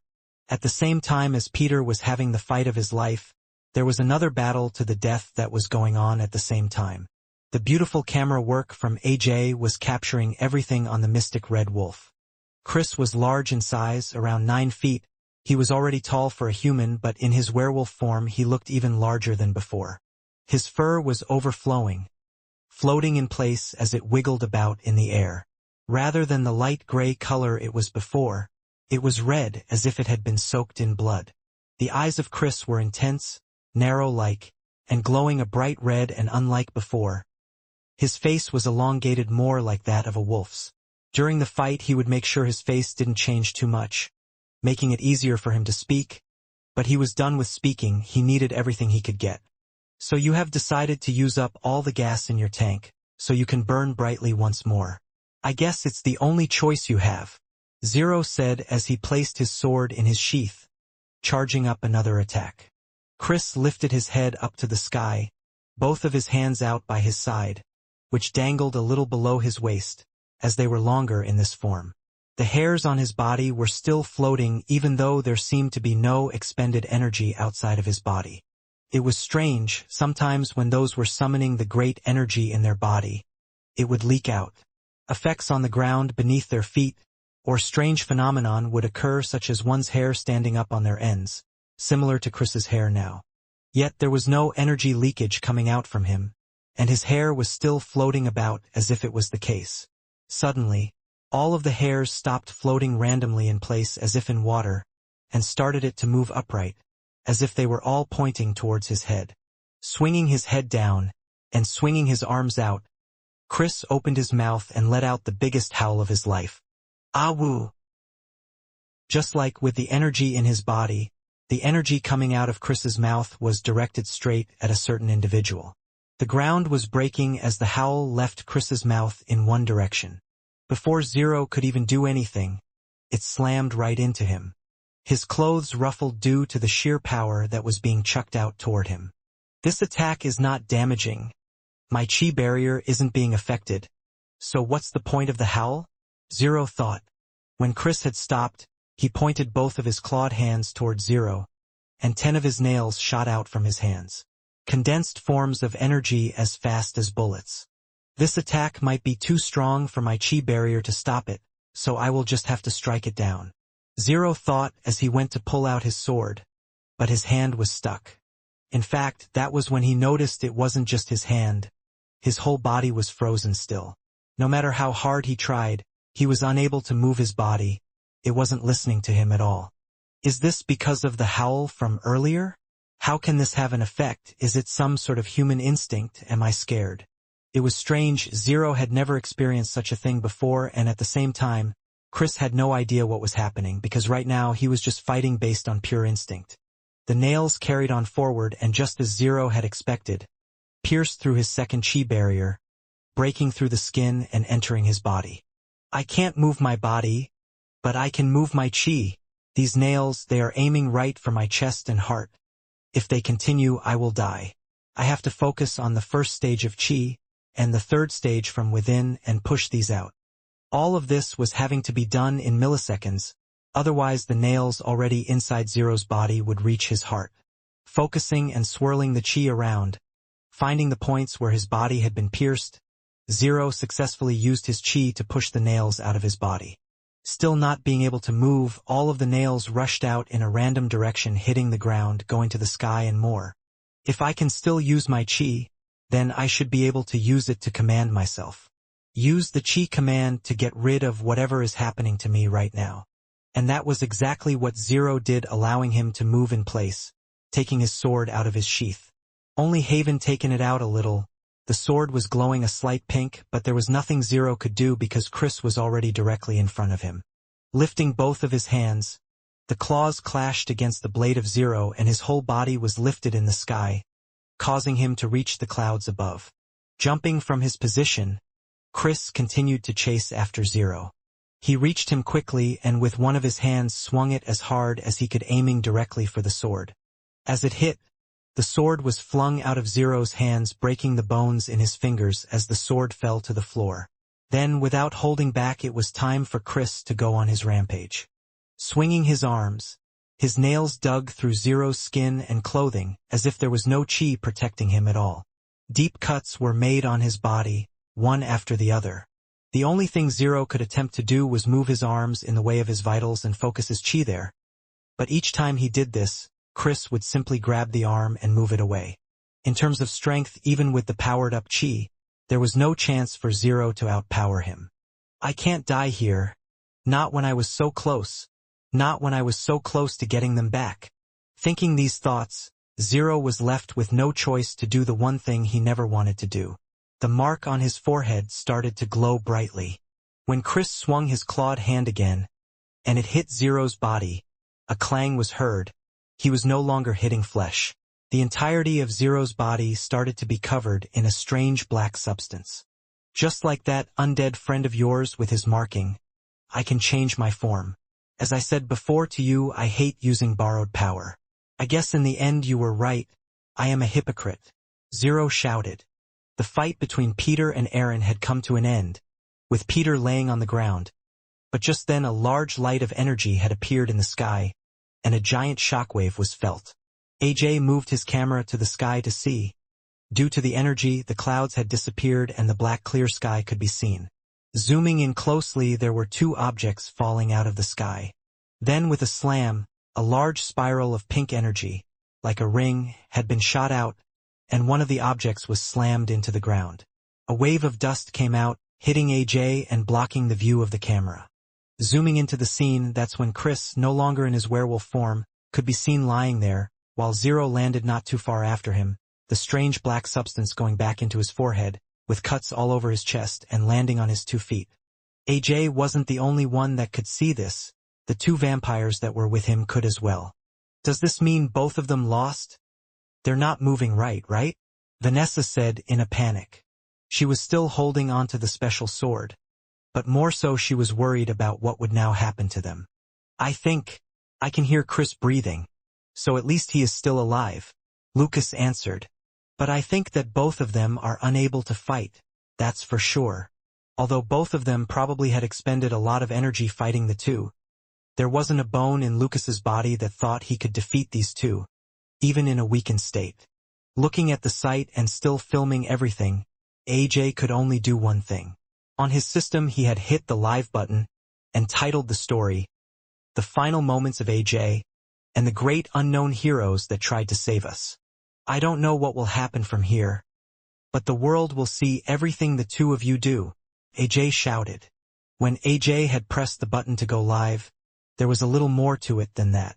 As AJ had stated, he wished to write a book, one that could be passed on through the times, about the life of Quinn and those that followed him.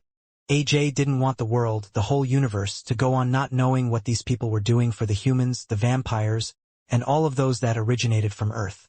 How much sacrifice and pain they had suffered, all for it to be forgotten. The truth was AJ knew that this would be a dangerous task, ever since he had run into this group at the chained wedding. He felt like his life was on the line then, and then there were the Celestials. Which was why he knew when he broke the promise to the others, it most likely meant that it too would be the end of his life. Videos uploaded of what had been seen so far were placed on AJ's personal channel. Links as to where to watch them were going on, and also a documented journal of what these people had done so far. As for the live video itself, where most of the people were watching, a brief description of who these people were and what they were doing here was scrolling on the side. AJ was one of the most followed news channels, streaming channels, and video uploading sites with his own personal reporting videos. After the chained event, his followership just went up even more. So it was safe to say, the second he had hit that live button, that 2/3 of the Earthlings had received a notification on their devices. Vampires and humans. Due to the drastic title of the video, it was turned on in the middle of the streets, restaurants, bars, and all sorts of places. Those that didn't know about the live feed received messages from their friends telling them to tune in. It was then that the whole world had stopped what they were doing.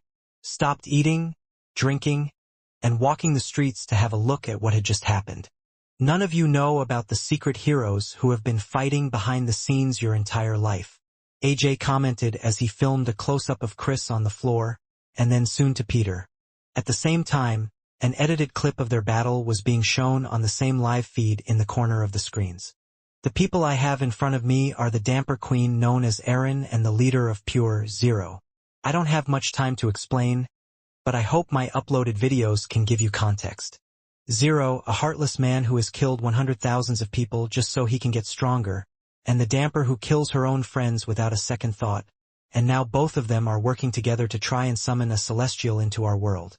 From the conversations that AJ had with Chris and the others, he had learnt a lot of what had actually happened. The only thing was, the people would find a lot of it hard to believe. What AJ said was the truth, but there was no need for them to know much of the context. At this moment, the whole world thought of Celestials as those trying to invade our place. On top of that, there were many from Pure who cared for Chris and didn't understand why he had done what he had done. This gave them reason for his actions, and also someone to point the finger towards. Zero and that damper are trying to summon Celestials, but why? Why would they do that? Well, that damper always wanted to kill the vampires. Maybe they are calling them to just get rid of the vampires? But what about Chris? He worked for Pure. Do you really think he would fight against his own leader if it didn't have some harm to do against humans? And we all saw those Celestials. They attacked humans and vampires. It was hard for those that were in support of the Dampiers and Pure to make an excuse for what they were hearing, and they had seen the heroic actions of both Peter and Chris before. As you can see, the ones that defeated the Celestials before attempted to stop both of these two, but they have failed. Which is why I am delivering this message to you all. These are the ones that are responsible for the chaos that have been going on in our world, and they have always been. Think about it, who were the ones causing trouble with the vampire core, the ones messing with the greens? We were always told and shown that it was a push and pull from both sides. But that has never been the case. AJ shouted. As a reporter, AJ was meant to always remain neutral. Most of the public were 50-50 with their views, and at some point they leaned more towards Pure. Yet he had thrown all that away. He could clearly see who was in the wrong. Who were the genuine ones in all of this? Peter and Chris, the two of them, never had to come to this planet. They could have turned around at any point in time. During the fight with the Celestial, they could have turned back, yet they fought until the very end. It was too much for AJ to keep quiet about anymore. What he himself didn't realize was that AJ had a large amount of influence over the people, and they trusted him more so than he thought. He's right, the vampire core always helped us. They were even fighting against the red vampires at the time. It was just easy to say all vampires were bad. What does that have to do with what is going on now? I still don't understand what that has to do with bringing those Celestials to our planet. While he was making his report, Zero was checking on Chris. He was still alive, although his energy was somewhat faint. Most likely it was his werewolf body that had saved him once again. After that, he looked up at the drone that was floating in the sky, and Zero could guess what was happening as he looked at AJ on the other side. I guess lasting a 1,000 years is an impressive feat, not being called out for this long. Zero smiled at the camera. But I don't care. I have only one thing on my mind. Clenching his hand in and out, Zero noticed that he wasn't at full strength. Whether he liked it or not, he had used a substantial amount of energy in that fight. Running at a quick pace, Zero went to his sword and stepped on the hilt, flipping it in the air before catching it. Now that he had his weapon in his hand, AJ thought this was the end. They all did. Looking to his right, though, he noticed Erin had finished her fight. She was no longer on her horse, and instead of going after others as such, she was actually sitting on the floor with crossed legs. She must be trying to regain her chi. It looks like her fight wasn't so easy either. Zero thought. Turning back, AJ jolted back a bit. With his super speed, he was wondering how long he could last. For a second he thought he might even be able to outrun the person in front of him. The comments were pouring in telling AJ to get out of there, but he knew it was useless. He had seen the speeds that these people could produce. The only reason why they weren't dead right now was because they could be dealt with at any moment and at any time. Zero took in a deep breath. 2 fights against that celestial and then these 2. I thought I was the only one that was holding back, but it looks like that wasn't the case at all. The mark on Zero's head lit up slightly once again, and the happy smile on Zero's face had disappeared quite quickly. I know, you don't need to remind me, Zero mumbled. Walking over to Erin was Zero. Although that one looks dead, it's hard to tell. The best thing to do would be to destroy its head. That's what I will be doing, Erin replied. I can see his energy is down for the count, but there is a small flicker. I need to make sure this one never gets up, so I am recovering my energy. There's no need. Zero pulled out the sword, which started to light up pink. I will do it myself. Erin wasn't too far from where Peter was, and she had her sword in the ground in front of her, ready to pick it up the second Peter moved. But she was confident that her ability would tell her if he did. Now Zero stood in front of the 2 of them, ready to slash Peter's head off. Goodbye, Zero said, as he took a strike, but not toward Peter in front of him. Instead, he turned around, swinging it right at Erin's neck. Seeing how much vampire aura this strange creature had produced was putting Agent 4 on edge a little. The fact was that the drawing for the magic circle was incomplete, and if part of it was destroyed, then Agent 4 would have to start the process all over again. Actually, I don't even know if I could. Does it have to be at this exact spot or just this area? I'm sure an attack like that could datery this whole mountaintop. I have to be careful, Agent 4 thought. Aiming his hand out towards Laxmus, Agent 4's arm started to transform. It broke apart and robotic parts could be seen through the skin. The entire arm soon transformed into what could only be described as a type of electrical cannon. I was the great creator who invented those chi guns in the first place. Of course, I would keep the best tools for myself. What Agent 4 had was similar to the chi cannon that was used at the pure base, only it was portable, lighter, and ingrained in his body.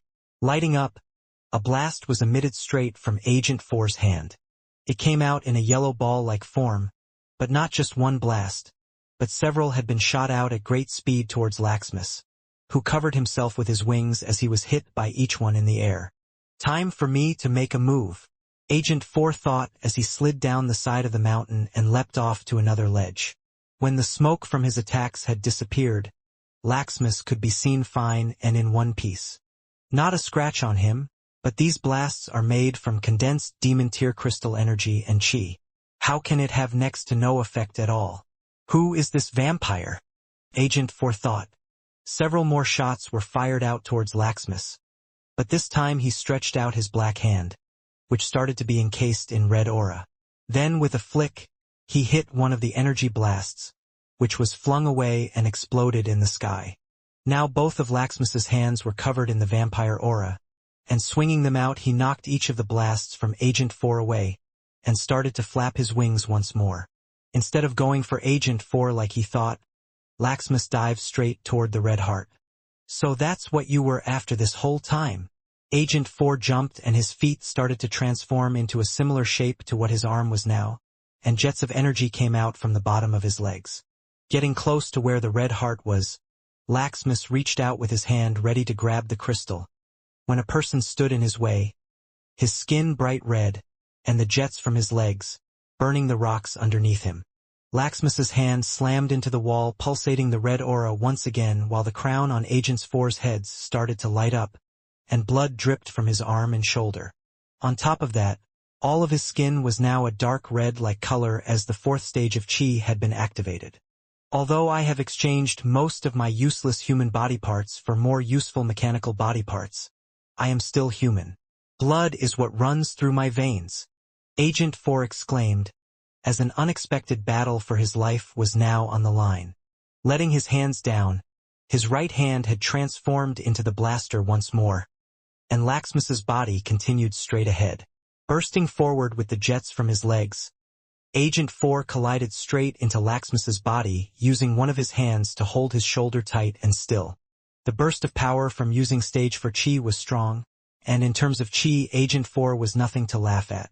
He had received his number 4 position not just because of his brains but his strength as well. Let's see how you deal with this. Agent 4 knew that one hand, and the power of the jets coming from his legs, couldn't hold Laxmus for long, but an attack from this distance should be able to do something. Holding the blaster arm directly underneath his chin, Agent 4 blasted Laxmus from point blank right underneath his chin. His face was completely covered in energy and his hands seemed to weaken as they let go, dangling by the side.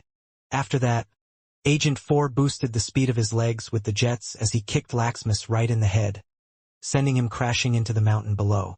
I'm not sure if that was enough to take that type of beast out, but after using the stage 4 Qi, it's incredibly hard to use it again in the same day, let alone in the same fight. Flinging rocks up in the air, a disfigured, half-melted face of what was already an ugly-looking creature had emerged from the mountain. Agent 4's fears were true. Changing his other hand, now Agent 4 had 2 blasters and started to fire away at Laxmus, one after another, using up all the energy of the demon tear crystal he had stored inside him. Instead of aiming for his head, trying to finish off the creature like before, Agent 4 was aiming for its wings and legs. I don't have to kill this thing, in fact it might be impossible for me to kill it. All I need to do is slow it down. Slow it down just enough, so I can finish the magic circle. There's only a few more symbols left and I will be done. Continuing to fire away, using every bit of energy Agent 4 had. His skin started to revert back to its normal color. The red was fading and his body felt heavily drained. There was nothing else that Agent 4 could do, but hope that this was enough to stop it. Before Zero had gone over to the other side where Aaron and Peter were, the marking on his head had lit up. This would often happen when a certain someone had chosen to communicate with him, the one that had given the marking in the first place, Immortality.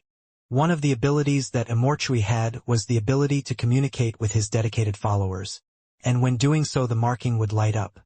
Due to the marking being on the head of Zero, in the past he decided to wear a cover-up, a fake face which covered the marking because it would be obvious when something was going on. And moments before Zero went over to Aaron, he had made contact. You have done well so far. The voice rang in Zero's head. But remember, my deal has 2 parts. You have gathered enough souls over this time, and I will soon come over to your side, thanks to you. But there is one more thing you must do. I know. And don't worry, I was already planning to. Zero replied back as he looked towards Aaron. One of the tasks that Immortality had given him was to kill the one known as Aaron, the leader of the Dampiers. However, even if Immortality hadn't asked him, it was something that he would have done anyway. Because for a while now, Zero had been eyeing up Aaron's strength. A lot of Aaron's power wasn't just due to her damper self, but due to the large amount of Qi she had refined in her body. With the Qi drain skill, if Zero could get his hands on that, he realized that no one would be able to stop him. At the same time, there was a chance that whatever power Immortality was afraid of, he would come closer to it.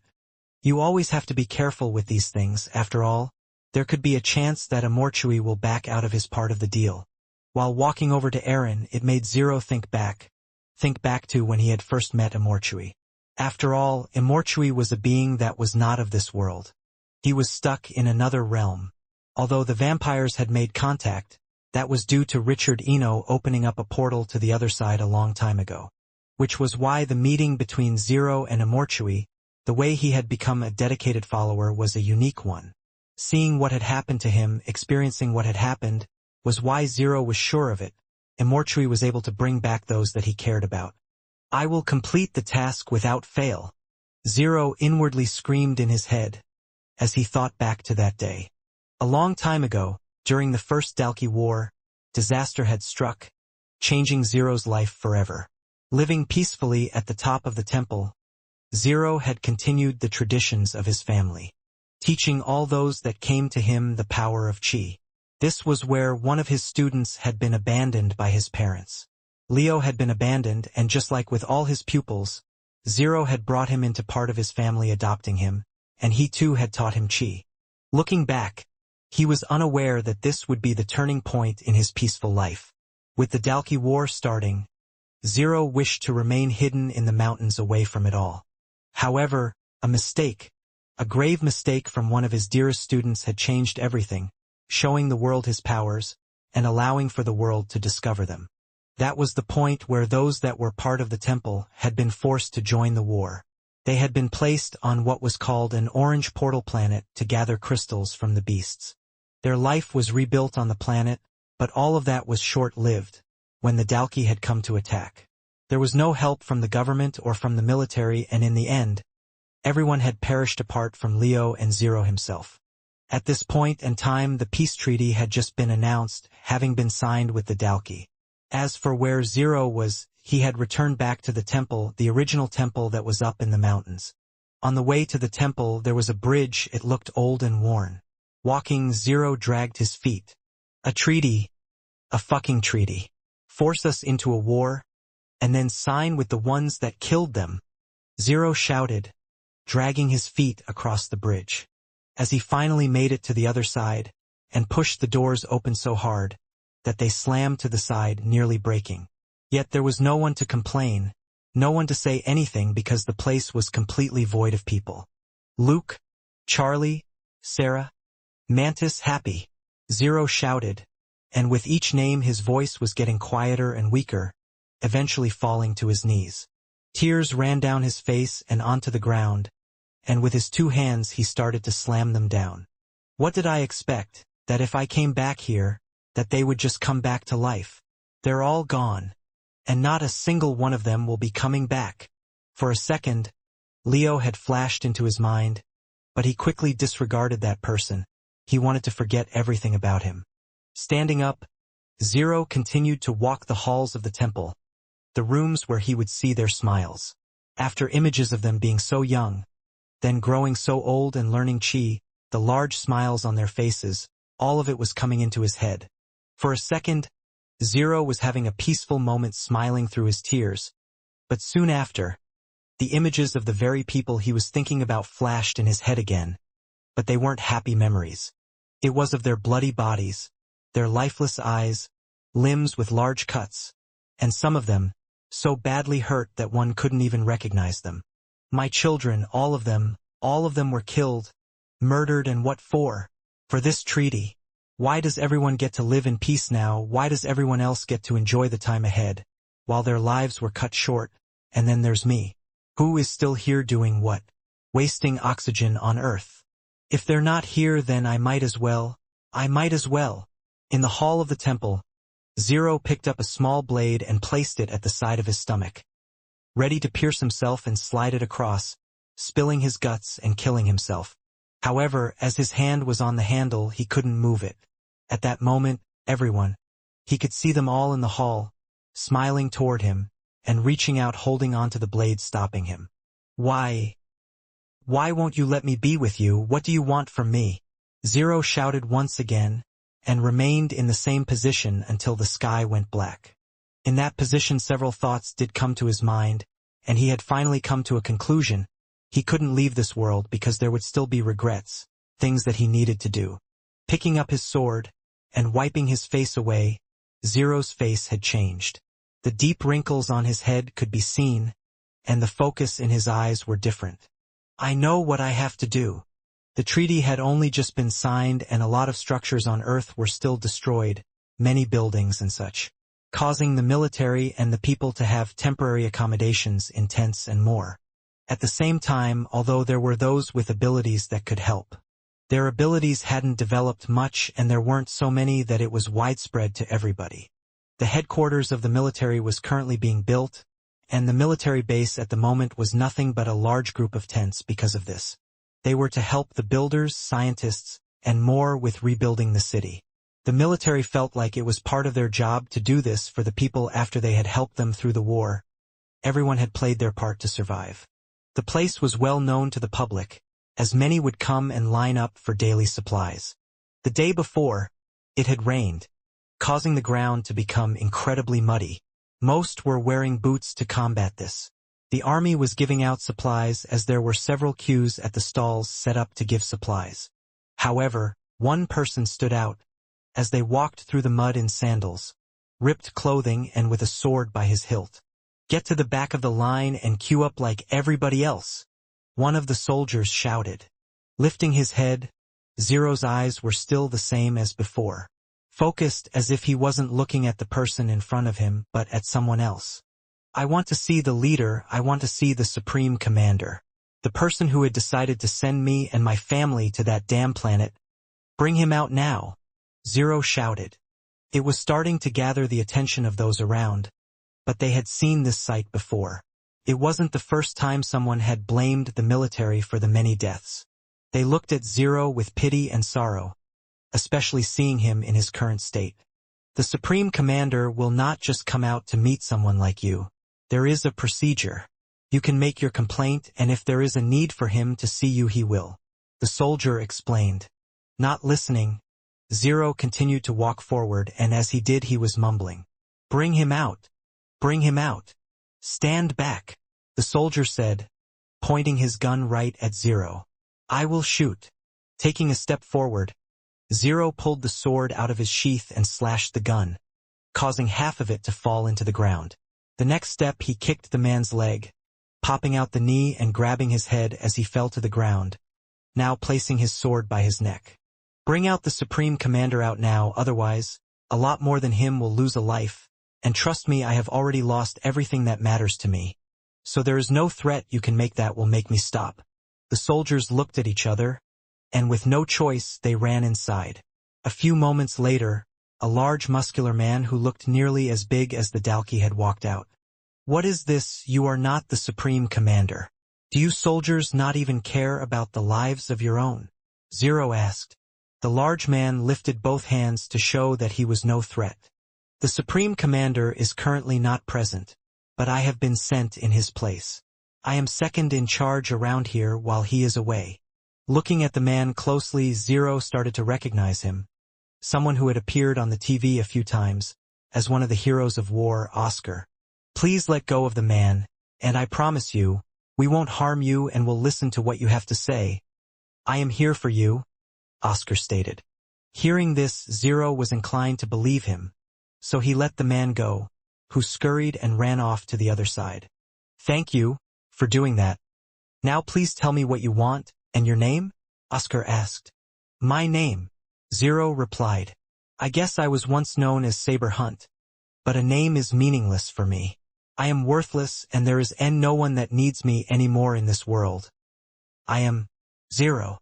The words had come out of his mouth unexpectedly, but that was how he felt, like nothing. "And I have come here to kill the Supreme Commander."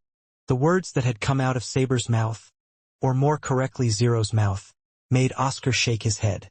He truly was going to listen to the man in front of him, try his best to comfort him, but these words were a direct threat, and that was why the people by the side all lifted their guns, pointing them now at Zero. "Wait!"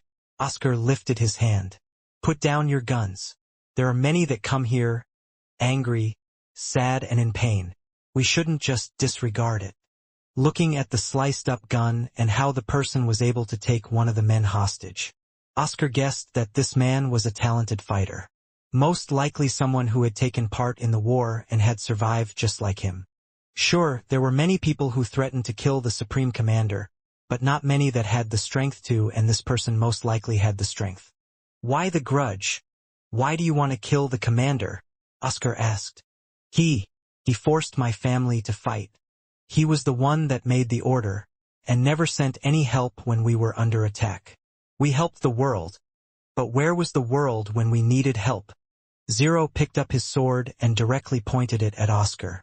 Do you think you were the only one that suffered loss? Oscar replied back. Look around you, look at all these people here who lost family members, lost everything they had. This may sound like an excuse, but if the planet you were attacked on was attacked by the Dalki, then probably over 10 other places were being attacked at the same time as well. We were trying to save everyone, everywhere, making the best decisions when possible. Even I, in this war, lost those close to me. We didn't ask for this war, no one did. Oscar's words resonated with a lot of the people that were queuing up, and looking at the person to the left and right of them, some had missing limbs or had hardly any clothes on at all. On top of that, even the soldiers were thinner than some of the people in line, because they had been skipping meals in order to feed those around them, feeling guilty that they didn't do better. That makes sense in a world where everyone provides for each other. Zero replied. But we never asked anything from the world. We lived on our own accord, provided food for ourselves, protected our own, never once asking anything of the government or of the military. But then you forced us, my family, to help you. Then on top of it all, you stopped everything and signed a peace treaty with them. That is something I cannot forgive. Zero moved his blade slightly to his side, and it looked like he was about to make a strike. The soldiers by the side weren't so nervous because Zero was quite the distance away. But there was a big worry in Oscar's mind. This man in front of him reminded him very much of one of the heroes of war, the blind swordsman, and he had seen the things he was able to do. Immediately, Oscar placed both hands on the ground, and pillars surrounded Zero like a prison. But with a swing of his blade, the pillars had been slashed in half, and now he was running directly toward Oscar, at a speed that looked inhuman. My guess was right, he's the same. Is there a relationship between the two? Oscar thought. None of you get involved. This is my fight. And bring me that. The soldiers listened to Oscar, and a group of men ran back inside towards the tents, following his orders.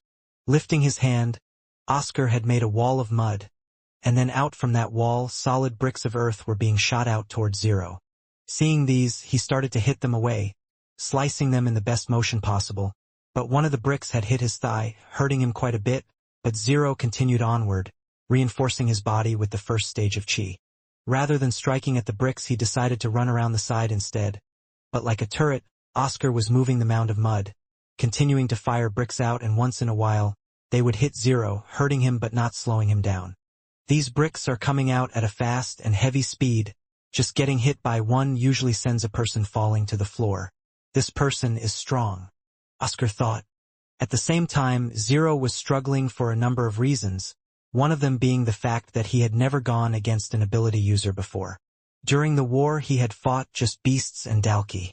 Sure, there were times where he would see an ability user or two, but fighting against one was strange to say the least. How will I ever get my revenge if I'm just running away all the time?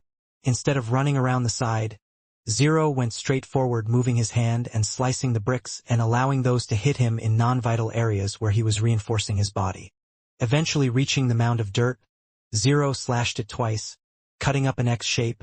Then seeing Oscar there, Zero thrust the sword forward, attempting to stab him right in the chest. At the same time, Oscar had slammed his foot on the ground and raised a pillar right underneath Zero's foot, creating a platform and raising him high in the air, making his sword hit nothing but the air. Crumble, Oscar said, touching the earth pillar, and it started to break into tiny pieces. In doing so, Zero was now falling through the air, as he lost his footing. Spinning his body in the air, it looked like somehow Zero was able to slow his descent, making the fall not impact him. However, Oscar had expected something like this from him, which is why he had created two giant hands of earth, which were coming to gather for a large clap. The giant earth hands clapped, squashing Zero, who was in the middle. They had hit each other so hard that the earth they were made from started to crumble and fall to the ground, leaving a fallen Zero to hit the muddy floor. Man, I wasn't expecting to see that. Oscar really had to use all his strength. One of the soldiers commented. Yeah, and he just showed why he is the best earth user that the military has. What about the other guy though? He was clearly strong as well. He said he took part in the war, right? Surely someone like him would have had their name spread and known. The reason for that was because Zero had never been as flashy as Leo. Leo had taken part in the war, making an impact before the rest of them were forced to fight, and after that incident Leo had stayed in the military fighting the Dalki. As for Zero, he had gone into hiding, not wanting to take part in the war that took everyone away from him at all. While lying in the mud, Zero's hands were still wrapped around the hilt of the sword. He never let go. Recirculating the chi around his body, he was causing his cells to go into overdrive, repairing what injuries he had. Then stabbing the sword into the ground, Zero had gotten up once again. "You're the one I have to beat, right? If I beat you, I can get to the Supreme Commander. So I won't lose." Summoning up all his strength, Zero threw out his sword and tried to move his chi with it. As he did, a visible strike came out from his sword, making a chi slash. This was unexpected for Oscar, who lifted an earth barrier, but it had cut right through it, only slowing it down a little. Using the earth he could find, he tried to create a type of armor, but the slash had still hit him, going through the armor and cutting part of his chest but not killing him. Oscar was on one knee and looked at the man in front of him, the look in his eyes, it was still there, not for a second had the fight been over. "This man is dangerous. If I don't get rid of him here, he could be a problem for the whole world in the future." Just then the men from inside the army camp had returned, and as they did, they were carrying a bag in their hand. Placing it on the floor, they opened it up and a large grand sword with 3 circles was seen inside. It was the demon tier weapon. "For the sake of the world, I must get rid of you here. I hope you will find peace in your death." Immediately, Zero could sense that there was something about the sword in front of him. An energy that he had never felt before that was causing his body to shiver slightly. Even the air in the area had gotten slightly colder. Now Oscar had picked it up and it was in his hands. "I'm sorry to say that I'm not much of a swordsman," Oscar stated. "Perhaps something like this would have been more suited in your hands, but this thing, it chooses its user. Those that it decides to reject, it decides to freeze, and with the way you are right now, if you attempted to touch the sword, I'm sure you would become nothing but a block of ice." Holding his sword firmly, nothing had changed for Zero. He still needed to complete the task at hand, and if he was able to produce the strike he had done before again and again, there was a chance he could win this. Zero ran forward brave and confident, looking out for any use of the earth ability, ready for anything to come his way, apart from Oscar himself, who was suddenly directly in front of him with the large sword. He had it held above his head, and swung it down, crashing right into Zero's. "I'm using chi to reinforce my strength. I knew beast weapons improved the user strength by a great deal, but I didn't know it was by this much." Zero had no choice but to deflect the energy by skimming the sword and spinning to the side of Oscar. But with the power of the demon tier weapon, Oscar was a step ahead, already swinging it towards Zero again. The sword barely was able to block as Zero was hit and skidded through the mud. Looking at his own weapon, it was now slightly frozen as well. He doesn't even need to be skillful with the sword, nor use his ability, because that weapon does everything for him. He is faster and stronger than me, and this special property. "Now do you understand what I meant?" Oscar said. "I'm sorry, but I hope you find peace." "Why?" Zero shouted. "If a weapon like that was in my hands, were in the hands of my people, we would have been able to protect more. Why didn't the military give us this power?" Once again Zero swung his weapon and a line of chi came out. His attack was filled with anger and was stronger than the one before it, but with a swing of his own weapon it had completely smashed and cut through the chi attack, causing it to have no effect at all. Before Zero could say anything else, Oscar used his enhanced self to run directly in front of Zero and slash diagonally, breaking the sword in half and creating a deep cut on his body. "It didn't go completely through. It didn't feel like I was completely cutting flesh," Oscar thought. This was all because of the reinforced chi that Zero was using. In a life and death situation he was able to summon it more than he imagined. Still, the blood loss was great, the injury was bad, and he was unsure if he could recover. Most, if not all, of his chi was used to stop the attack from slicing him in half. For the first time in the fight, Zero realized something. It was impossible for him to win. With that said, there was no choice for him. With the broken part of the blade, He threw it towards Oscar, who had blocked it. It gave him a few seconds, but Zero was seen running away, trying to head back into the woods. "I'm sorry, but as I said, I can't let you live." Oscar pointed the sword toward Zero, and the first ring started to light up. Out from the sword, a tunnel of ice shot out, heading towards Zero. Hearing the destruction it was causing, Zero attempted to step to the right, and the ice tunnel had skimmed past his hand, just brushing him ever so slightly. As that happened, the ice started to spread from his hand, growing quickly, now covering up to his elbow as he continued to run away in the distance. "Should we keep chasing him, sir?" the men asked. "No. The important thing we need to do is clear the area until the ice melts and make sure no one touches it," Oscar replied.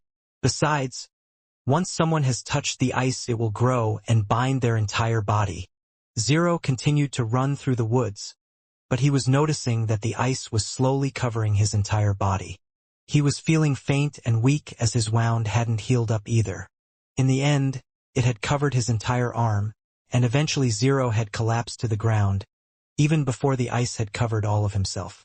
"Is this it? Is this how I die in the end? Not being able to do a single thing for the people I care about. I wasn't even brave enough to take my own life." Zero started to sob in place. Honestly, with how much his vision was fading, he wasn't sure which one he would die of first, the blood loss or the ice, and in the end he had lost all of his vision. As that had occurred, though, a voice had reached out to him. "A strong-willed soul is a rarity among you humans," the voice said. "It seems that you truly still do not want to come to this side. Where am I? Who are you? What is this voice? Am I dead?" Zero asked. "Dead? It is hard to say. I would say that your body has already died, but a part of you remains stuck on the plane of Earth. However, no matter how hard you try to resist, after people die, they always will come to this side.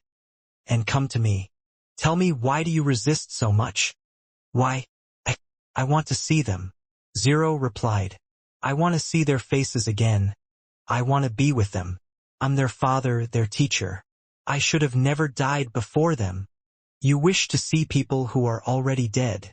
I see now. You don't wish to be with them. You don't really care about that. Otherwise you would have taken your own life, but you wish for them to live on and live a fuller life. What if I told you I can help you? Then I would say that you were just a delusion, something my brain has created in my final moments. Even if you believe that is the case, what if there is a chance that this isn't all made up? That everything I'm about to tell you is real? That I can bring them back to life, bring them back to Earth?" Zero was almost certain that this was a dream before his death, and he was just hearing things he wanted to hear. But there was a small spark that had been ignited. A what if this was real? "Go on. Humor me. Tell me what you want. I will save you first, but in return you will be a follower of mine. There are a number of things that I will need you to do, and as long as you complete them, I will bring them back for you." Zero started to laugh. Of all the times to be offered such a thing. "Where were you before? Why are you only speaking to me now?" "Because I can only speak to those that are in your situation. Those that are practically dead already." "You sound like the devil," Zero claimed. "Haha. I have heard of this devil you humans speak of. But trust me, I go way beyond what you can imagine. The world isn't as small as you think." "Fine," Zero shouted.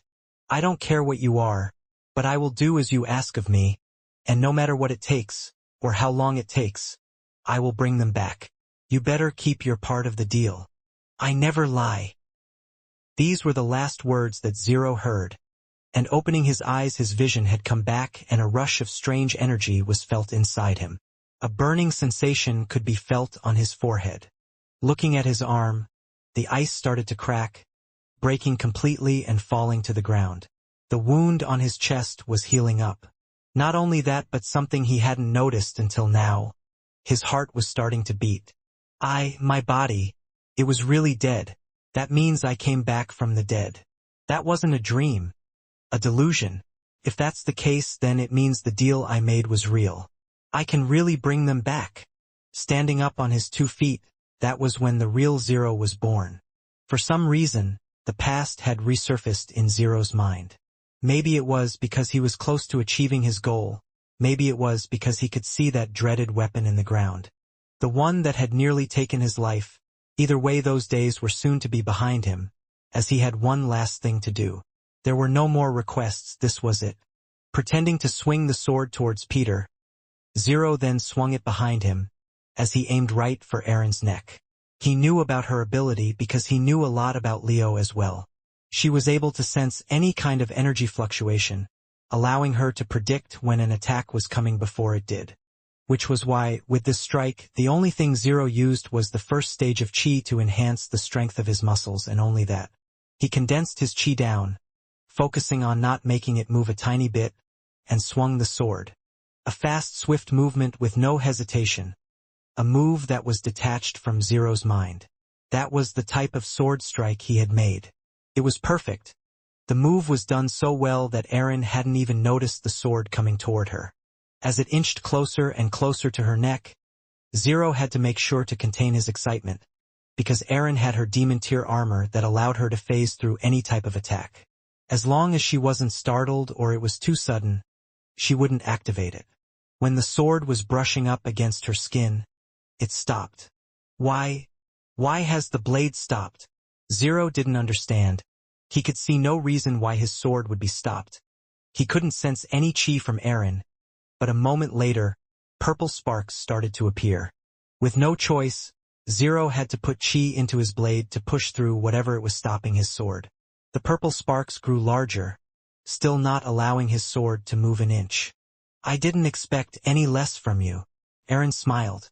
A sharp pain could be felt from below, and when Zero looked down he could see large claws from something that was out of this world having pierced right through his stomach. My chi. I suppressed it, and didn't keep it up, all in order to do my surprise attack. Zero thought. Before pulling his sword away, he felt something land on his head, and was soon on his arm. It was a black cat, which erupted into flames, and in doing so it started to burn Zero's right arm. Standing up and grabbing her sword, Erin took 2 steps away, far enough so Zero would have to move if he wished to strike her. And that's when, from her shoulder, something started to grow.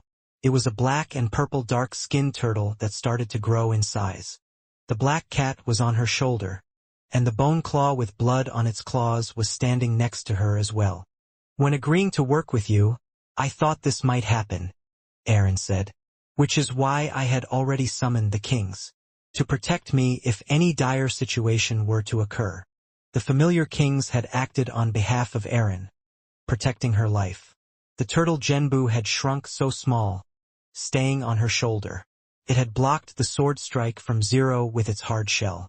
The bone claw had teleported behind Zero, stabbing him right through the stomach, doing more damage than Erin could have hoped for. All because Zero was doing his best to sneak an attack on her. Without them your attack probably would have worked, or maybe not. I can tell you are already extremely tired from the 2 fights from before. There was a reason why I didn't get so involved when fighting that, what were they called, Celestial. Both of them had been doing the same thing to each other, trying to weaken the other one down. The only thing was, Zero didn't realize that Erin was doing the same thing. He had underestimated her power and strength. The wound on his stomach was quite bad, and Erin was right, a lot of chi had been used up in the fight with the Celestial and Chris, who was a harder opponent than Zero had imagined. You think this is the end? Zero shouted, as his head started to light up and a black substance started to appear from the marking. In that moment, the bone claw teleported right to Zero's side, and using its large claw, it slashed his wrist, causing Zero to drop the sword. It was laying there on the ground, but what was worse was the fact that Erin had already stabbed the large great sword right through Zero's chest. Ice was starting to form around the wound, but blood also filled Zero's mouth. The marking on his head started to fade, and the black substance that was coming out began to retreat. Standing by the side, AJ had captured everything on camera. It was all being filmed live. He couldn't believe the turn of events and had to explain to everyone that just moments ago these two were working together. For this to suddenly happen, he didn't understand why. What was the reason behind it? It was clear that Zero was the one that had attempted to attack Erin first. What is happening? Vanessa asked. She looked to Flora, who was still a prisoner by her side. Aaron always thought this would happen. Flora answered. She told me, before we went on this trip, to be prepared. Why else would the leader of Pure ask just us and him to go on this trip? That old man, he probably thought his tricks worked on everyone. But Aaron can't fail. She has more determination than anyone to complete her goal.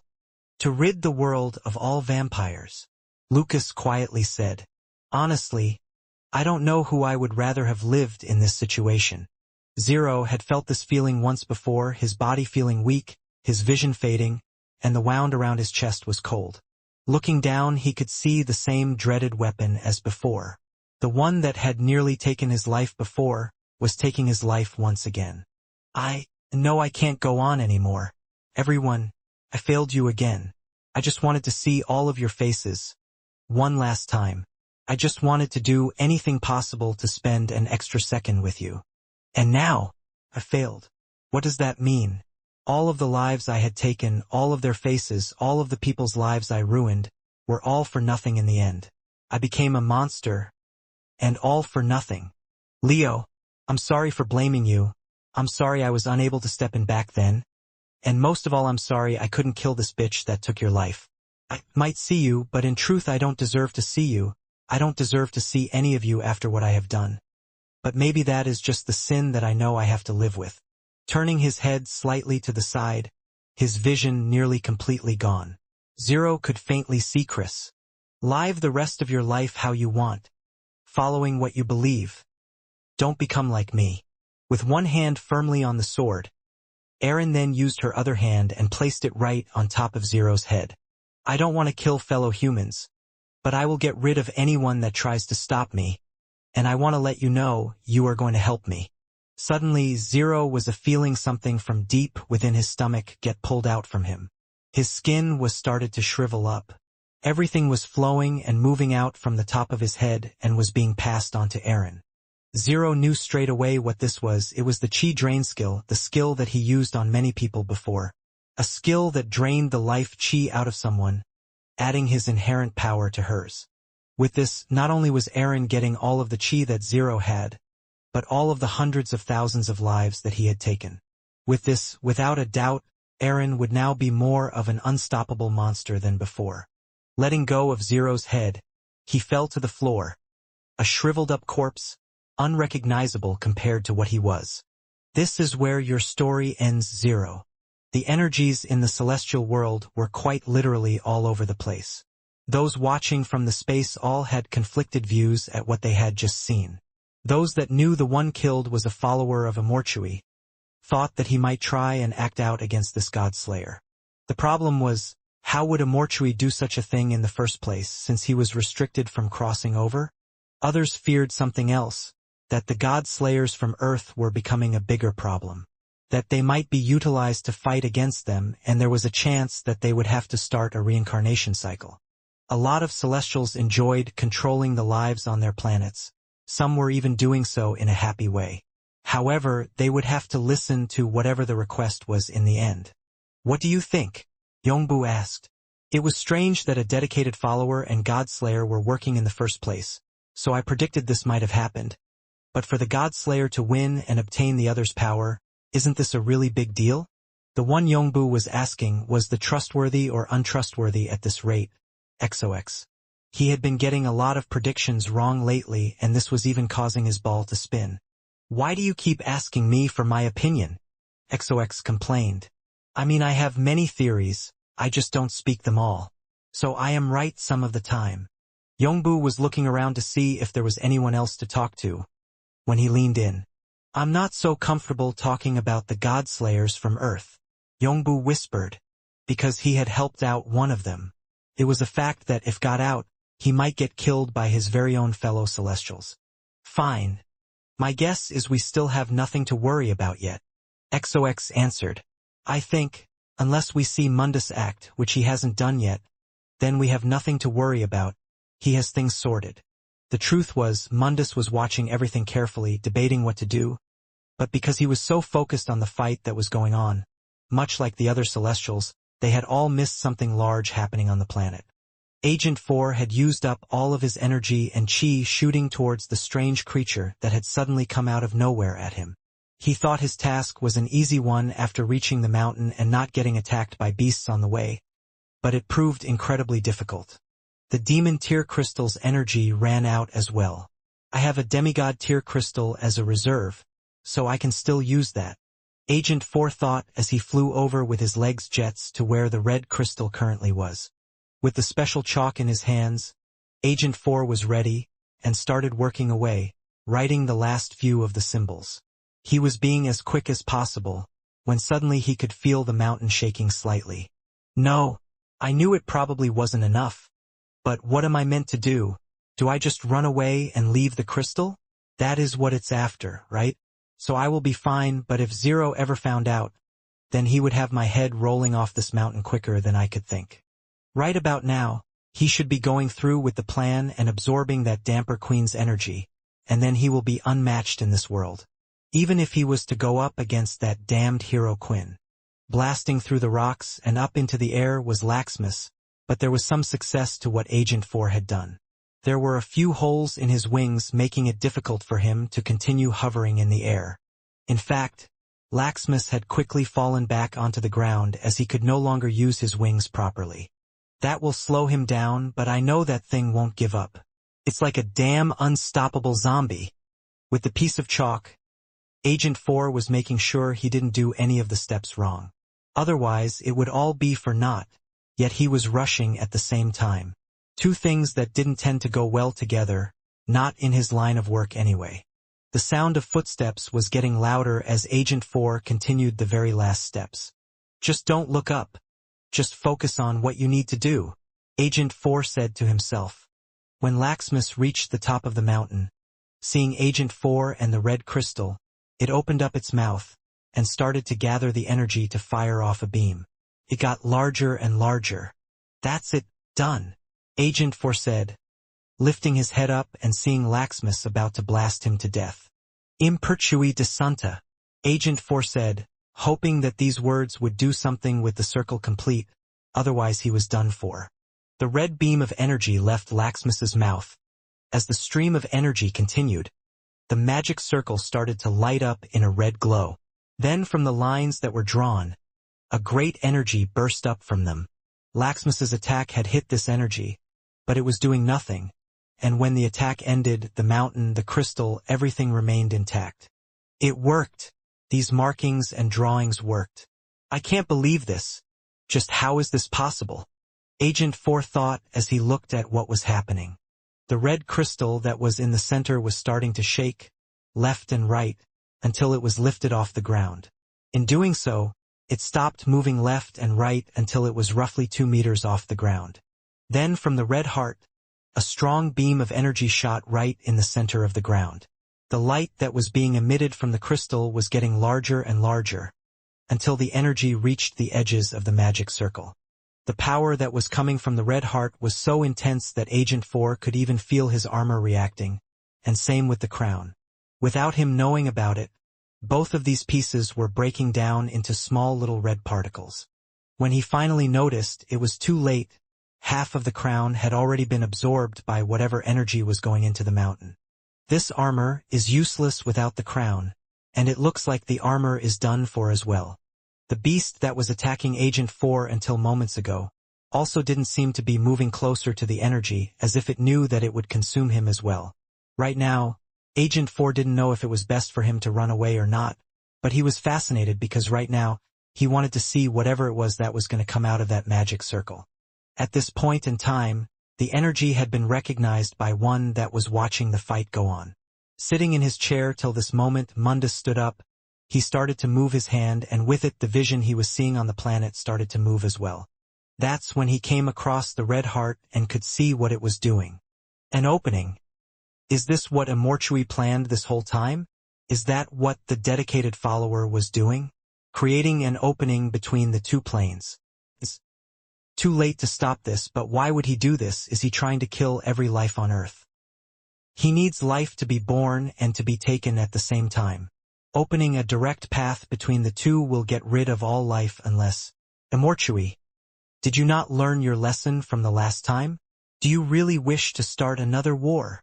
Mundus closed the screen he was looking at, and soon his body was disappearing from the celestial space, because it was time for him to act directly. The red heart continued to produce massive amounts of energy, and all of it was directed to one spot, where the magic circle had been made, but it was clear that the energy wasn't going through the mountain. Otherwise, the whole mountain would have been destroyed.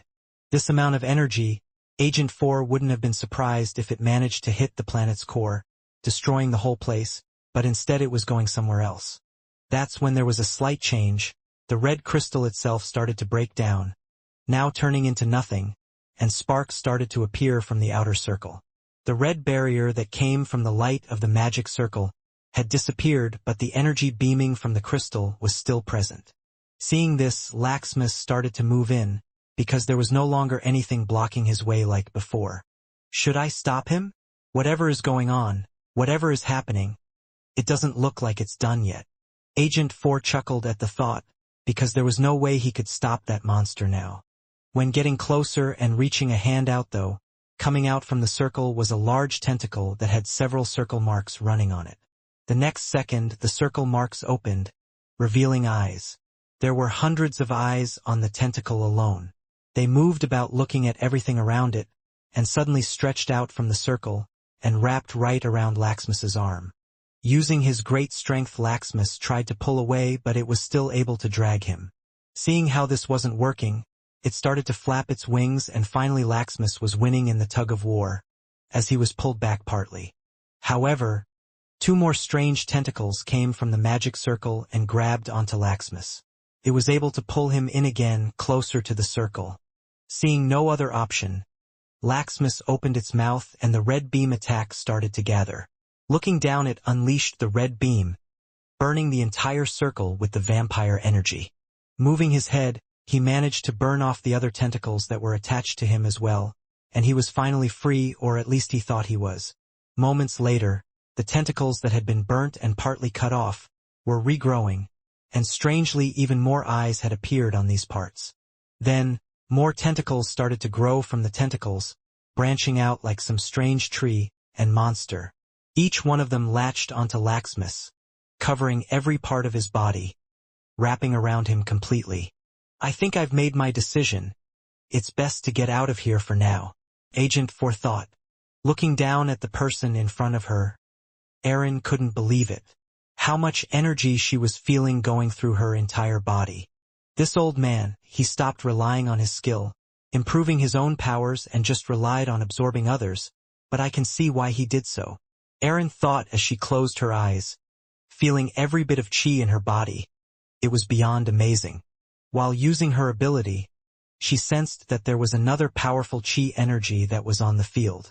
With a single jump off her leg, she soon landed right in front of Chris, who was still breathing and his heart was still beating, but he appeared to be passed out still. However, the presence of someone next to him had jolted him awake as his eyes opened wide.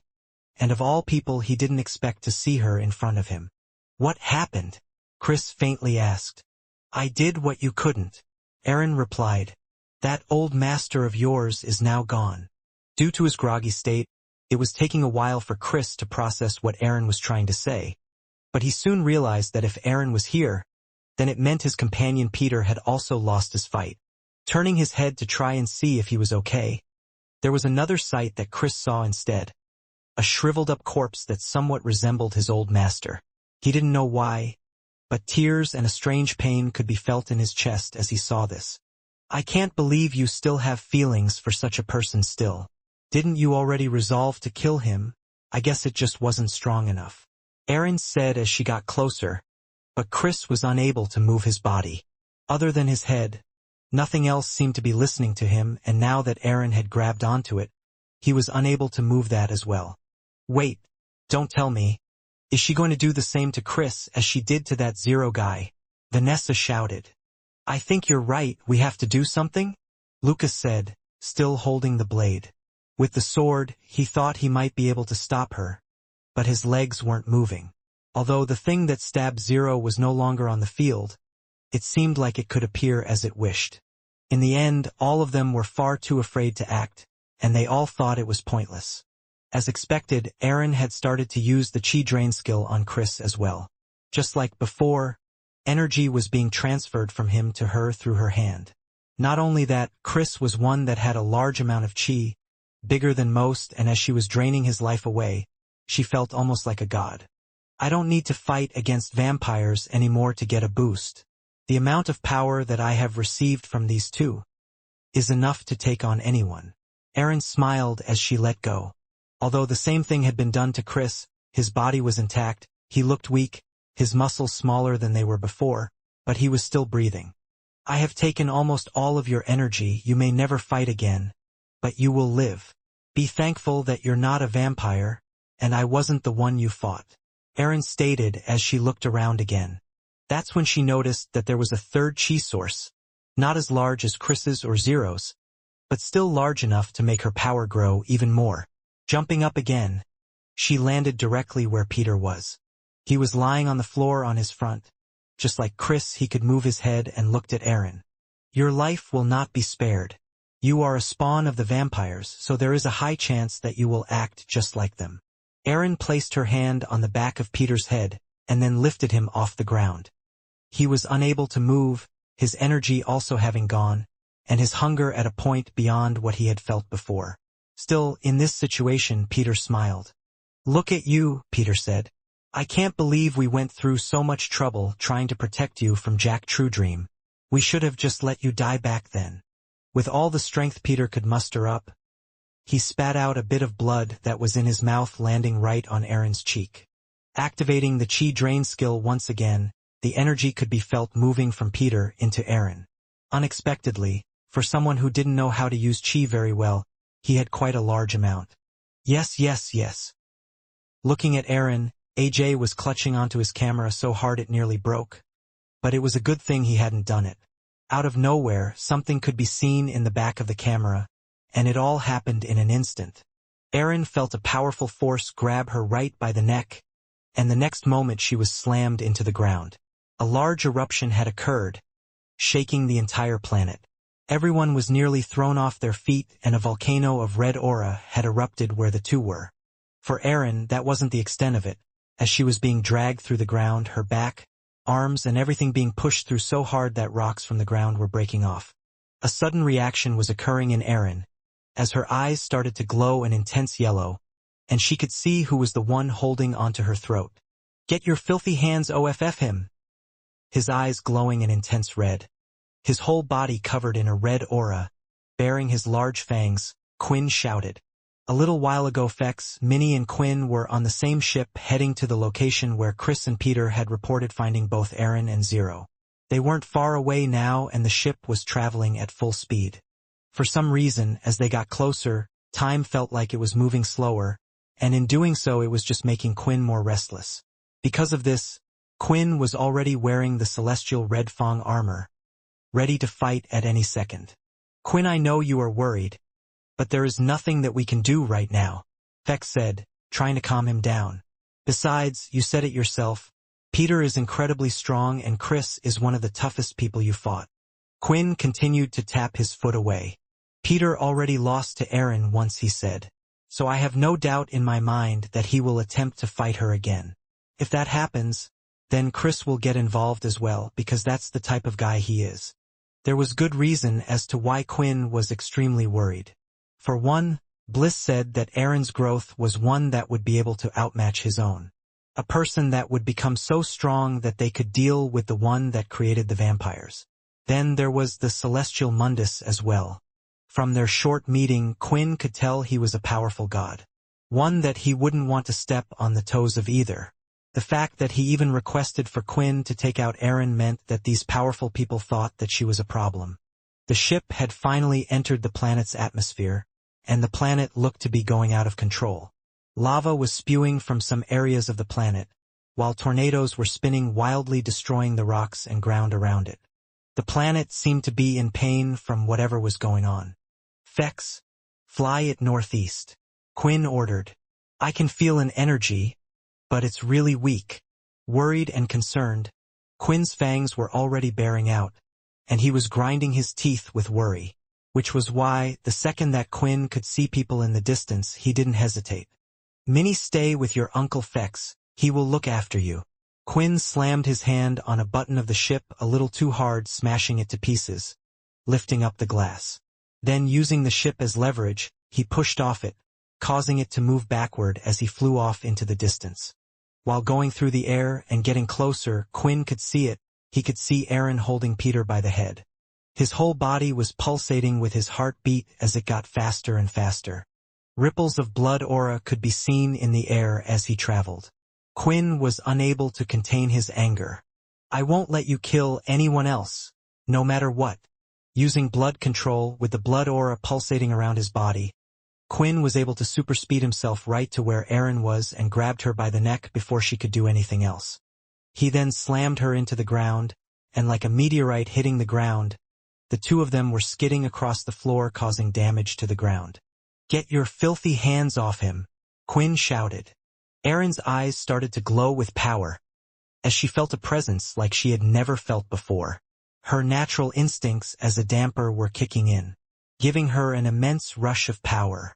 However, with Quinn's rage at a boiling point, it didn't matter, as he lifted her by the neck where the two were and slammed her into the ground, causing cracks to appear in the whole area. What is this? Erin thought. All the chi I gained, and the damper power to go against my natural enemy. I still can't match the strength around my neck. I'm having to use all the chi to just stop him from crushing my neck. Quinn was unaware of what he was doing, but when holding Aaron by the neck he was attempting to squeeze. Due to the reinforced chi, it was being difficult, but covered in red aura, these two were acting out his killing intent. A strange red mist that would float around Quinn's gauntlet was creating small little daggers that were moving, trying to also rip out Aaron's neck. Regardless, Aaron wasn't on her own as a large claw went to swipe toward Quinn, but with his other hand free and quickly turning his head he had grabbed it. Quinn was holding onto the bone claw's hand, away from his head. I was told about you.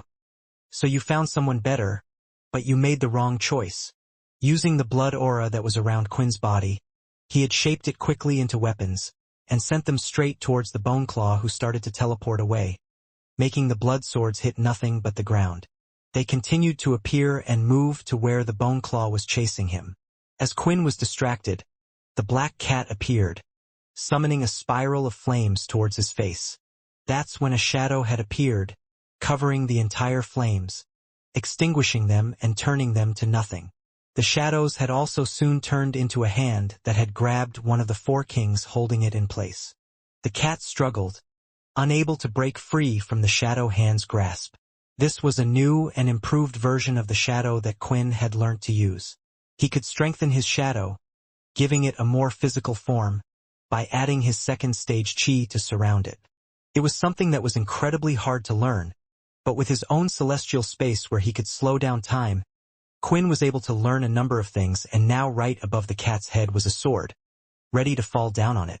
As it did, the cat suddenly disappeared into nothing, and Quinn could no longer feel something in his hand. Aaron had somehow managed to escape from his grasp, and was quite a distance away on her horse. As Aaron ran away further, she turned around on her horse, summoning the cat and the bone claw back to her side. What is this? The power inside me is still rising, and it's to a level beyond Laxmas. Is this how powerful the vampire right now in front of me is? Is this how powerful Quinn is? After absorbing all the chi and now this as well, Aaron was growing in strength by the second. During the small confrontation that was going on, the spaceship had caught up with everyone and had landed just behind AJ and the two vampires. In doing so, Fex had jumped out along with Minnie and could see Aaron in the distance. I wish I could be the one to finish you off, but I can tell you have grown too powerful for me.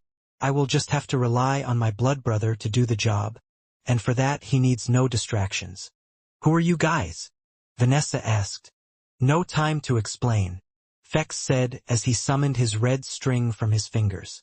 He could still use his ability, but not so much with his vampire aura, as he now only had mainly celestial aura. Still, it was enough to tie up both Peter and Chris, and bring them through the air, towards them. Catch them, Fex ordered. Both Lucas and Vanessa jumped, catching both Peter and Chris, bringing them back down to their side. Wait, who are you guys? And who is that fighting right now? Lucas had to ask, as he checked on how Peter and Chris were doing. There's an emergency supply of flesh on board our ship. Feed him that. You can trust us. We are here with Quinn. Vex answered. As Lucas was running to the ship, he had a sudden realization as to what the old vampire had said. Holy crap! Quinn! Back out on the field, the distance between Quinn and Aaron were around 50 meters away. Over his right side Quinn had gathered his vampire aura, forming a shape of a wing, and over his left side, he had the shadow in a condensed form, forming another wing. What the others were looking at right now didn't look like any vampire or human, it looked like a god that had descended. Tell me, Aaron, if I hadn't arrived, were you planning on killing him? Quinn asked, his head down. Aaron was still basking in the rising power she had. Ha ha ha. Not just him, but I'll kill you and all the vampires. Shadow started to form around both of Quinn's hands. I've decided then. When the shadow disappeared from Quinn's hands, in its place were two large handguns. When Quinn initially crashed into the planet, it was so strong and forceful that the planet shook, causing AJ to fall onto his knees. He held the camera steady as best he could, but all he was filming was dust and the ground. What happened? Is AJ okay? There was just a large explosion out of nowhere, and now he was suddenly filming the floor. Come on. Can't he hold the camera properly? All he has is one job. It's not like he's the one fighting. These guys in the comments, you talk like you're tough, but I don't see you out there filming war and fight scenes. AJ had eventually managed to catch his footing, and in doing so he started to film what was happening. He caught red aura being formed into swords piercing the ground, and zoomed in on Aaron, who looked to be struggling for her life as she had a hand around her throat. Shit, who is this person? I feel like I'm watching a movie. Did someone really come out of nowhere and grab the damper like that? Wasn't she talking a load of crap about how powerful she was now that she had all this chi? I wish this was a movie, but remember what we are watching right now are real lives. I hope the zombie boy is okay. Due to how fast everything was going, it was hard to get a clear shot of who had arrived. At the same time, due to the angle that AJ was at, it was difficult as well. That was until Aaron had escaped and the person was now standing there with his two large wings made out of shadow and blood aura. Panning up from his feet and zooming out, AJ was able to get the whole view of this person, and there was a striking resemblance as he looked at him, and he wasn't the only one that noticed it as well. This is the person who is fighting the Dampiers. I guess he's a vampire. Have I seen him from somewhere before? In your dreams, how would you know someone like him that can face up against the Dampiers? No, I recognize him as well. I guess he must be famous. Especially if he is strong enough to go up against someone like this. A famous vampire. Hey, I think I might be mad. But isn't that the great hero Quinn? I have a statue of him, and the armor nearly matches up perfectly. It's just a different color. Quinn, that's it, he really does look like Quinn. The facial features, the armor. Wait, you might be right, that wing, isn't that the shadow power? He looks like Quinn, as well it has to be him. He probably is the only one strong enough. Seeing the comments, it had clicked in AJ's head as well. I didn't want to say anything before. AJ started to give his live commentary. But Quinn is back, and has been for a while. These people that are fighting against these powers are all here to help Quinn. He has been helping out the world once again for a while now, even helping the vampire core. There were reports of what he had done. Those rumors weren't just rumors. Taking a deep breath, AJ was ready to say his next few words. The hero Quinn has returned. There were those that wanted to deny it, thought that it couldn't be true, but in the end, the similarities and the show of his power were too much of a resemblance to be a fake. Once again Quinn had returned, and he had done so to stop a great calamity, just like he had in the past. AJ thought this was fate. His ancestors were the ones that had filmed Quinn fighting the leader of the Dalki back then, and he was now filming Quinn once again. Inside the celestial space, they had also recognized the figure that had appeared. The one that had fought side by side against the Godslayer to defeat Athos. BB is here and is fighting against the Godslayer, but I thought he was attacking us. Didn't he come in here not too long ago and cause a rampage? The Celestials were certainly left confused. not understanding the full situation because they didn't care for it. However, Yongbu's whole body was shaking. It's him again. And he looks stronger than before. Yongbu mumbled to himself. I see now, XOX said with excitement. The reason why Mundus hadn't acted and wasn't so worried is because he struck a deal. He must have gotten BB over to our side to take out the Godslayer. The others nodded their heads in agreement. They had seen how strong BB was, had suffered from his attacks themselves, and thought this was a good choice of Celestial. This one would not fail. Back towards the ship where the filming was going on, Chris had been awoken by the surges of energies that were rampant and about everywhere. As he took a peek, seeing Quinn standing there, he had a smile on his face. But soon, Chris remembered something else as well. Agent 4, Chris weakly shouted out. No, that's Quinn, Fex replied. Did you lose your brains? No, Vanessa chimed in. He's talking about Agent 4. He ran off somewhere in the middle of the fight. Agent 4 has the red heart, Chris stated. We have to stop him. I have to stop him. Chris still was unable to move no matter how hard he tried, and he felt even weaker than before, which he didn't even know was possible. Having 90% of his life force taken away would be tough on anyone. The red heart, that was the item that everyone was looking for back then. You mean it fell into the hands of Pure? I remember that the red vampires wanted to turn everyone into vampires using its power, but what does Pure plan to do with it? Fex thought. Either way, he knew that something needed to be done. Whatever they were planning, it couldn't be good, and for Chris to worry about it in this state. Right now, I don't think you could even win a fight with a fly. You're just going to have to stay here and leave it to me, Fex exclaimed. Minnie, it's best if you stay with the others. I know your father told me to protect you, but where I'm going, it could be more dangerous. With your father here, I'm pretty sure you'll be safe. Don't worry, I am strong. I can come with you. Besides, I think sometimes father worries about Minnie too much. He needs to focus on the fight. Minnie replied. Fex wanted to argue against her, but there was a chance that the fight between Quinn and Aaron could get pretty violent, and knowing who she was, he felt like she wouldn't hesitate using a hostage. I'll come with you as well, Lucas answered as he stepped forward. I saw the direction he was headed in. I can be your guide. Vanessa wanted to come as well, but she knew someone needed to look after these people, and also protect AJ if something seriously bad happened again. Fine, let's hurry. I don't want to miss Quinn killing that bitch. Fex answered, but his eyes lingered as he noticed what Lucas was holding in his hand. Wait a second, is that what I really think it is? Lucas happily handed it over to the old vampire. Since he was traveling with the great hero, which he still couldn't wrap his head around, he thought that this person had to be someone of great importance. Fex looked at the sword, up and down, and ran his hands across it. This is without a doubt Arthur's sword. But what is it doing in a place like this? The old man seemed to be a little crazy to Lucas, constantly mumbling to himself and just doing whatever he wished. Now, he was even saying names that he had never heard of before. Holding it firmly by the hilt, Fex gave it a couple of swings through the air. The sound was magnificent as it cut through it with ease. This is perfect. I will be using this as mine. I know Arthur won't mind, and neither will Quinn. With this sword, I should be able to help out quite a bit. Even if my old self is gone, I won't be useless. With the sword, Fex had walked over to a person that was with them and pointed the sword right at her throat. You are coming with us, and if I don't like your answers, I will kill you, Fex said to Flora. There was a little bit of a problem with taking Flora along. For one, her legs were still broken from what Peter had done earlier, and at the moment there were no signs of her legs healing anytime soon. However, Fex had a solution for that. Using his strings, he was able to connect them to Flora's legs with a needle at the end.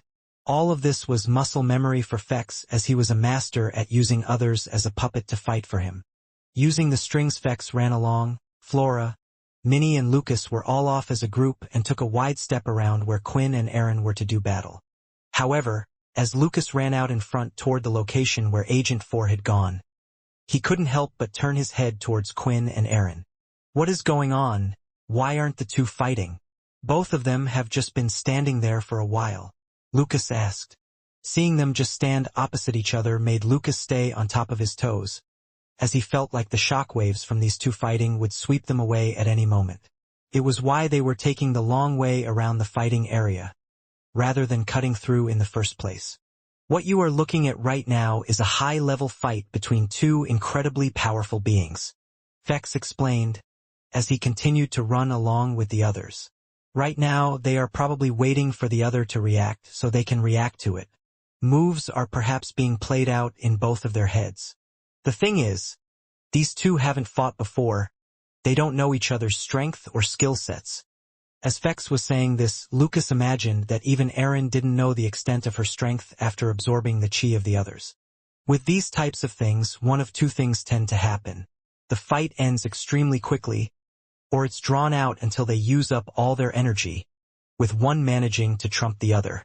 Lucas had seen the latter happen twice now, and both times their side had lost. He was just hoping this time, the side he was rooting for would win. Quinn, if this really is the hero of the old, I hope he can pull a miracle out for us all again. Otherwise I fear our existence as vampires will be over before we know it.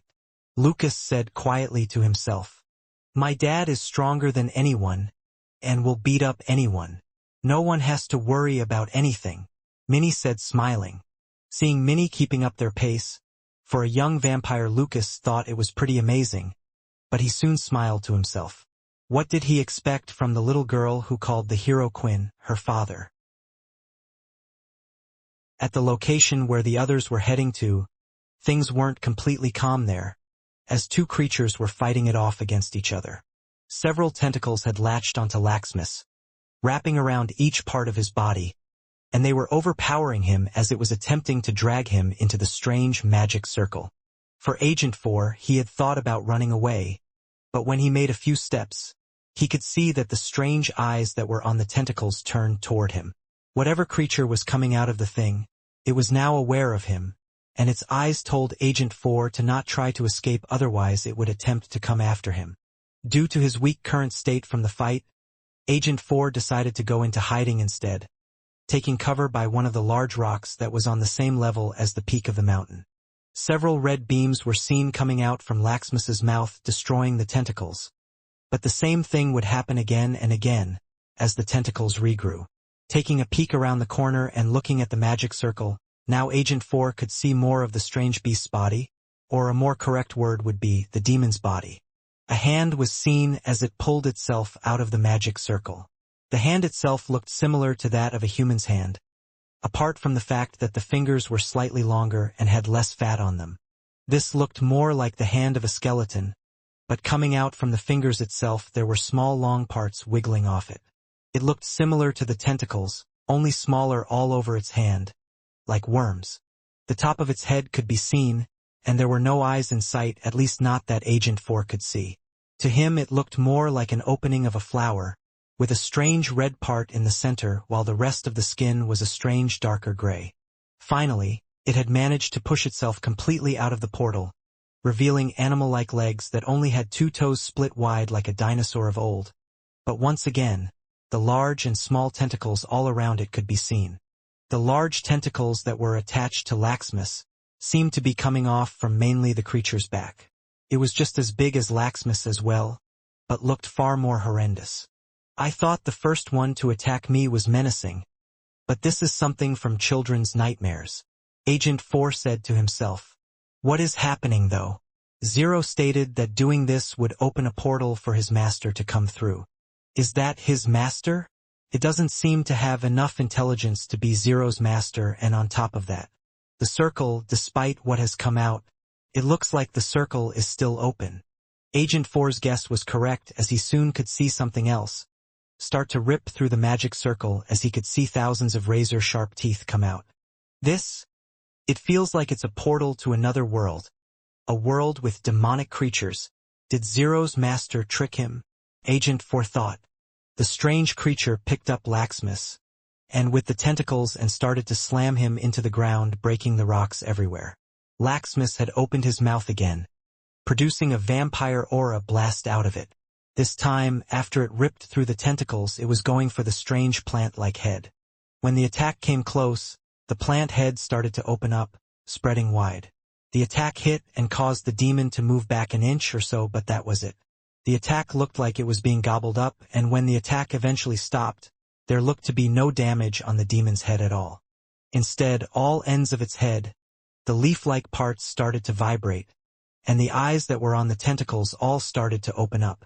The next second they began to glow red. With the strength of the tentacles, the strange creature had thrown Laxmus off the edge of the mountain. It jumped to the edge, seeing Laxmus still in the air, falling down the side, and with all its tentacles pointed towards it, it unleashed a red power similar to that which was dealt to itself. The only thing was it had come out from all of the hundreds of tentacles that had been formed. All points of red energy hit Laxmus, sending him far off into the distance. The attacks continued to hit, they continued to be fired even though Laxmus could no longer be seen, at least no longer be seen by Agent 4. I have to say, my odds of survival in this place are slim. If the one I struggled against had just been dealt with like that, then what am I to do? Agent 4 sighed, almost accepting that it was the end of his life at that moment. You would hope that the one that summoned him would at least not get killed.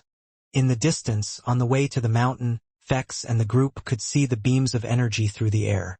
They shined brightly, and the energy was similar to that of vampire energy. They picked up the pace as they ran ahead and saw something crashing in the distance. It looks like Chris was right, Fex said. It looks like something really is going on here. When they finally reached the location of the crash, they could see a barely recognizable Laxmus. Several holes were in its body, its head, and all over. There were no signs of life whatsoever from Laxmus. Although the others had no idea who this was, Flora had recognized the vampire's form, and now looking at the mountain she was starting to fear for her life. Placing his hand on top of the creature that had fallen out of the air, Fex was trying to see if there were any signs of life at all, but it didn't seem to be the case. Lucas had even poked it a few times, but there was no reaction from it. In the end, they felt like they had no choice but to face the inevitable, as they continued forward and headed toward the mountain. As they got closer to the mountain, there were a few strange things occurring with the weather. Next to the mountain, they were going through one of the worst rainstorms they had ever experienced in their life. They were soaking wet, but as they quickly ran, they had eventually reached the foot of the mountain, and here it was the calmest it had ever been. All of them looked up at the mountain. It wasn't necessarily the biggest mountain they had seen, but all of them could sense something coming from it. It feels strange, Minnie said, with her body shaking slightly. You people are idiots. Why are you still here? Flora said. I told you all already. That thing was the leader of the red vampires. It was Laxmus. He was defeated, and now you are going to the top to face whatever it was that brought about his death. I don't mind you killing yourselves, but why are you forcing me to come with you? Because you are our shield, Fex replied, smiling, as he controlled his strings to now make her lead the group and be the first one in line, rather than Lucas, now that he had done his job. You don't seem to understand. Chris had passed on that message, despite knowing that Quinn was in the middle of fighting against your queen. Which means this is a really important matter. With that said, using his fingers, Fex was forcing Flora to scale the mountain. With their strength and power, it was an easy thing to do. They could just push off their legs and continue jumping. Scaling such a thing was practically as easy as just running up a diagonal slope. As they got closer though, all of them could sense the energy even more. Something similar to that of vampires, yet different. I come back after all this time, and this is what I have to deal with, Fex mumbled. But I am not afraid of death. I only wish to see one thing, so I won't die just yet. I have survived everything the world has thrown at me so far. Taking a look behind him, Fex noticed something else, an energy that was similar to his being summoned. It was the little vampire. Minnie had used her celestial energy to transform. Her legs were covered with a strange red substance. Horns had emerged from her head. No longer did she look like the same Minnie as before. I can see why you are confident, but if it ever gets too dangerous, I want you to do whatever you can to get out of here. If anything happens to you, I think your father would be the biggest problem I need to worry about. Minnie nodded, but she wasn't too worried, because Quinn had taught her a few things after getting her shadow back. one of them being the shadow link. So if need be, she could hop to Quinn at any point in time. All jumping at the same time, they landed on the flat surface at the top of the mountain, and all of them were on edge immediately from what they could see. "What are those things? Are they vampires?" Lucas asked. "No, they feel slightly different, and they don't smell the same," Fex replied. The area of the mountaintop that they were on was quite flat and wide, with a few spires and rocks placed here and there. It was large enough to fit a few thousand people on. But what they could see in front of them wasn't people.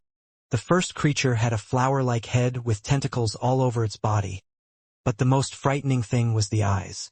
Next to it, there seemed to be another spawn that looked to have crawled out from hell itself. It was crawling on the floor like a cockroach but had teeth covering its entire body. It wasn't large in size, but the energy coming from it was fierce nevertheless. Lastly was the third being that was with them all. This one had the most human-like figure, but appeared to have no skin at all. Just standing there one could see all the muscle fibers in the body. However, there were what looked like feathers on the body, on the forearms, by the ear, and on the back, but these feathers weren't fluffy by any means. They too were made from muscle-like flesh. Then, on its face, there was a single metal barrier that covered its entire eyes. The last being stood closest to the red magic circle and had his arms folded. He looked toward those that had arrived.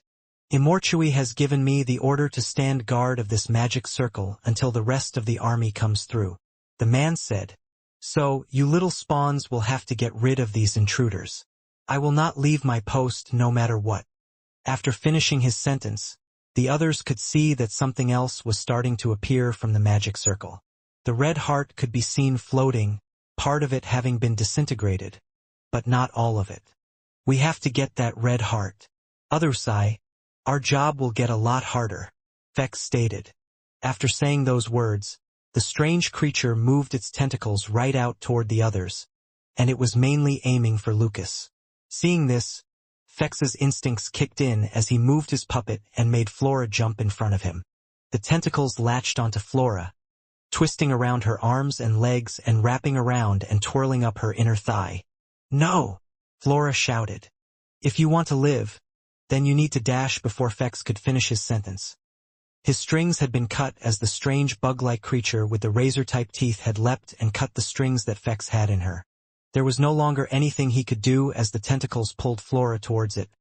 But strangely it had used them to just throw her over its head. The flesh man stayed still as he saw her land in the magic circle, and her body completely disappeared. "Well, I wanted to get rid of her, but not quite like that," Fex thought. "Everyone, we need to fight like our life depends on it." Holding the sword, Fex was ready to unleash his own new powers, and for once do a favor for Quinn. Falling in the magic circle, Flora hadn't died. No, instead she had gone to the other side, to the other plane. She could feel dirt filling her mouth, a strange heat from all around, and on top of all of that, there was an energy that was rising inside her, one that she had never felt before. This feeling, this is the same as when I fight against high-level vampires. But why is this energy almost suffocating me? I can't breathe, my vision is fading. This had never happened to Flora before, but the energy was so overwhelming for her that it was consuming her all. She could barely move because there was so much energy surging through her body. Grabbing whatever she could feel, it felt like a tree root of some kind, but she wasn't sure as her eyesight was blurry. Then lifting her head, she could see two blurred figures, and although she couldn't see them, she was able to hear them. "Look at this." A voice that seemed distorted, changing pitches, going high and low at the same time and almost painful to hear, was heard. "They have sent their little pet to this place. When are you ever going to start doing things for yourself?" "Why do you keep doing this?" another voice asked, not quite as painful to the ear as the first one. "Did you not learn your lesson last time? Why do this? Why are you even asking? It's already started. Does the reason even matter to you? If I say something that you would understand, would you let me through to the other side? You know my position, and the fact that you see me here now means you have taken one step too far. I, Mundus, will do my duty as the messenger of the Ancient Ones, and I will not allow you to pass over to the other side." It was safe to say that after they had seen Flora so easily vanish before all of their eyes, they were more than worried about what was going to happen to them. These weren't normal beasts. These weren't vampires or subclasses, but creatures from another world that they had never faced before and had no idea how to face. I wanted to test out the sword for a bit to see what it could do and how it would work, but right now the safe option would be to go all out, Fex said, as he threw it over with a couple of flasks to Lucas, who managed to catch them mid-air. It was blood, human blood, that Fex had prepared. At the end of the day, he was a normal vampire, so human blood was always good to have to heal wounds, and in this case it would come in handy to use the weapon, but with the amount of enemies they were facing, he thought it would be better in other hands. I didn't sit around doing nothing. I practiced so I could help in this time and moment, Fex said, as a faint white energy could be seen surrounding his whole body, and just like the others who were dedicated followers of Quinn, Fex started to change form. When envisioning how to get stronger, there was only one thing that Fex could think of, and that was a way to use his string ability as much as possible, and his simple mind could only think of one way to achieve that. From his ribs, 2 arms burst out of his body on each side, giving him a total of 6 hands. They didn't look like normal hands though, as they were a little smaller. However, they would do the job. The creature in front of them moved forward with a heavy step and started to spring its tentacles towards the group. As that happened, Fex summoned strings from each of his fingers and started to wrap it around the countless number of tentacles. I can't use blood aura like before, but my brother has given me something far more valuable. Who would have thought that at this age, I would be at my strongest? Fex said, as he leapt up, attaching his string in waves from all his hands around the tentacles, pulling them and intertwining them around the beast, tying it up. More and more string was being used, and as they crossed paths they were ripping into the creature, starting to cause it to bleed a little as it pierced the skin. At the same time, these strands were going through the strange eyes that were on the beast, which caused it to wriggle about in pain. My string isn't enough to finish it off, so it's going to be up to you, young one, Fex said, looking at Lucas while pulling as hard as he could to tighten the string around the creature. Me? Lucas thought. It was clear that he was the weakest one here. The only reason he had come was because he was meant to be a guide. The only thing that he had practiced was his silent and fast footsteps, but actually using these skills in battle certainly wasn't his forte. You have something amazing in your hand. Pour the blood over the blade and just swing. That sword has amazing capabilities. I'm sure whatever comes out of it will do well, Fex explained. The strange creature he had tangled up started to open its plant-like head, and with it was strangely absorbing the string. It was disintegrating, but Fex was able to quickly make some more and wrapped in certain ways so he could attempt to keep its mouth closed. How long this would last for, he was unsure of himself. Seeing this, Lucas listened to his senior. He had to, otherwise it would be his fault that they all died. He had said it himself before. There was a chance that this whole situation would turn bad for everyone. Taking blood out of the flask, he poured it on top of the sword, and it started to light up red as it drew energy from the blood. Arg! Lucas screamed as he charged in at full speed. Probably wasn't the best thing to do when attacking, but he needed to encourage himself, and with the creature tied up, what could it do? That was until, from the side, the strange tooth-like creature, which was about the same size as a small god and clung to the side of the wall, jumped off at a fast speed coming right towards Lucas. I wasn't so sure if these creatures were working together or not, but judging by the fact that they aren't fighting against one another, it seems like it's quite obvious now.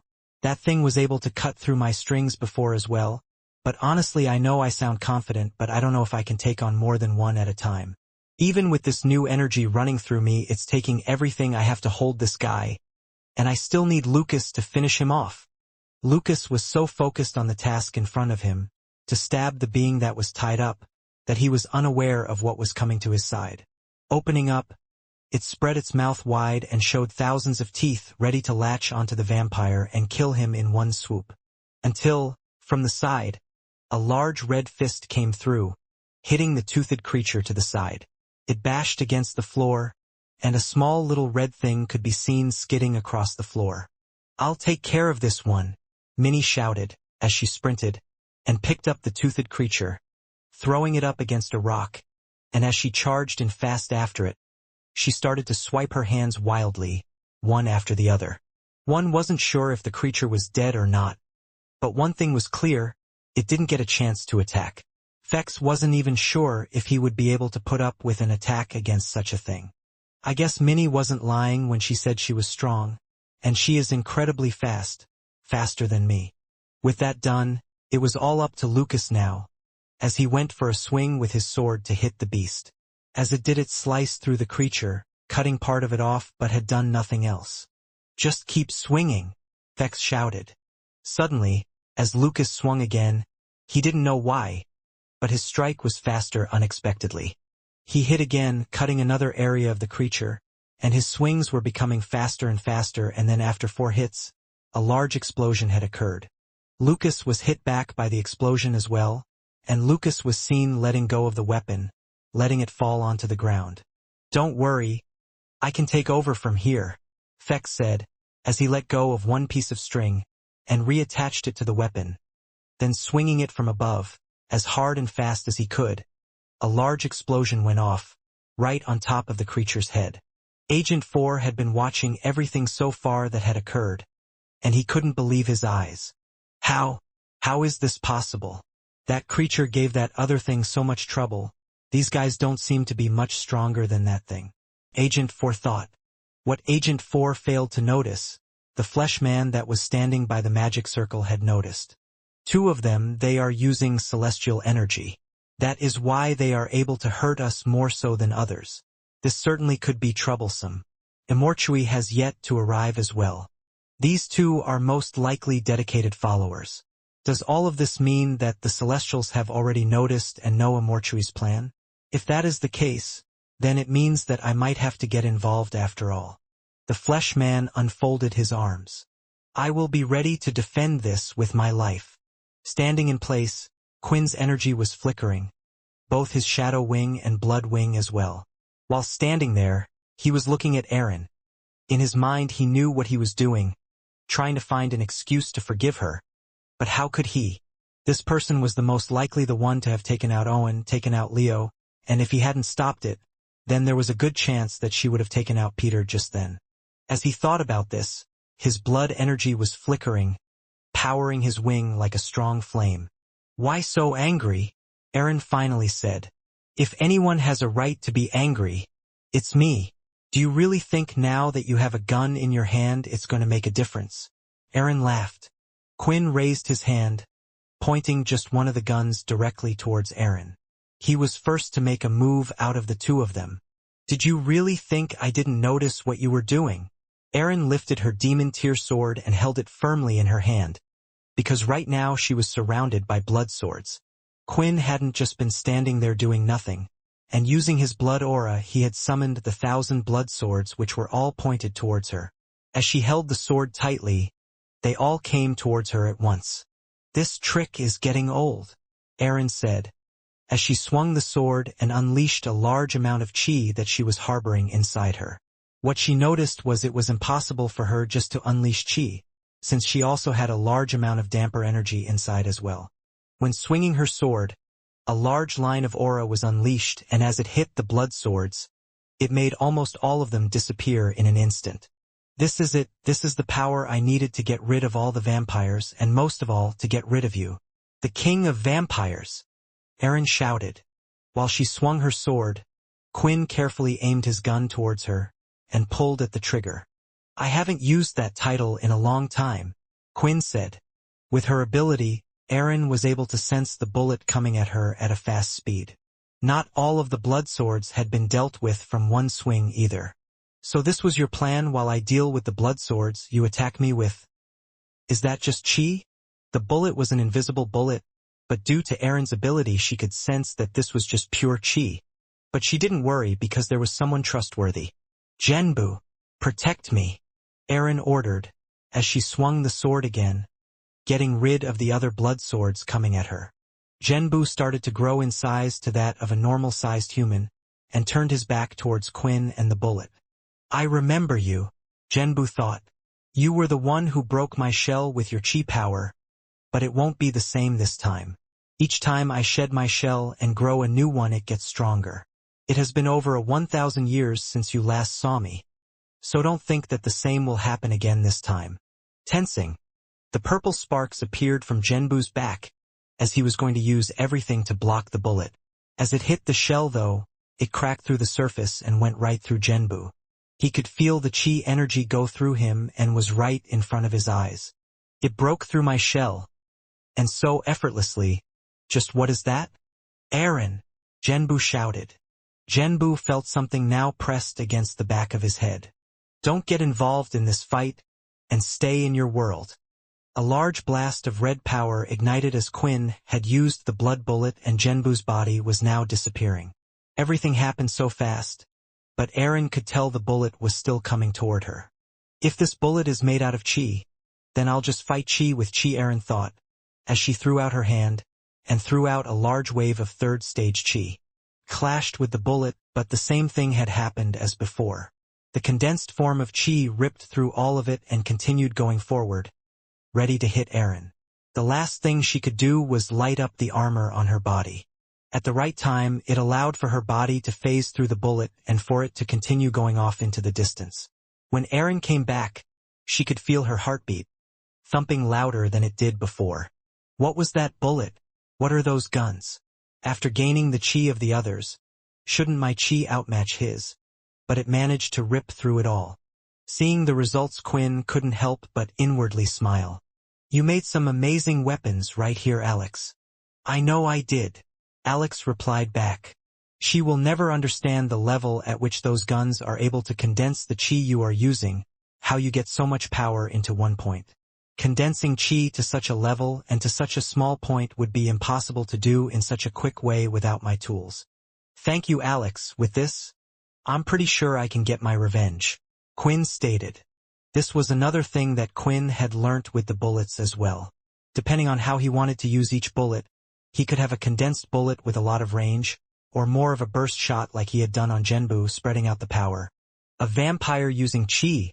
How ridiculous, Aaron said, as she swung her sword from above and the first ring of the weapon activated, summoning a large ice tunnel coming right toward him.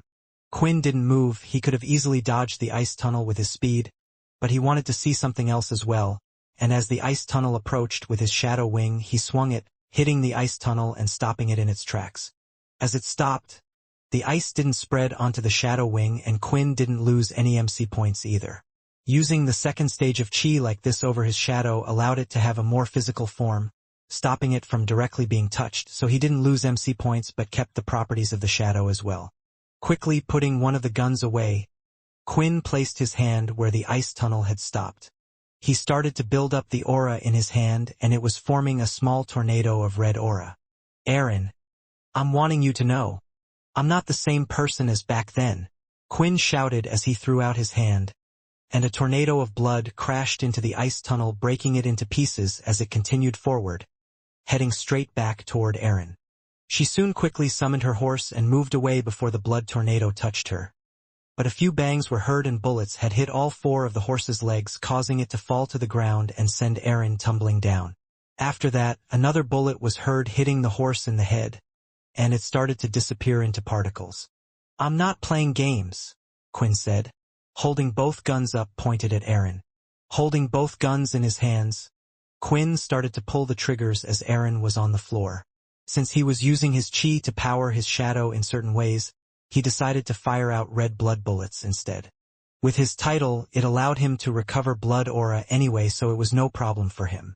As he shot away, Aaron rolled, and her armor lit up again, allowing her to phase through the bullets each time. Then when she heard a gap, she swung her sword and yellow lines of damper energy came out from it. Her demon tier weapon at this rate seemed useless, so she felt like the only thing that was going to work was her damper energy. As the lines of yellow aura came toward Quinn, he decided to make a change. The blood aura loses out to the vampire aura, and that's even if I use a blood bullet. Well, I guess it's time to use that one then. Alex inwardly smiled. Shadow bullet activated. The top of the gun turned slightly purple, and as Quinn pulled the trigger and the shadow bullet came out, it hit the damper energy dead on. As it did, the shadow started to spread out, covering the attack and eventually turning it to nothing. With both guns, Quinn continued to fire away, and then when the attacks lessened, he changed one of the gun's bullet types. Blood bullet has been activated. Erin phased through it again, but one of the bullets she wasn't able to avoid in time and brought the sword up to defend it. As it hit, the blood bullet exploded, pushing Erin back. He can stop my attacks, and he has different types of bullets. Chi won't work, damper energy won't work. So what am I meant to do? Erin thought, shooting more blood bullets towards his opponent while she was thinking.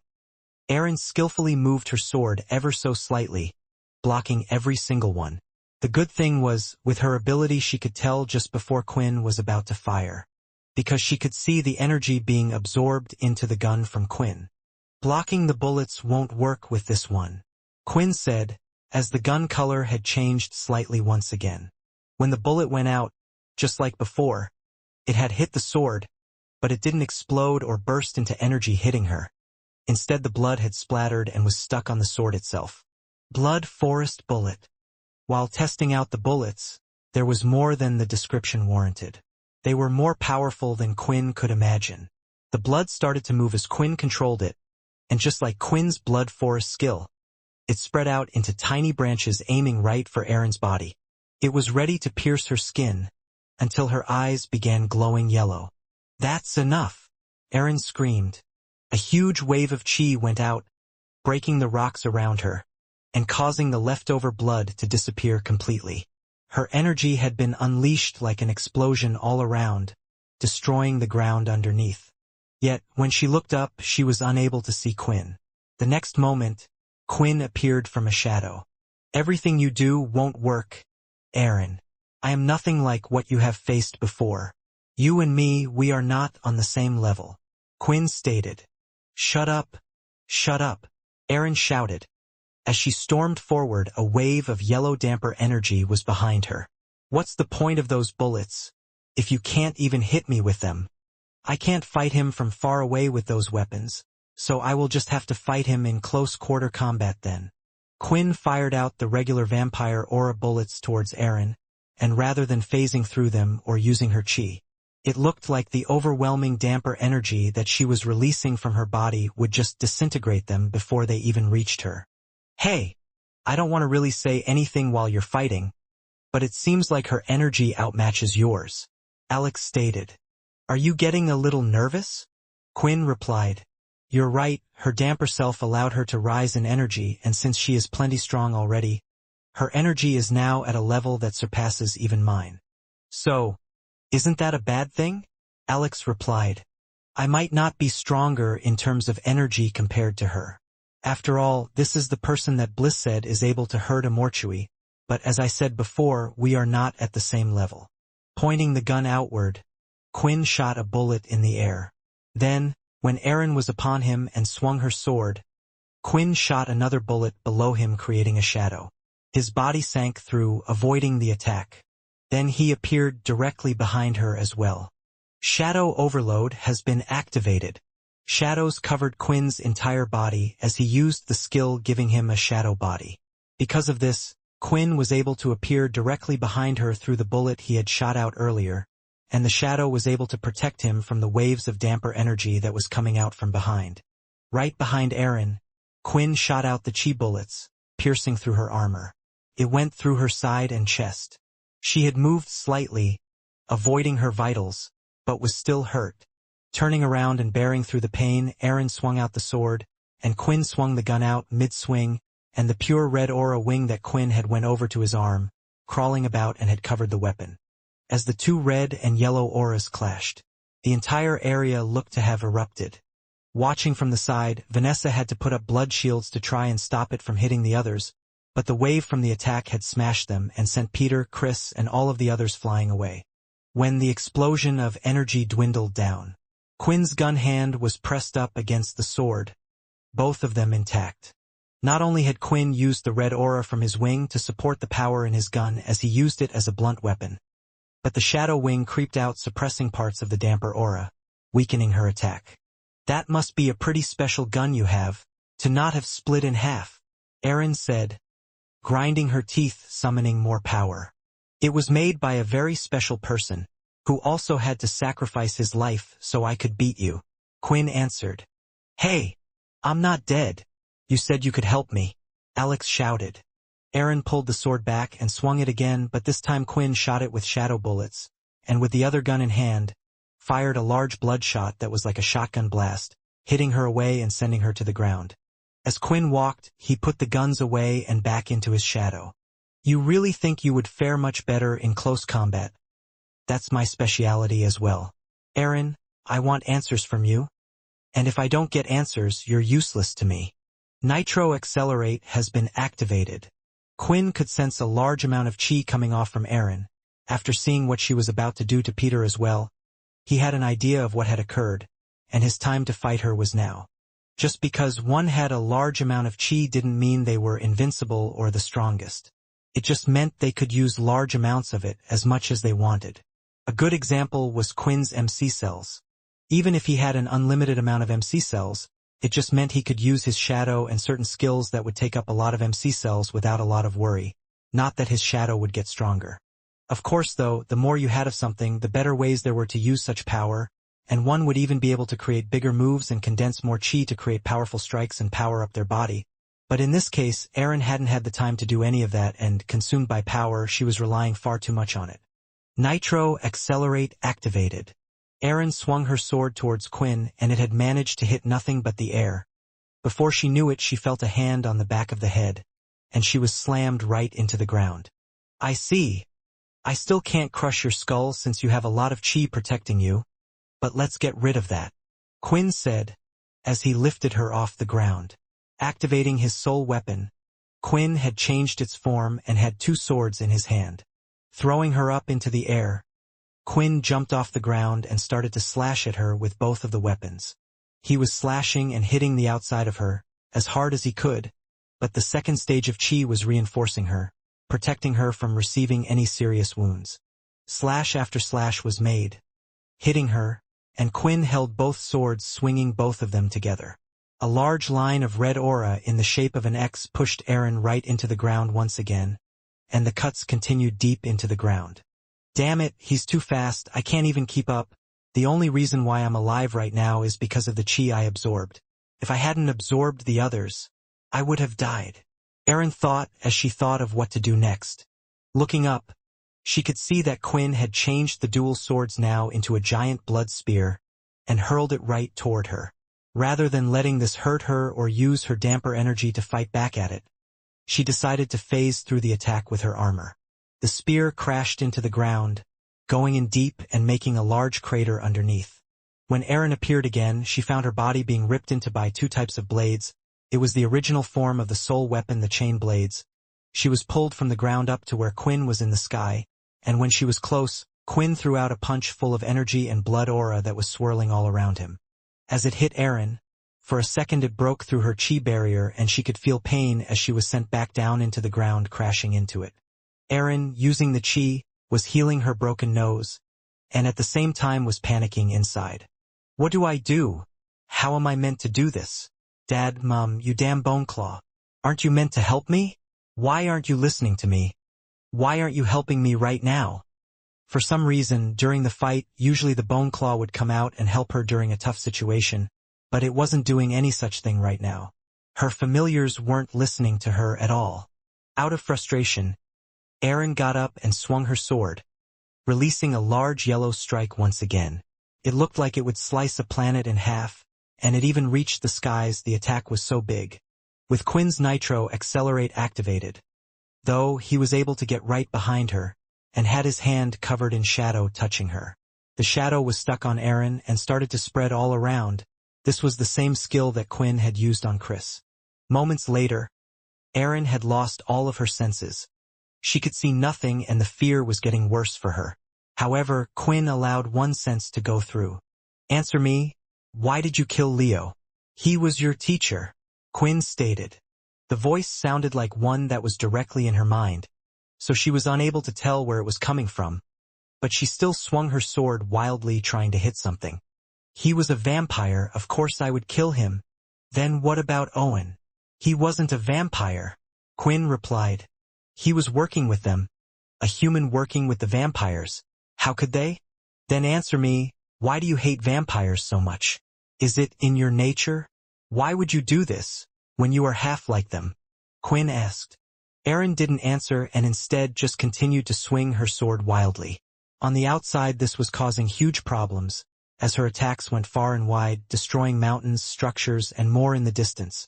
Quinn couldn't keep up his questioning if he wanted the planet to survive. Nitro Accelerate has ended. Nitro Accelerate has continued. HP will continue to decrease while the skill remains active. There was still a large amount of chi that would either be able to use the cells to heal Eren or block his red aura attacks. Which is why Quinn had to do this now. His soul weapon had turned into 2 blood swords, and swinging them he started to hit Eren from every direction while avoiding her wild strikes. The blood swords were useless and wouldn't get through. Only his soul weapon was able to chip away at her chi at the quickest rate. He swung his sword faster, faster and faster, and Eren could feel her body being hit from all over. She could feel her energy draining away. Why do I hate vampires? The answer is obvious, and you worst of all, was the one that had turned me into something like them. Tired, frustrated, and bringing up strong memories, Eren's eyes began to glow, and around her body she unleashed a large amount of chi mixed in with her damper aura. It spread out from her body, growing larger and larger, turning into a type of dome. Quinn quickly got out of the area and stood outside, but the energy was still being produced by Eren, and growing larger by the moment. If she continues like this, she will get rid of the whole planet. I have to stop her. Quinn took out his guns and started to fire bullets, chi bullets, blood bullets, every type he had, even the blood fairy bullet, but all of them disintegrated in the powerful dome of chi that Eren had built around herself. Eren was still screaming inside, and the energy and size of the dome was getting larger and larger. This is how much damper energy and chi she has. This is a crazy amount and it doesn't look like it's stopping, Quinn said. So what are you going to do? Alex asked. Can't you just wait it out? I mean, she should use up all her energy at this rate. This is more like a suicidal attack. Quinn looked back, and he could see AJ along with the others. He quickly ran to them, moving each one of them a few hundred meters back, away from the energy that was continuously growing. Maybe I could survive by doing that, but getting everyone out of here, Peter and the others, just wouldn't be possible. Minnie and the rest are all on this planet. Even if I put them in the shadow space, if the planet is destroyed, we can't survive. The only way of stopping her is killing her. And I have to do it now. True to his word, AJ had been filming everything so far since the hero Quinn had come, and they had been impressed with his set of skills fighting against Eren. Some would have thought the way the fight was going, that it was mostly one-sided and that Eren wasn't a great fear like they thought. However, they were quickly reminded of the clips that had surfaced of her and Zero fighting against the Celestial. On top of that, since she had killed Zero himself, it would undeniably show how strong Eren was. Regardless, when Quinn had activated his Nitro Accelerate, that was where the camera was struggling to keep up, and the public was only able to see glimpses of the fight as it slowed down. While this was happening, AJ made sure to film the destruction that was going on the planet, the devastating strikes that Eren's attacks were producing. He had even gone as far as to show how hard the ground they were fighting on was, because it was nothing like the rocks on Earth. An intermediate beast weapon was unable to damage it in the slightest. This is when they realized that the true terror of Eren was her power. Moments before, AJ and the others were moved to safety by Quinn. AJ had managed to film one of the rocks. As the chi energy approached it, the hard black rock was crumbling into nothing but dust, and that was before the yellow energy had reached it.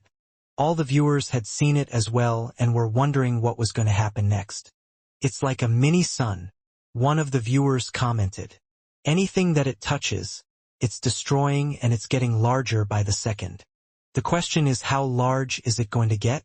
Is AJ safe? Because it looks like it's still growing. I think their best bet is to get on a ship and head out of there. But what about Quinn though? He should get out of there as well. If Eren survives this and Quinn ends up perishing, then who is strong enough to deal with her? What about Chris or Xenon? Xenon couldn't defeat the Celestial on his own. It was mostly the work of that zombie and Chris. If we heard right, Most of his energy has been taken away. The viewers online were nervous about what was going to happen, and even AJ didn't know what Quinn was going to do next. Standing outside the aura of damper energy, Quinn had placed his hand in it for a few seconds, and he could feel a rush of pain unlike any other he had felt before. It felt like 1,000 needles were being stabbed into his body. In fact, he had felt this sensation once before. The damper energy that they use that hurts vampires, it feels similar to the effects of the sun. Quinn thought.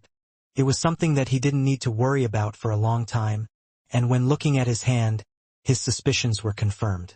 His skin was torn to the point where flesh could be seen, and it was steaming hot as if something had just come out of the microwave. Quinn, there has to be another way, Alex said. Call on one of your god friends to come help you or something. If they wanted to or thought they could help, then they would have done so a long time ago. Quinn activated his shadow, covering his whole body, and the gauntlets, the armor, everything was placed in the shadow space. I don't want to ruin the equipment you made for me, Quinn said, smirking. Quinn, do you really think I care about that right now? After that, Quinn started to move the shadow, covering his whole body from head to toe. The shadow overload skill was still active, so he could produce the shadow body like he did before. I'm going to need everything I can to get through this. After that, Quinn gathered the vampire aura, placing it as a layer on the shadow. Then the celestial energy, and finally his chi. Every skill, everything he had learnt till now was being used in this moment. Taking a step, Quinn entered the energy, and immediately he could feel the effects beating down on him. The sensation got to him all over his body. Even with the layers, even with everything, her power is able to pierce through this. Now I can see why Bliss said she was stronger than me, Quinn thought as he took a step forward again, pushing through more. Each layer was fluctuating like crazy, unstable to the energies around it. He took another step forward as he felt like his skin was melting. Taking more steps, inching forward more and more, Quinn gritted his teeth, as the first layer to go was the vampire aura.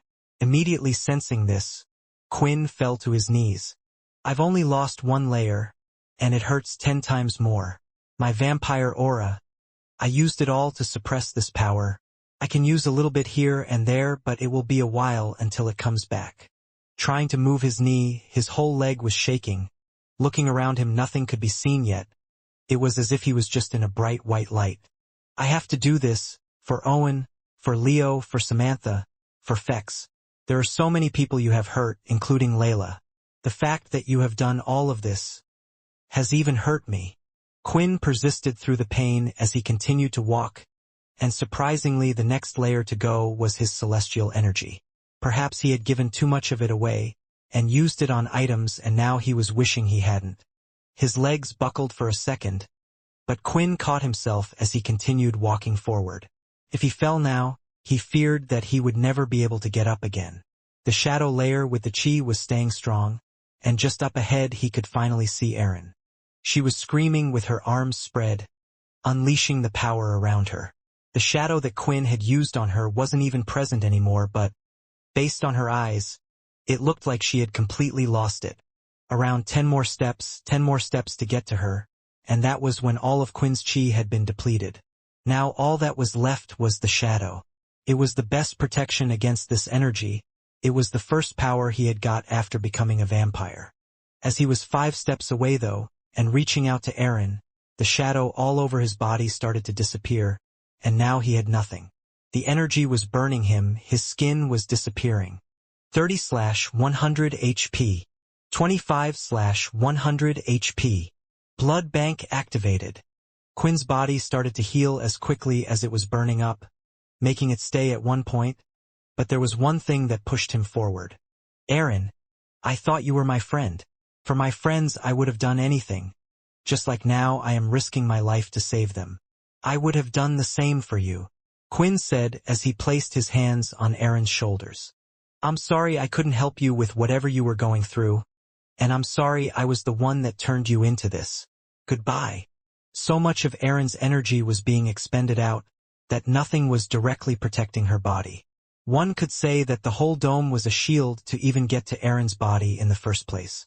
Which was why, When Quinn threw out his hand in a spear-like shape, it had pierced her skin so easily, allowing him to cut deep into her heart. The energy in the whole area started to disappear, and Aaron's eyes looked like they had come back to her, but once again were slowly fading away. Using his other hand, Quinn grabbed her by her back. Her body was now weak and limp, but Quinn himself was unable to stand, falling to his knees as well. When the energy disappeared, all that could be seen was Quinn, holding onto Aaron in both of his arms. Aaron tilted her head and looked at Quinn. Why did you do it, Aaron?" Aaron smiled back at Quinn in her final moments. "I was so close to getting revenge for my parents. I just needed to get rid of you." "What do you mean me?" Quinn replied back. "Aaron, I didn't kill your parents. The Dalki did. You told us all what happened to them." In her final moments, something had happened to Aaron, as the smile on her face had turned to despair, and immediately tears started to fall down on them, as she coughed out blood from her mouth. And oh no. Aaron shook her head. "I killed them. What did I do? My mind. What happened? Why?" Quinn wasn't understanding what was happening at this moment in time. It wasn't making any sense, but in the first place, none of Aaron's actions made sense. "Quinn, be careful, Jack. Jack." Her words were faint after that, but she had one more thing to say. "And thank you for stopping me," Aaron said with her final breath as her heart had stopped beating. Wherever she was, Flora's vision had now completely disappeared. She could see nothing, and her body was feeling worse by the second. Never in her wildest dreams did she think too much energy would be a problem, but that was exactly what she was suffering from now. She felt like her entire body was going to burst, and she could feel the tears flowing down her face. "Aaron, please, anyone, help me." Her cries reached no one in this area, and all she could sense was the clash of two powers. The world wasn't quite vibrating, but it was almost as if there were two energies that were pushing and pulling in front of her. "Mundus, you are this powerful, yet you decide to just be a messenger. Where is your ambition?" Immortality shouted. "I have learnt to appreciate the passing of time. I enjoy my life already and am satisfied. What I don't understand is why you can't be the same." Mundus replied.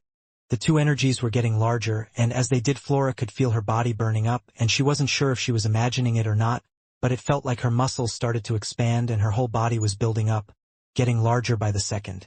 "It hurts. It hurts so much. Please just make it stop. Anyone make it stop."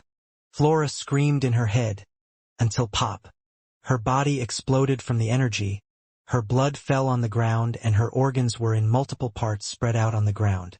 It was the end of Flora. At that moment in time, what wasn't known was that the second-to-last damper had died. The others that had escaped the attack after the Red Vampire base had met their end one way or another before being able to turn others. In the entire world, there was now only one damper left. It was a bit more trouble than they had imagined, but the group on top of the mountain had eventually managed to kill both of the strange demonic creatures that had come out of the magic circle. The strange tentacle-like flower creature that Fex was fighting against had survived a few hits from Arthur's sword, but after a few more, and with his powerful strings, the beast fell dying, and strangely after dying its body started to evaporate into black smoke. Fex was ready to help out Minnie after that, thinking she might have trouble dealing with the strange tooth-like creature, but as he went to help her, he could see Minnie lifting the creature up in the air and ripping its body in half, it too turning into black smoke for a second. That is quite a frightening scene. I can't say it out loud, but she looked like a little monster as she did that. "Quinn, what have you been teaching her?" Fex thought. Handing the sword back to Lucas, he thought the three of them were ready to fight again, but against the next opponent he wanted to be the most cautious against. "He didn't move at any time while we were fighting. I was keeping my eye on him during the fight. Is he just that confident? Or is he taking his job really seriously about protecting the magic circle?" Fex wondered. "I thought as much. It looked like you were going to beat them, and you did," the Fleshman claimed. "But I wonder how much longer you can keep that up for." Out from the side of the Fleshman, the same creatures had appeared behind him again. Another strange tentacle-like creature, and the very toothy cockroach.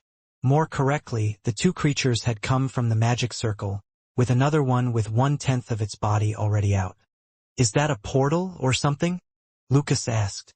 If that's the case, aren't more and more creatures going to come out of that thing? Oh, you figured that much out? Who would have guessed? The flesh man raised his shoulders sarcastically. Believe me, for now there are only the most desperate creatures that are forcing their way through, but once all of the energy has been used up, the magic circle will be open fully, allowing for a whole army and Immortality himself to come through. I thought Immortality was going to force open the portal from the other side when it opened a little bit, but it looks like he is having a bit of trouble, which is why we are resorting to Plan B. Why did the strange man tell us all of that? Minnie asked, thinking it was quite stupid of him. He wants to scare us, force us to run away, Fex answered. We were going to stop whatever was happening anyway. But knowing that these creatures are endless means that we have to get past them and him to stop this. Luckily, although these creatures were strong, they had fought them before and neither Minnie or Fex were worn out. Minnie, I hate to ask this of you, but we need to beat these creatures faster and move on to him, Fex shouted, as he moved his hands faster than ever. And rather than leaving it completely up to Lucas like last time, a few strings were attached to him. Lucas, leave your body's control to me. Trust me. When the needles and string had been inserted into Lucas, he felt a rise in energy. That was because the celestial energy that Fex was using, some of it was also being passed on to Lucas. When controlling his body, Fex was able to do more than he thought, and with a swing of the sword in certain ways, it sliced through the creature with ease as it was tied up. At the same time, Minnie knew the way the creature she fought against attacked. She was easily able to dodge its strange moves and strike back as hard as she could. Minnie always was, and always had been, a quick learner when it came to these things, and the group were able to defeat the creatures again, before another one could squeeze through the magic circle. Meaning they were now able to concentrate on the flesh man. But they all knew that this wasn't going to be easy, even with the three of them. As this was going on, Agent 4, who had been hiding the whole time, had heard what the flesh man had said. Summoning creatures. This is like the Dalki War all over again. They want to bring a whole army over. I know Zero's goal. Even if he was to bring back the others. If the world is filled with an army of creatures like that, then what is the point? I wish to continue living in the world forever to expand my research. To see the human race grow and what they could achieve, what I could continue to achieve, but there is a good chance that this could get rid of the whole human race altogether. Before trying to do anything at all, Agent 4 thought it would be best if he would get in contact with Zero. He had sent a message through his device over to Zero, who also had one, so he could come to the location where they were at. The problem was, for some reason his message was sent out, but Agent 4 could see that it wasn't being received. This can't be possible unless there is something wrong with the device or the device itself has been destroyed. But why would he bring it out in battle? A certain reality was starting to hit Agent 4, that a man that had managed to bypass death for 1,000 years could possibly be dead. Then something clicked. He remembered that there were reporters and they were filming everything. There was a chance that the videos had been uploaded, and it didn't take long for Agent 4 to find the videos and witness the end of his master's life. Zero is dead. But then the magic circle to bring his master here, what will happen now? This could all go really bad. Looking at the others about to fight the flesh man, Agent 4 being behind them all, with the magic circle a few meters away, had to make a decision. Quinn continued to hold Aaron in his hands. His skin was still burnt up in places as parts of his flesh could be seen even on his face. It looked painful, and truth be told, Quinn was in pain right now, his body healing slowly from the damage, but to him there was something a lot more important going on. Today he had lost a dear friend, one he had thought that he had lost a long time ago. He had committed to killing the person who was in his arms, and he had gone through with it, thinking he had done the right thing, but at the last moment after the deed was done, he was having second thoughts. What did Aaron mean by what she just said? She would never forget about who killed her parents. She always hated the Dalki, and that was what drove her to get stronger. I don't understand. The words she said at the end, sorry and thank you. It was as if she was happy that I killed her, that I stopped her. Was she being controlled by someone? That would make sense. The one thing that never sat right with me was the story about her killing Leo. I could never imagine her being able to go through with it no matter how strong the urge. Erin was the type of person who would rather kill herself than harm Leo. If she was being controlled in some way, that would make sense. Jack. The name Jack, there was only one Jack that Quinn knew, only one Jack that was possibly powerful enough to do something of this size, and that was one of the big four, Jack Truedream. Didn't Jack die though? Wait, no, he didn't die. It was only confirmed that he was missing, and Logan said that in the files at the Dalkey base there was a Jack Truedream, which means more likely than not, he is still alive. After 1,000 years, after all this time, I never thought I would have to worry about him. Yet here I am. Quinn clenched his hands onto Erin's body. Jack Truedream was in many ways the cause of everything that had happened to Erin. It was the reason why she had to go into hiding as he abused his power. The reason she was sent to Pure, and a chain of bad events had occurred for her. For him to come back into this. On top of that, he had a strong power, a once-in-a-lifetime power. There could have been a number of ways for Jack Truedream to do this. The question that was running through Quinn's mind was how, when, and why do all of this? On top of all that, where was Jack Truedream right now? All of this. What happened? What changed everything? Was it the Celestials' involvement in things? They chose when and where to get involved but didn't help. If they knew this was happening or was going to happen, then why didn't they stop Jack? If they did, then this would have never occurred. It was then and there that Quinn's hatred for all of the Celestials was growing, and not just for Bliss. He was beginning to understand Ray, his ancestor, a bit more. However, unlike Ray, Quinn was a Celestial as well, and in some ways he was stuck doing their bidding. Even though at times he would resist, he could feel it. Him losing himself to complete his condition, to gain more Celestial points, and he didn't like it at all. While thinking of all of this, several dings had gone off inside of Quinn's head. The system, that's right, the quests that I had. Does this mean they are completed? There were quite a few quests that Quinn had racked up since he had become a Celestial. Quest completed. Find out the person behind the death of Owen Greylash. A full restore has been granted. The user is able to restore one's stats. Quinn had been given a reset before, but this seemed to work a little differently. He wondered if it would also restore his Shadow MC points that were lost during his fight with Erin. Otherwise, he would be on the search for many nest crystals once again. After learning how to use the Shadow like so, and improving it, it seemed like a loss at the moment. After all, there was now one person left on his list, Jack Truedream. Quest complete. Kill the Damper Queen. All chi from the Damper Queen has been given to the user as a reward.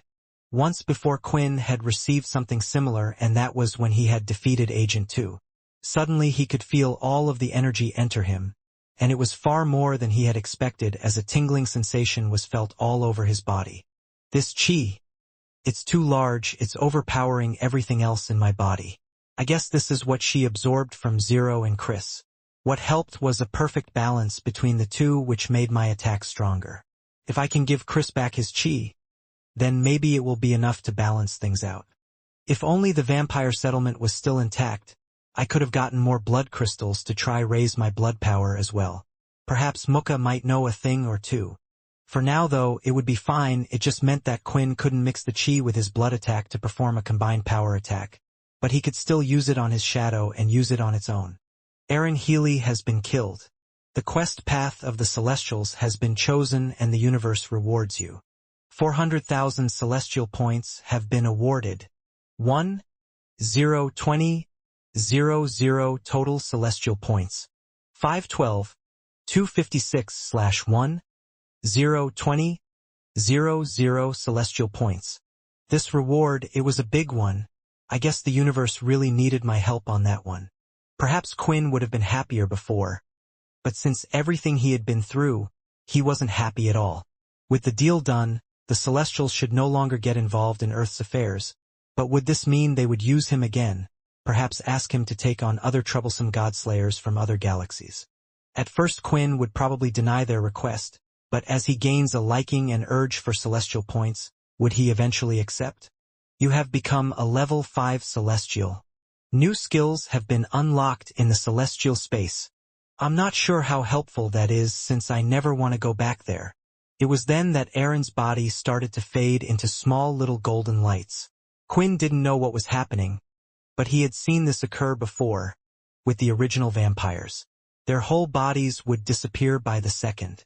Eventually, Quinn could no longer feel Aaron in his hands, and all of this had happened because of him. However, there was something that was left behind as Aaron's body had disappeared. Now on the ground, there was a glowing bright yellow crystal. "What is this?" Quinn said as he picked it up and used his inspect skill on it. "A God Slayer crystal. This is a God Slayer crystal. Can it be used to turn into a weapon?" Thinking about this, with Alex gone, how would he? "Wait a second, Quinn, do you remember my ability? I can absorb that thing. Maybe there is no need to turn it into a weapon. Maybe if I absorb it, your weapons will be upgraded anyway, or you would have a special God Slayer-like bullet." Alex sounded more excited than Quinn was. That was until a quest had appeared. "A path quest has been received. You have obtained a God Slayer crystal. Option 1. Hand the God Slayer crystal to the Ancient Ones for it to be locked away so its power can't be used. The Ancient Ones' reward will be great. Option 2. Absorb the God Slayer crystal with the ability of the Altandermite Celestial Dual Blood Guns, evolving them to God Slayer weapons, removing your status as a Celestial and becoming a God Slayer." What? The big grand fight had come to a conclusion, and AJ had filmed it all, even the part where Aaron's body had turned into nothing but particles as it floated, and even the fact that now the only thing left behind was a crystal. From the viewer's side of things, there was a lot of confusion, mixed feelings about it all. When seeing Quinn in this way, they thought he would be glorious in victory, and yet for some reason the look on his face didn't show glory at all. At the same time, there were those that wondered, why had Aaron's body turned into nothing but a crystal? Some had seen Dampiers die before, and they didn't leave a crystal behind, unlike vampires with the blood crystals at times. Did Quinn just save the world again? The man. He goes into sleep, hiding, or whatever for 1,000 years. Then when we need him most, he comes back and saves the world. Who is this guy?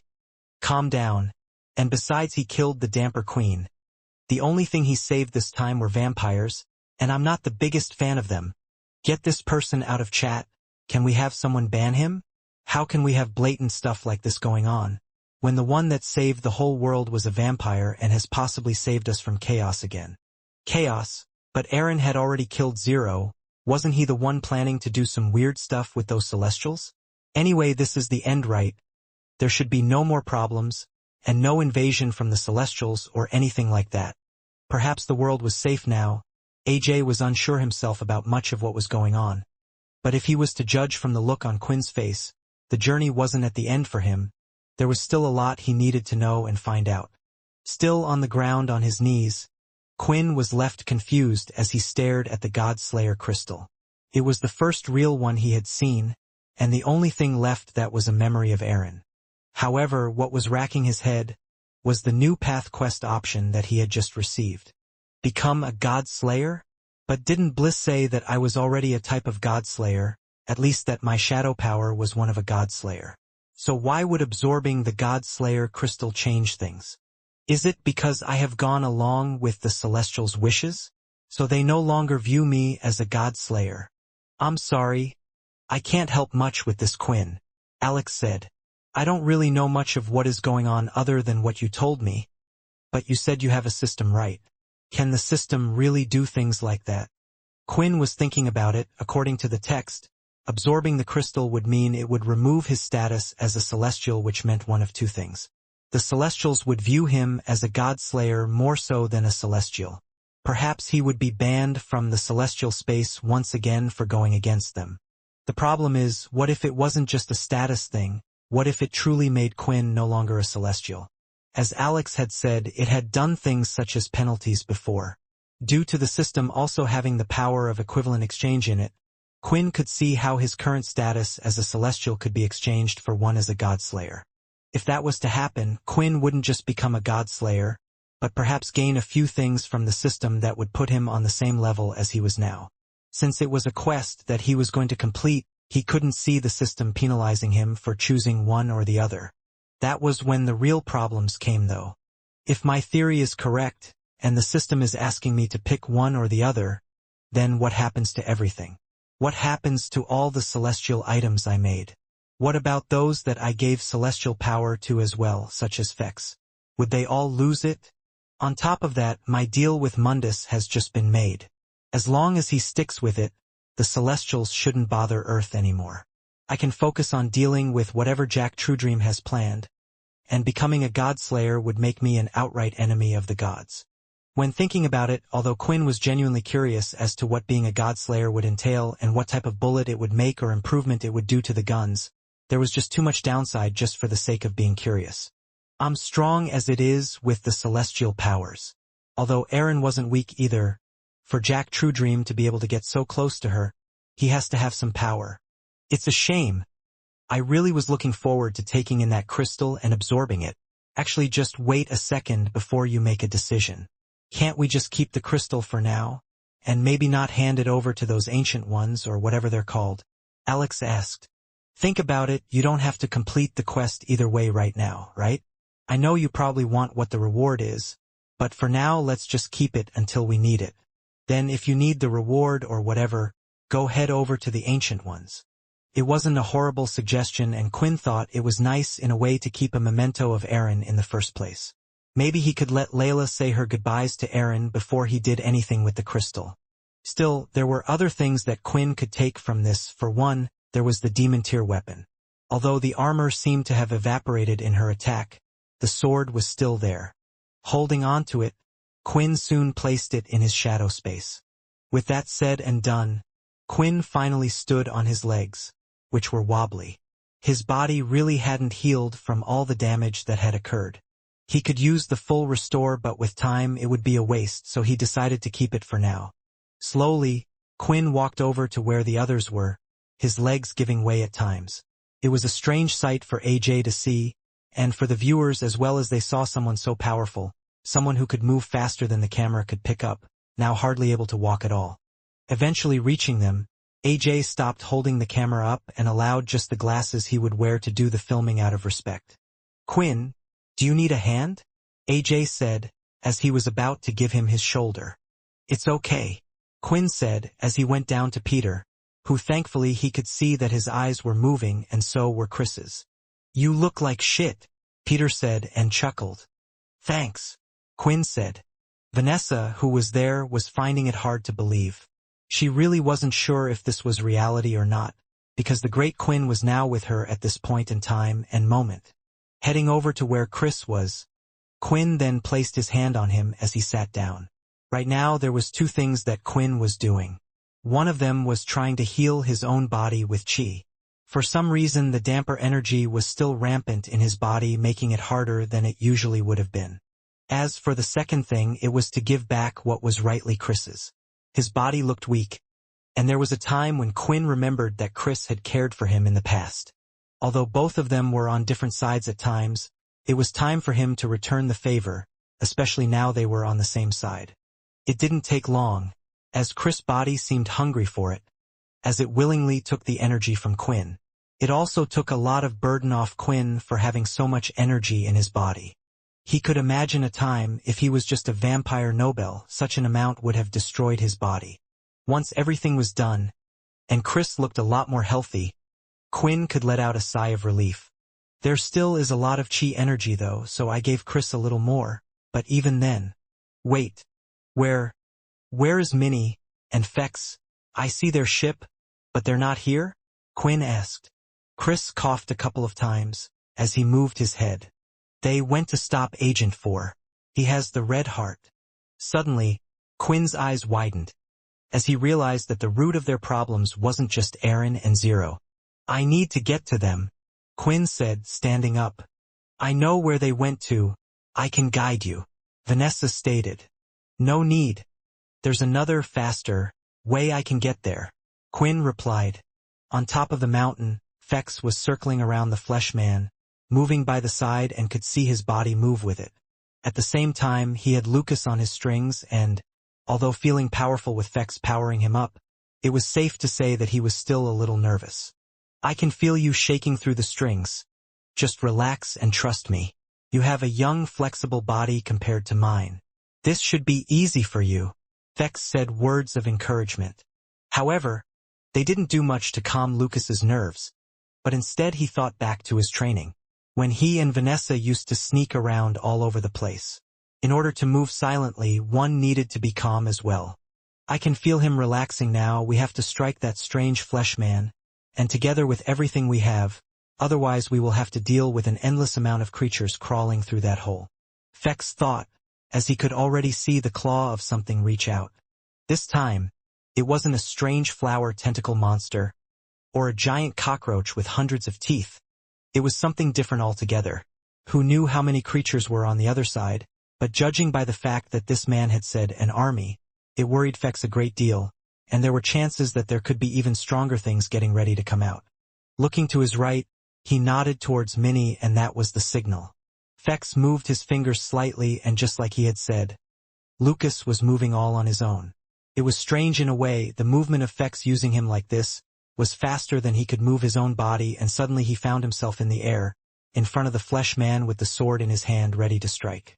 Swinging it, the flesh man unfolded his arms and held it up by his right side, as the sword struck against it. It didn't go through the flesh, and it looked to be easily blocked. The strings, I can feel from the momentum and the power my strike is stronger than it's ever been, and still we were unable to hurt the flesh man. Before the flesh man could react with his other arm though, Minnie was already swinging her arms out. She was fast and seemed to appear out of nowhere, but still with his other arm the flesh man was easily able to block all her hits. The motions were extraordinarily fast as Minnie swung both her deadly claws rapidly, and the flesh man continued to move just one hand, not taking a single step away from the circle. He can keep up with Minnie's speed. No, he's most likely faster because he's blocking her two hands with one hand, but I thought something like this might happen. Fex guessed as he continued to move Lucas, now letting him swing his sword, again and again, as it was lighting up red. The same thing was happening on both sides of the flesh man, easily blocking strikes to his body or head. I'm glad that I didn't try to do anything to him, Agent 4 thought, as he crept out from behind the rock. But, while he is distracted with them too, I should be able to stop the portal from finishing opening up. If the red heart is what caused it to open, then I'm pretty sure if we take the red heart away, I can close it as well. I just need to wait for the right time. Minnie decided to change tactics, rather than just attacking him by swinging her arms in one spot. She was moving, and as she touched the ground, she would bounce off and attack other spots, now aiming for the legs as well. Even then, the flesh man would simply lift his leg, either avoiding the attack or blocking it. Even if you could hit me on my head or neck, it would be useless. The flesh man spoke, as he allowed one of Minnie's claws to reach him. As it scratched the flesh, it looked like it did nothing at all. However, Fex thought this would be the case, as he was counting on something else entirely. During this whole time, the speed of Lucas's attack was getting faster and faster, as his hits were being consecutive, and now Fex was confident he was at a speed where the flesh man would be unable to block. As Lucas moved his sword once again, the strike got through, piercing its chest, or more so, getting stuck in its chest but doing no harm. That's when Lucas was pulled back, and now the sword could be seen on a piece of string connected to Lucas still.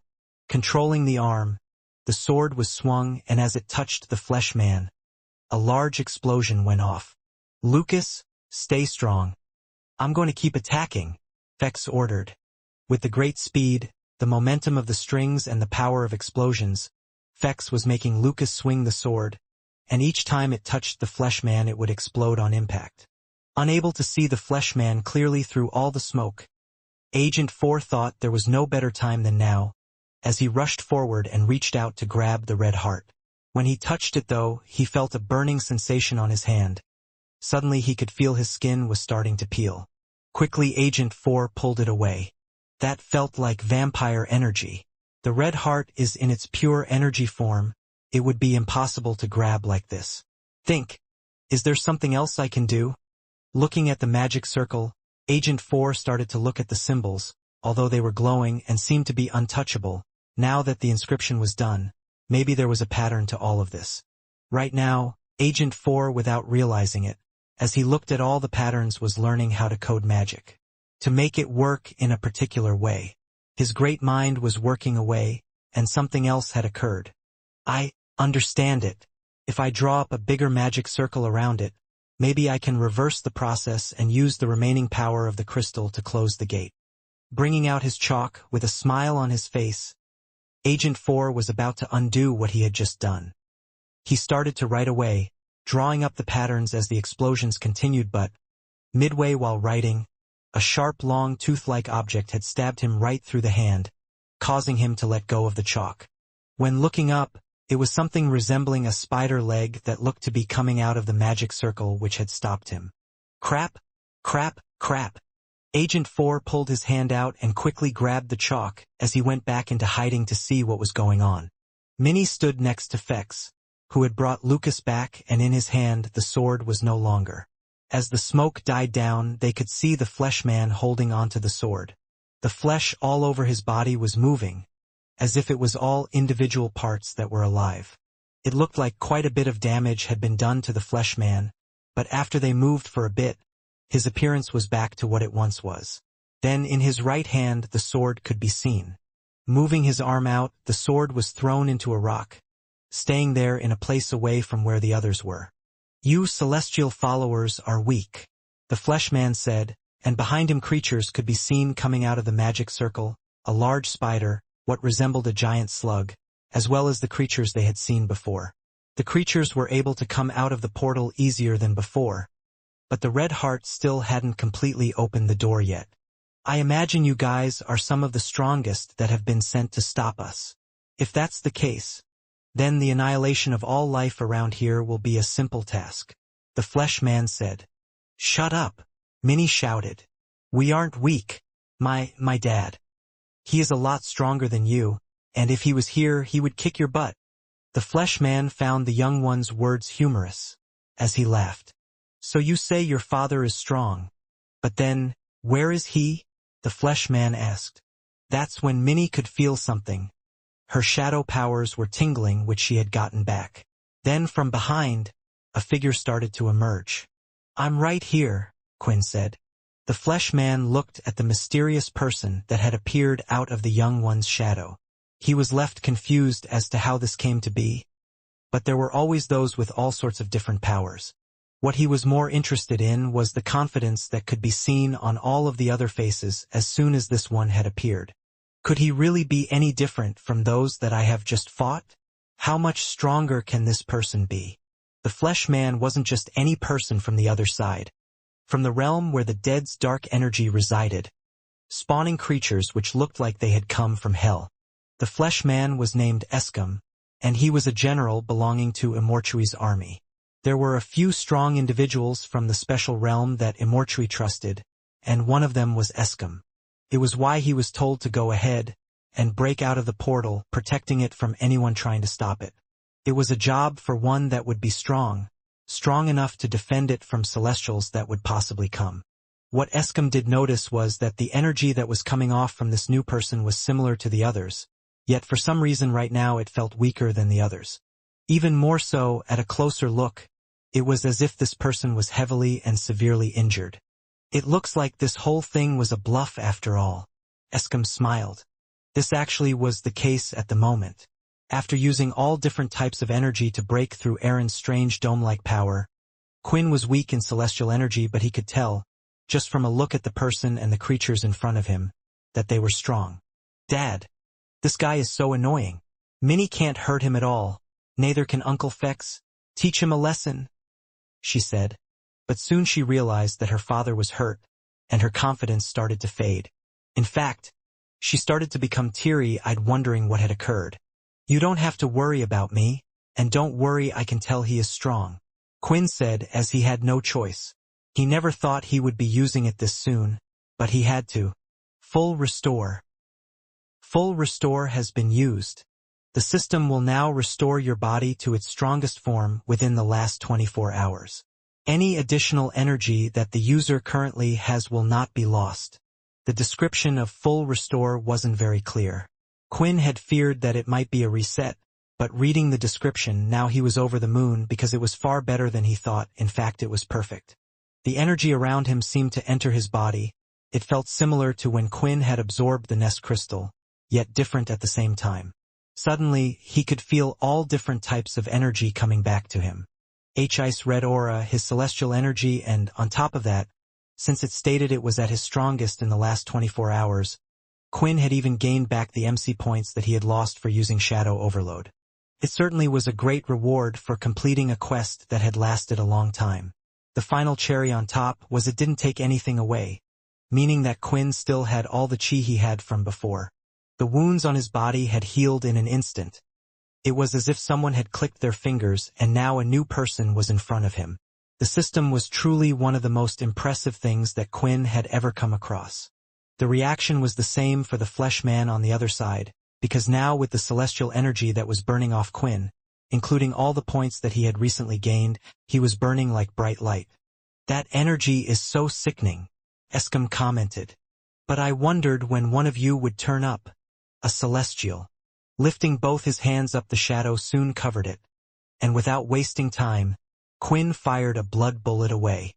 None of them were aimed at the fleshman, but instead the creatures by its side.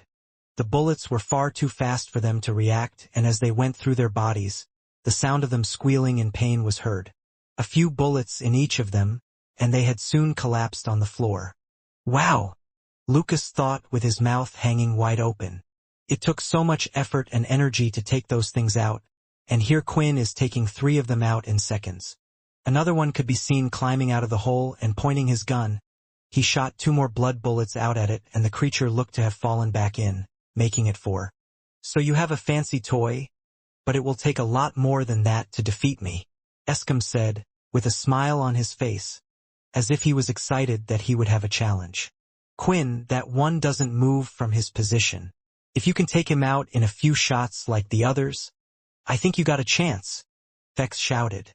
Fex was confident in Quinn, but there was something about the person in front of him that made a tingle run up his spine. Not saying anything else, Quinn pointed both of the guns at the fleshman and fired away. 2 bullets went through his chest. They went right through and around the area where the bullets had damaged. The flesh was seen moving and going back to normal as if nothing had occurred. This wasn't like Peter, where the body was healing and using energy to bring back part of it. It was as if the bullets were doing nothing at all and the body was just growing and reconstructing itself. Continuing to fire bullets, Quinn had an idea perhaps this person was like Peter, and what was needed was a shot in the head. The bullets continued to be fired as they moved toward the top of the head. Finally, a couple of bullets had gone through, but just like before, flesh had just reconstructed itself, making it look completely normal as it was before. "Even standing here I can see that you are afraid. You chose to fight far away because you are scared of what I can do," Eskom shouted. "I'm not scared," Quinn replied, as the top of his gun started to turn into a dark red instead of glowing light red. "There's just no need to." Blood forest bullet. When this bullet was fired instead of going right through Eskom, this time it splattered across its chest. It looked like a spider web, only dark red with a thick substance all over moving and pulsating. "Energy has been absorbed due to the blood forest bullet. Bullet has hit Demon Eskom." Oh, so these things are known as demons. Energy taken from the demon has been converted into blood energy. Blood energy? Quinn was confused by the term, but a few moments later he could feel it. His blood aura, it felt more intense compared to before, slightly more powerful. Rather than increasing the size of his blood aura and how much he could use, this was a more powerful form of the blood aura. It almost felt like a purer form of blood aura, which Quinn didn't think was possible. "I don't know what this is, but it looks like it has done me no harm," Eskom said, as the strange blood-like spider web started to disappear off his body. Quinn knew that the extra blood energy would not be able to take care of the one in front of him, as the extra bullets seemed to do nothing. So instead Quinn was ready to try something else. For one, instead of a bullet, Quinn had set it so his gun would let out a more explosive shot, one that could cover the entire area of the body in front of him. He had set this for both guns because he knew that he could take it. He knew that this was something that he was able to do now. Chi blast bullet. A strange feeling was felt coming out of Quinn's body. Going through the weapons it would condense the power anyway, But since Quinn had set it off to go in an explosive way and with a wide radius, quite a bit of chi was taken from Quinn. With how much he had, what did it matter? To the others from outside, they could see nothing, no such bullet, but suddenly Eskom's body was just disappearing bit by bit, and at a lightning speed it was completely gone. Where did the flesh man go? Lucas asked. Now Fex was the one left with his mouth hanging open. I think Quinn just killed him.